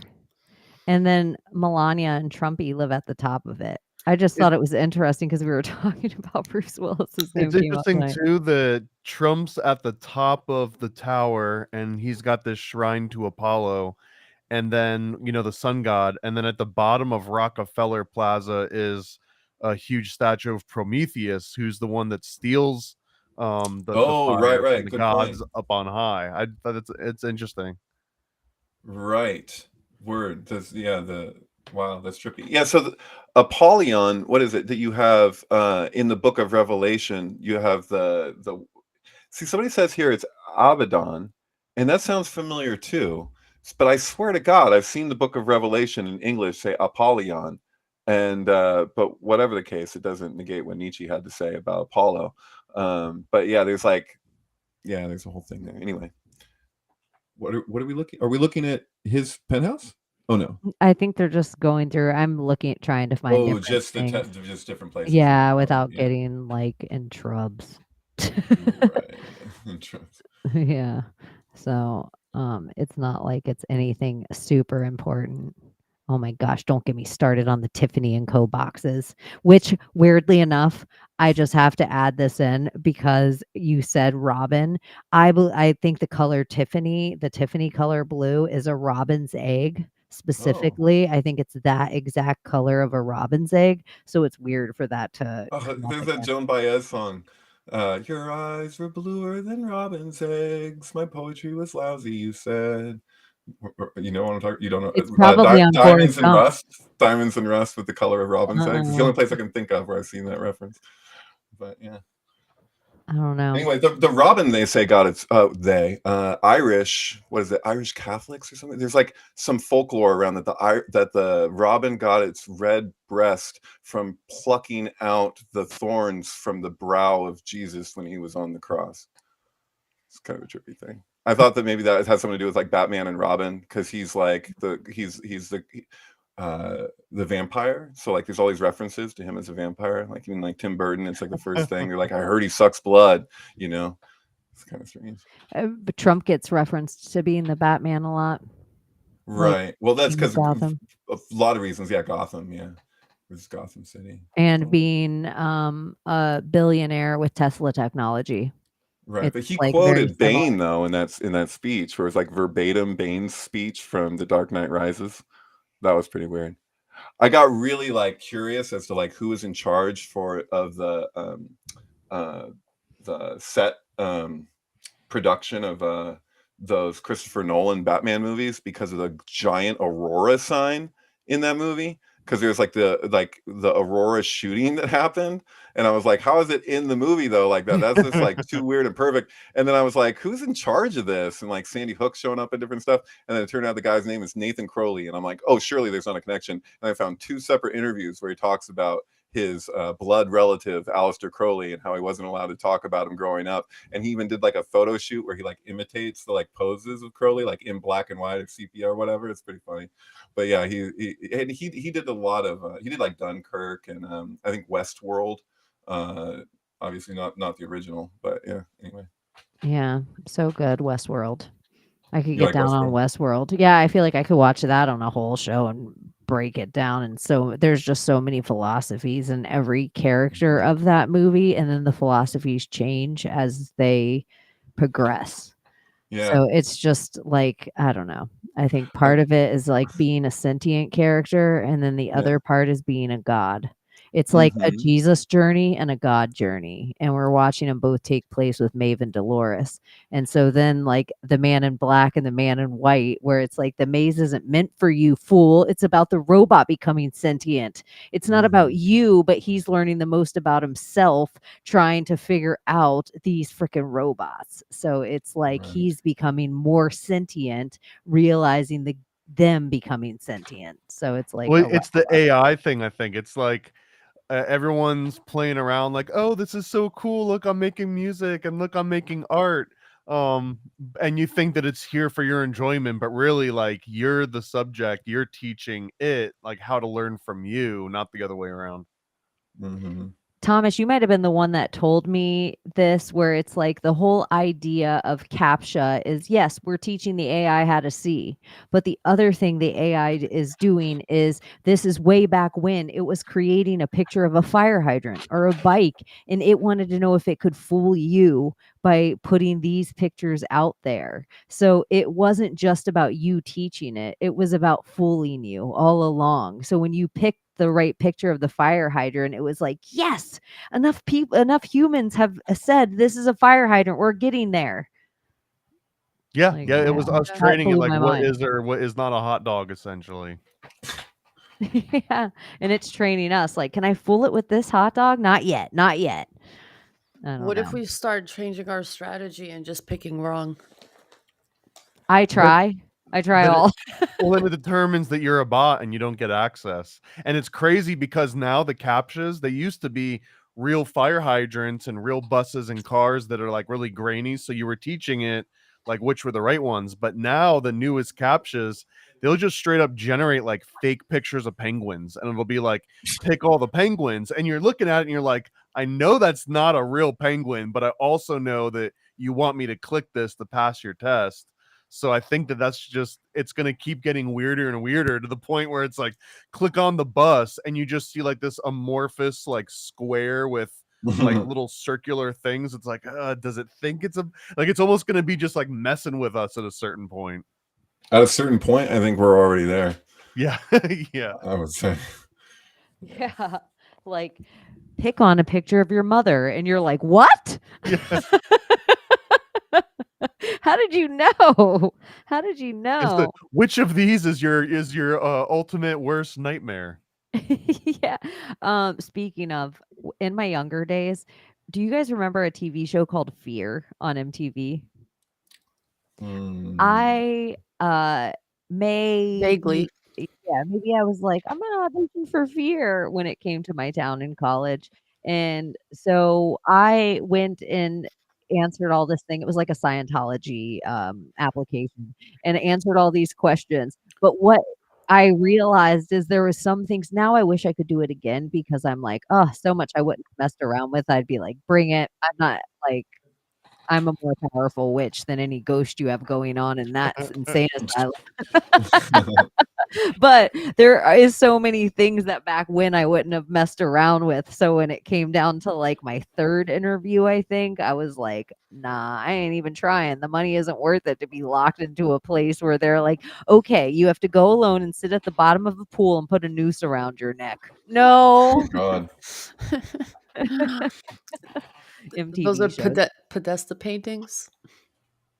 You have to smell the scratch and sniff sticker at the bottom of the swimming pool. It'd all be places like the most haunted places in America. These are the places I want to stay the night in now and make content out of it. Oh yeah. Like Layla and I are gonna smoke this blunt and go upstairs, and then we just film ourselves dying laughing and then being scared, dying laughing and then being scared, and nothing would happen up there. You guys would see no ghosts. It would just be entertaining. About like, shut up, shut up, shut up. Okay, shh, shh, shh. You go first. You go first. And I'll low key throw something on the corner of the room there and just make believe like I didn't throw it. Like, oh shit, what was that? You know what I do though? This is like a cunt move, but I've done it my whole life. Sometimes we'll just be walking through the woods, everything's normal, and I'll just take off running. Because Just like Forrest. Yeah, no matter how brave the person is next to you, our human instinct is to just run. Like, you don't even know, but if somebody else takes off running next to you, we're all like gazelle, essentially. We're like, Honestly, just run. that would if you're in New York City and you go into the basements where they have the laundry rooms and stuff, you have this eerie feeling.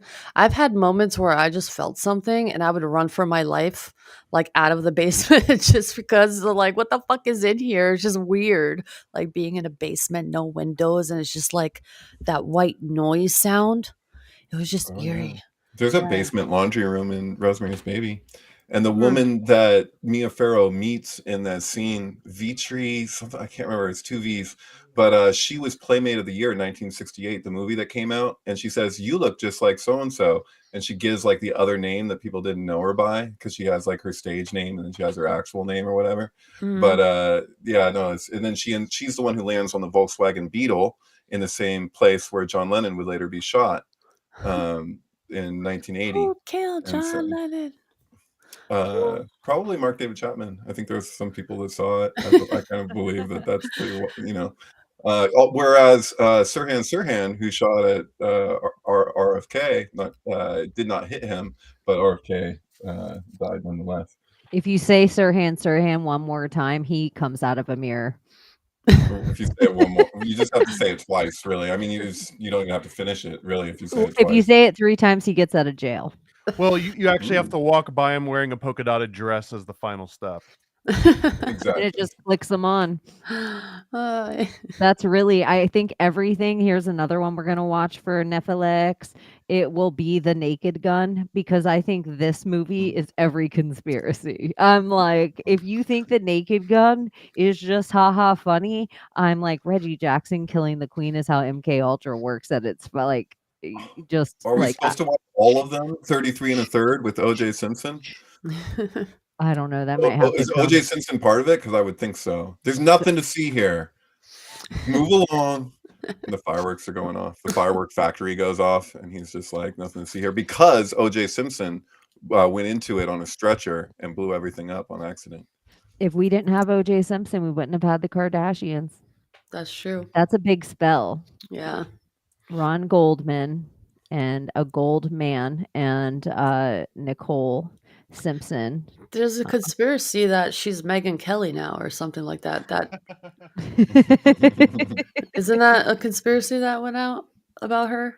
I saw that too. Sounds Yeah. true. It looks true. Checks out. Yeah. It checks. Mhm. It's I like like Bill Hicks. Taylor Swift. I can't believe I remembered her name. LaVey. That's pretty good.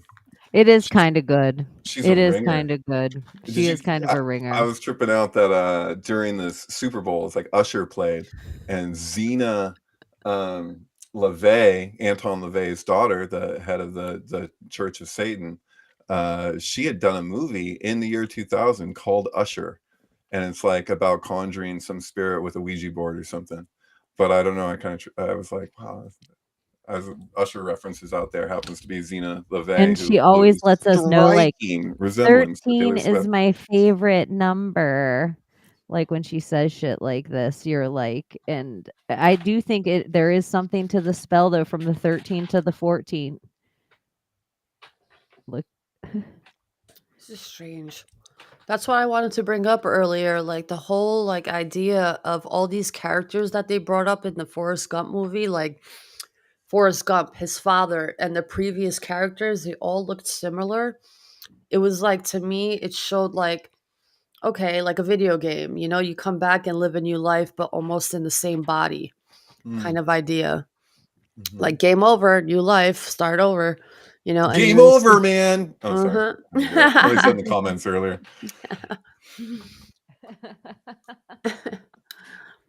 Morgan Not Freeman trying to- is God. I Morgan know. Freeman, is that what you said? Yeah, well, because it's like somebody put, why not Morgan Freeman's Jimi Hendrix? And I'm like, Morgan Freeman plays God in the movies. That's Yeah, he his. does. He has the voice for it. Did you ever see that porno with Jimi Hendrix?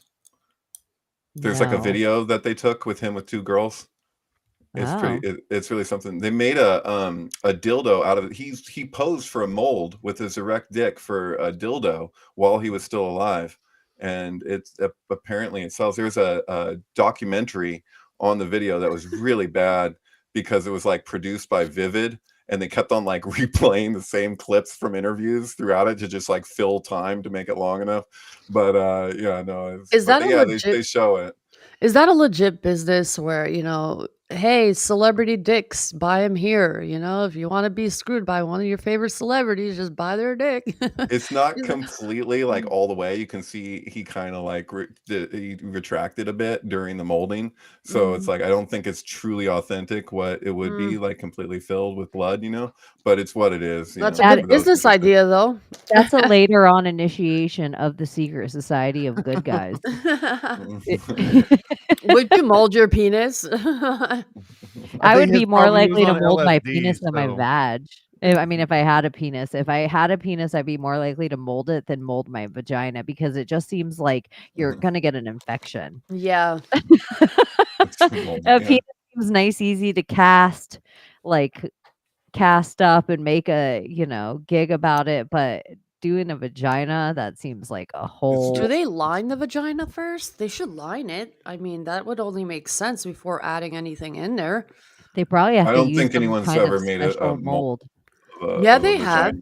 Yeah, they Like have. mapping it digitally, right? Do they really like take some physical person and like Yeah, Jenna Jameson, Yeah. you could buy her pussy. Yeah, and many other porn Yeah, but stars. how did they accomplish that? Was it just a mold like they did? Because I mean, for a dildo, you're talking about an Audi. I don't know how they determined I don't that know with about the I any could see them part. doing it digitally, like if they were to scan her and just like figure it out that way. I don't know if it's just like a gynecologist is just gonna be. I'll tell I you don't what know. That's a I'll good tell you what I question. saw. Yeah, Or this might have maybe also been yeah. something where Kathy O'Brien is the expert. right. It seems like you could do everything with it. Like you would only go so deep. There's, like you wouldn't have to go all the way in the vagina. You could just do you wouldn't like if you designed I'm going to design a Roseanne head. You're like, "Oh, okay, this looks like Roseanne." If you opened her mouth, it might not look like Roseanne, but how many people know as long as the teeth and the smile Right. look like Yeah. But it could Roseanne? be somebody's kink that they want the sperm to meet some fallopian too. They want the ovum like somewhere down the line in Mm. the model, That could be, I don't know. I'll shut up. I don't need to No, why? get to the bottom of this. I like that. Somebody said Jenna Jameson had hers molded, but it's the outside. And just the next thing I saw was Martha Stewart. And so then I just thought, wouldn't it be so funny to take celebrities that nobody's thought of and make a Martha Stewart vagina? Oh my God. God. When Flappity I flap was in flap. junior high, I Flap, got like this flap, Mad flap, magazine that flap. had That's a new song. That's Layla there with the sound scientist. I had Flap. I had fake labels from a Mad magazine that I had gotten, and I put them on my VHS tapes in my bedroom. And I came home one day, and my mom was like, "I found the tape," and I was like, "What are you talking about?" And she's like, and I was like, "What?"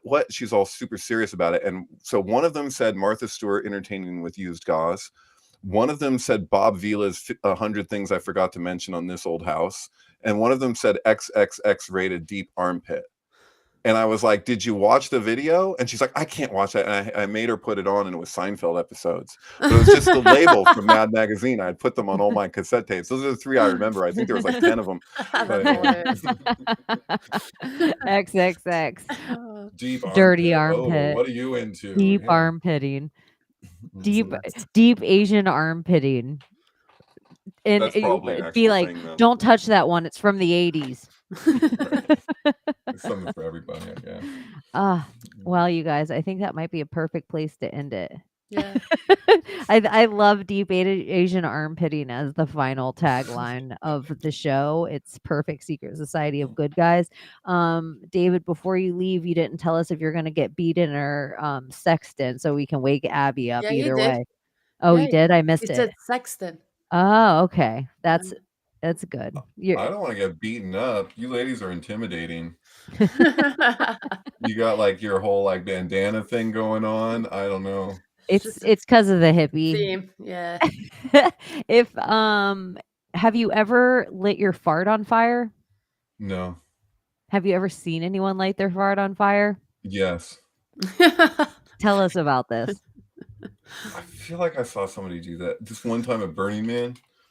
So Did they burn their asshole?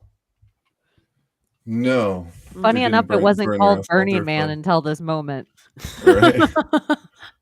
Well, the first time I showed up at Burning Man, when I first walked out on the playa, I'd been up for like literally for like 3 days straight.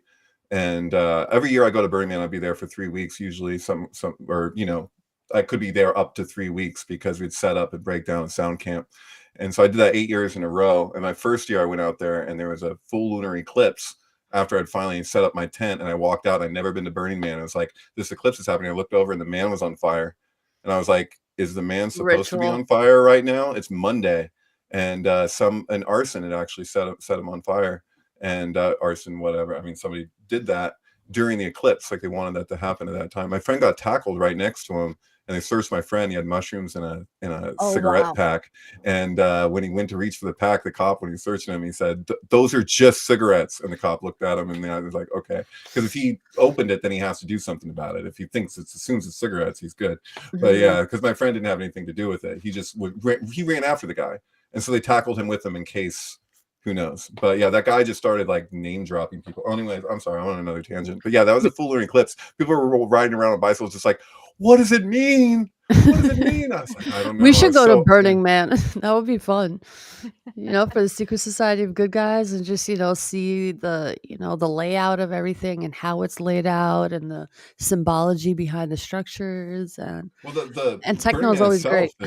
It's the Dionysian theater. It's to the same measurements where you have this kind of like, I don't know how to explain. I could show you in an image. Theater in the round almost of each way they mark the cars and how it comes in like that, and then how the cities start building.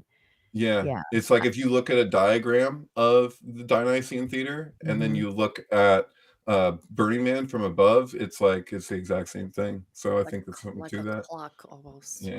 Yeah, I'm obsessed with Burning Man and the Cacophony Society and this whole ritual. And I think it's all leading up to, I think there's certain things with full moons that make water obviously rise and fall. I don't know the whole specifics of it, but they make for high tide and low tide and king tide and the super things. So like right now, the snow moon is like the furthest away the moon is at full moon from the earth anytime this year. So it's the least amount of bright. So something about the moon, as it gets closer, it feels like it magnetizes. And something about the eclipse energy that they're like, oh, this is solar flare and everything else.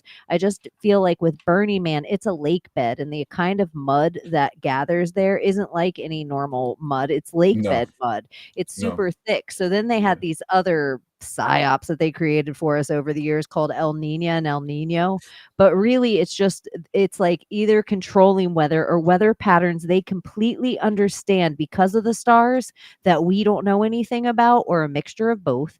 But I just think that Burning Man is about to get flooded, and it might not be this year, but I think the start of it was last year, and it just seems like it might be like the Burning Man is about to get put out. Oh, it's possible, but everybody I know that went to Burning Man this year just had a great time.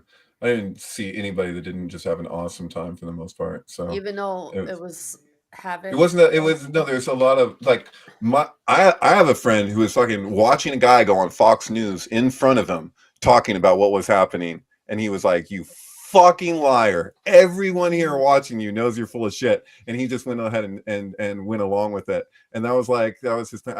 Sorry, I can't remember the guy's name, but my friend's name is Brent Adams. But he had a whole altercation with this guy later.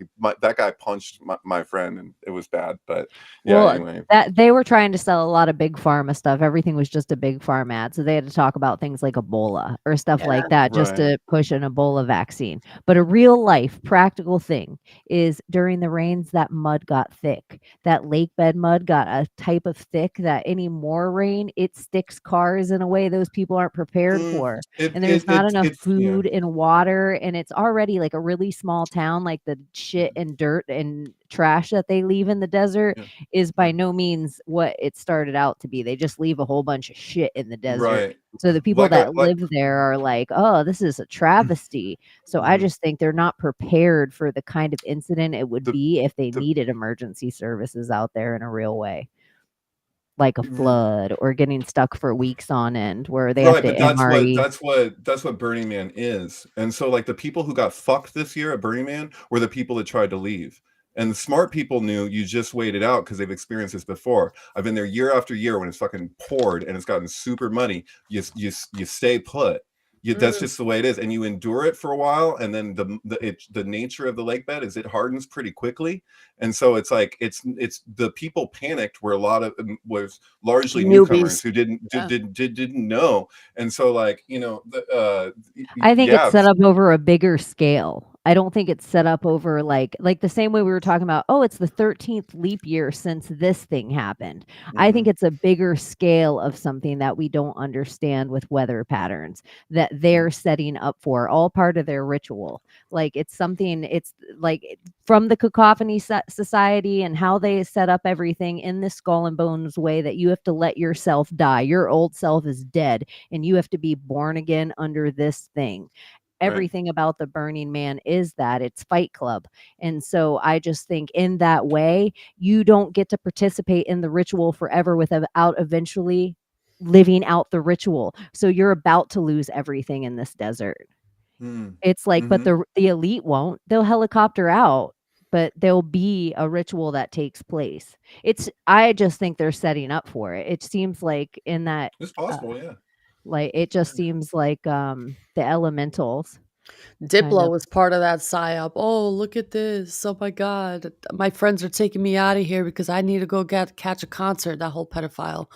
But yeah, it's just But I like the Dionysus thing and the Wicker Man of it all, and I think it attaches to so many other ancient festivals that are pretty the first year that I went, when they burned the man, this is 2008. I watched somebody run into the fire and kill themselves. So we charged it afterwards, but some people went directly in while just about all of us like went around it. Like, so that was the last year that they let people get so close because we could go right up to it. And I watched them do that. Somebody else hung themselves behind my camp. And for a long time, people thought it was an art installation. And they were just hanging there. I saw them hanging there. And then eventually they realized somebody had hung themselves. But like for a city that size, for the length of time, if you account for the per capita, there's less casualties and incidents than there are in like any city, at least in the US of that size. The reason being is that most people that go out there are pretty able-bodied for the most part. They're like, they're the type of people who are like, I'm gonna do at least a week in the desert. I could do 3, but like, you know that you're committing to something. And it says there right in the back of your ticket, if anything happens to you, this is on you. Like that's what you're agreeing to. It's a contract. Do you think it's a way of like living off grid in Alaska, a pipe dream that everybody thinks they can do, but really it's not for everyone. It's not supposed to be pop cultured and turned into a pop song. It's like, no, this is actually people going through a whole like thing. They have to learn stuff about the desert to stay out there. Like they can't just imagine going there without building something. So the reason why I brought the Diplo is because it's short for diplomacy, I think, in my head. So they had this whole scenario with Diplo, like, oh, we need to save Diplo, we need to save Diplo. And it's like they're trying to save diplomacy as a symbology of that because they highlighted him so hard. Diplo, Diplo, Diplo, he needs to be saved. And he was trying to get a ride and nobody could give him a ride. They made it so dramatic. And I was paying attention to it. I was like, it's just fucking Diplo. But then I'm like, Diplo, diplomacy. And the whole flood and saving him and getting him out of there. I'm like, there's something more to it. That's why these characters are important. I'm just like, and that's why Chris Rock, Burning Man in Black Rock City, and that's why another big thing this year we had Chris Rock pushing the fleet out of Black Rock City because Chris Rock, like Dwayne Johnson, is another Black Rock, and they like their Black Rock symbolism over and over and over again. Well, there's also fucking BlackRock, which is ruining shit for anyone trying to buy a home in the U.S. And also, basically, it's the head of who is funding Israel's arsenal. And so like this is a thing people, I'm sorry to do my thing here, but like what people say about RFK Jr. on his stance on Israel, well, first of all, you know, there's corollaries that he's saying at the same time. He's very pro-Israel, but at the same time, the ways in which he's criticized Israel have been completely on point and things that need to be said. But the thing is, he's going after BlackRock. So it's like you can say all you want. What's your position on this? But if you're looking at I mean, he's litigation. So like just like with it's been with Monsanto and you know different companies over time, polluters, and so it's just like it's still in the same vein. It's pretty far out. Mm-hmm. That's and Chris Rock did also get the slap, another BlackRock from Will Smith, and that was to sell alopecia medicine. Right. That's weird. Yeah, it's because if you look into the biggest investors in all the pharmaceuticals, it's BlackRock and Vanguard. And BlackRock and Vanguard, if you look into who the biggest investments are of them, it's BlackRock and Vanguard. So you have to go all the way down to the single. But who are the biggest single holders? Who are the people that own and it's all Chinese men. It's all names that you're like, oh, those are maybe billionaires I've never heard of. Do you know who we do business with in a sense to get Burning Man going? Is fucking BLM, the Bureau of Land Management.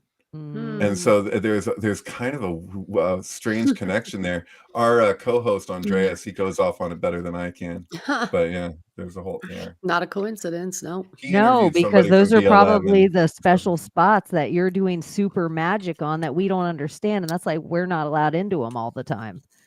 It's like land management takes over, and okay. This is 30,000 conspiracies we're going to leave you guys with tonight.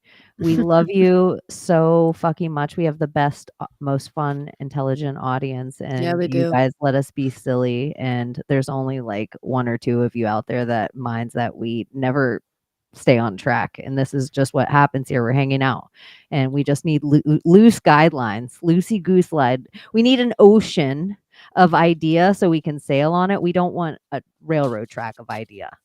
Like, we're not trying to go to your thought internment camp. So thank you. We appreciate you guys so much. Thomas, do you have anything going on this week? I know you just dropped an episode with Abby. Is just your episode with Layla coming out this week? It is. Yeah, I've got one. I don't know if it's this week or next week. If you're on Patreon, you can already watch it.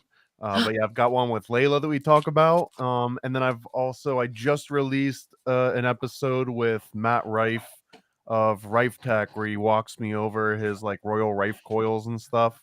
So that one's pretty cool. Awesome.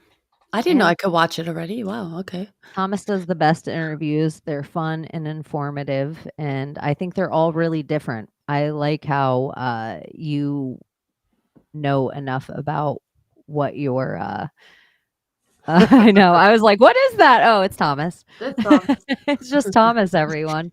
Yeah, Get I your just think stickers. you're a good interviewer and your show's fun. And you have the best graphics and intro and merch in the game. So everybody can check that out on paranoidamerican.com. So yeah, all the stuff, all the commercials, they're fun and entertaining, but they're also real. You can go buy all that stuff for real. So if you think it's just a joke, it's maybe your friend who you think is a joke because maybe they vaccinated themselves. They might need a fill and play set. Like, this is the people you get it for. Maybe your boss needs some Paranoid American stickers that say adrenochrome on her work lunch. This could be fun. It'll get you a promotion probably. Or some Jim Jones stickers or that guy from Heaven's Gate. Those are pretty good too. I know, that's what I have. So many. I put new ones on my thing when I'm bored all the time. Paranoid American stickers. Nice. So yeah, make sure you go get your stuff. And David, anything you're going on this week before we head out? Anything going on? Well, you can watch Think Tank. That's our show. You've probably seen it. I don't know if you've seen Thomas and my Think Tank on Mondays. We usually do it. I think we skipped this week because it was Andreas' birthday. Tuesdays, sir, I believe. On whose channel? Andreas Zertis. Xerxes. I know exactly that name. So we will link all these somewhere. I'll put all these links in this episode description eventually so people can find it. But we love you guys. Thank you so much for hanging out. And we will see you on, I guess, the other side of the moon. All right. See you Sunday. Okay. Bye. Oh, yeah. We'll be around Sunday for a Yeah. live episode. We don't know the perfect timing yet, but Thank you for having we'll me. be on. Thank you, David. Bye, you guys.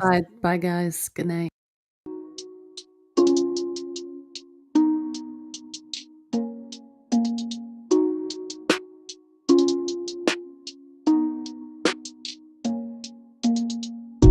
I wanna be rich, but not self-rich. Know too much, get left in the ditch. CIA scratches, its clicks getting itch. Yeah, I wanna be rich, but not self-rich.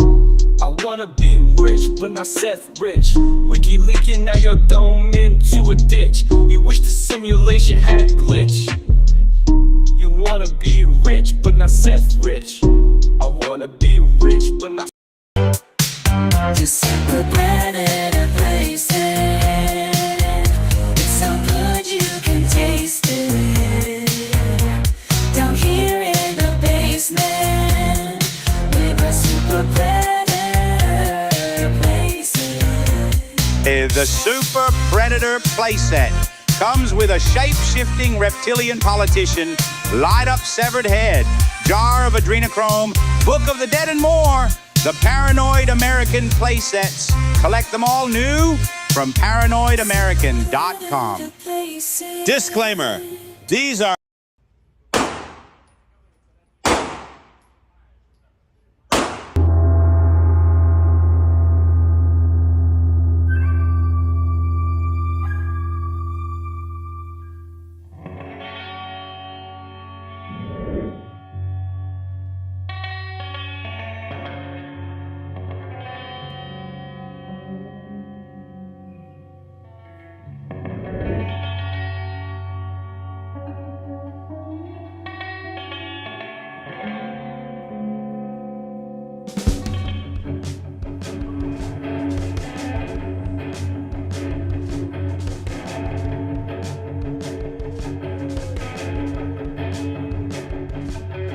What we used to think we knew is constantly explore the view. Our possibilities come true. So what we do is call out to the good guys.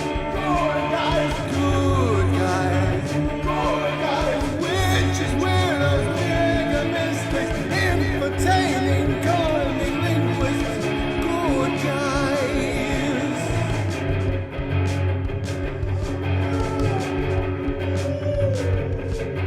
Forum of decorum needs a secretive society to advance on philosophies intentionally, magically good guys, good guys, good guys, good guys. Which is where those mischief making, it's okay to change your thinking, good guys. Good guys, good. Past email this morning. Mommy, I got my pasty. Please run to me.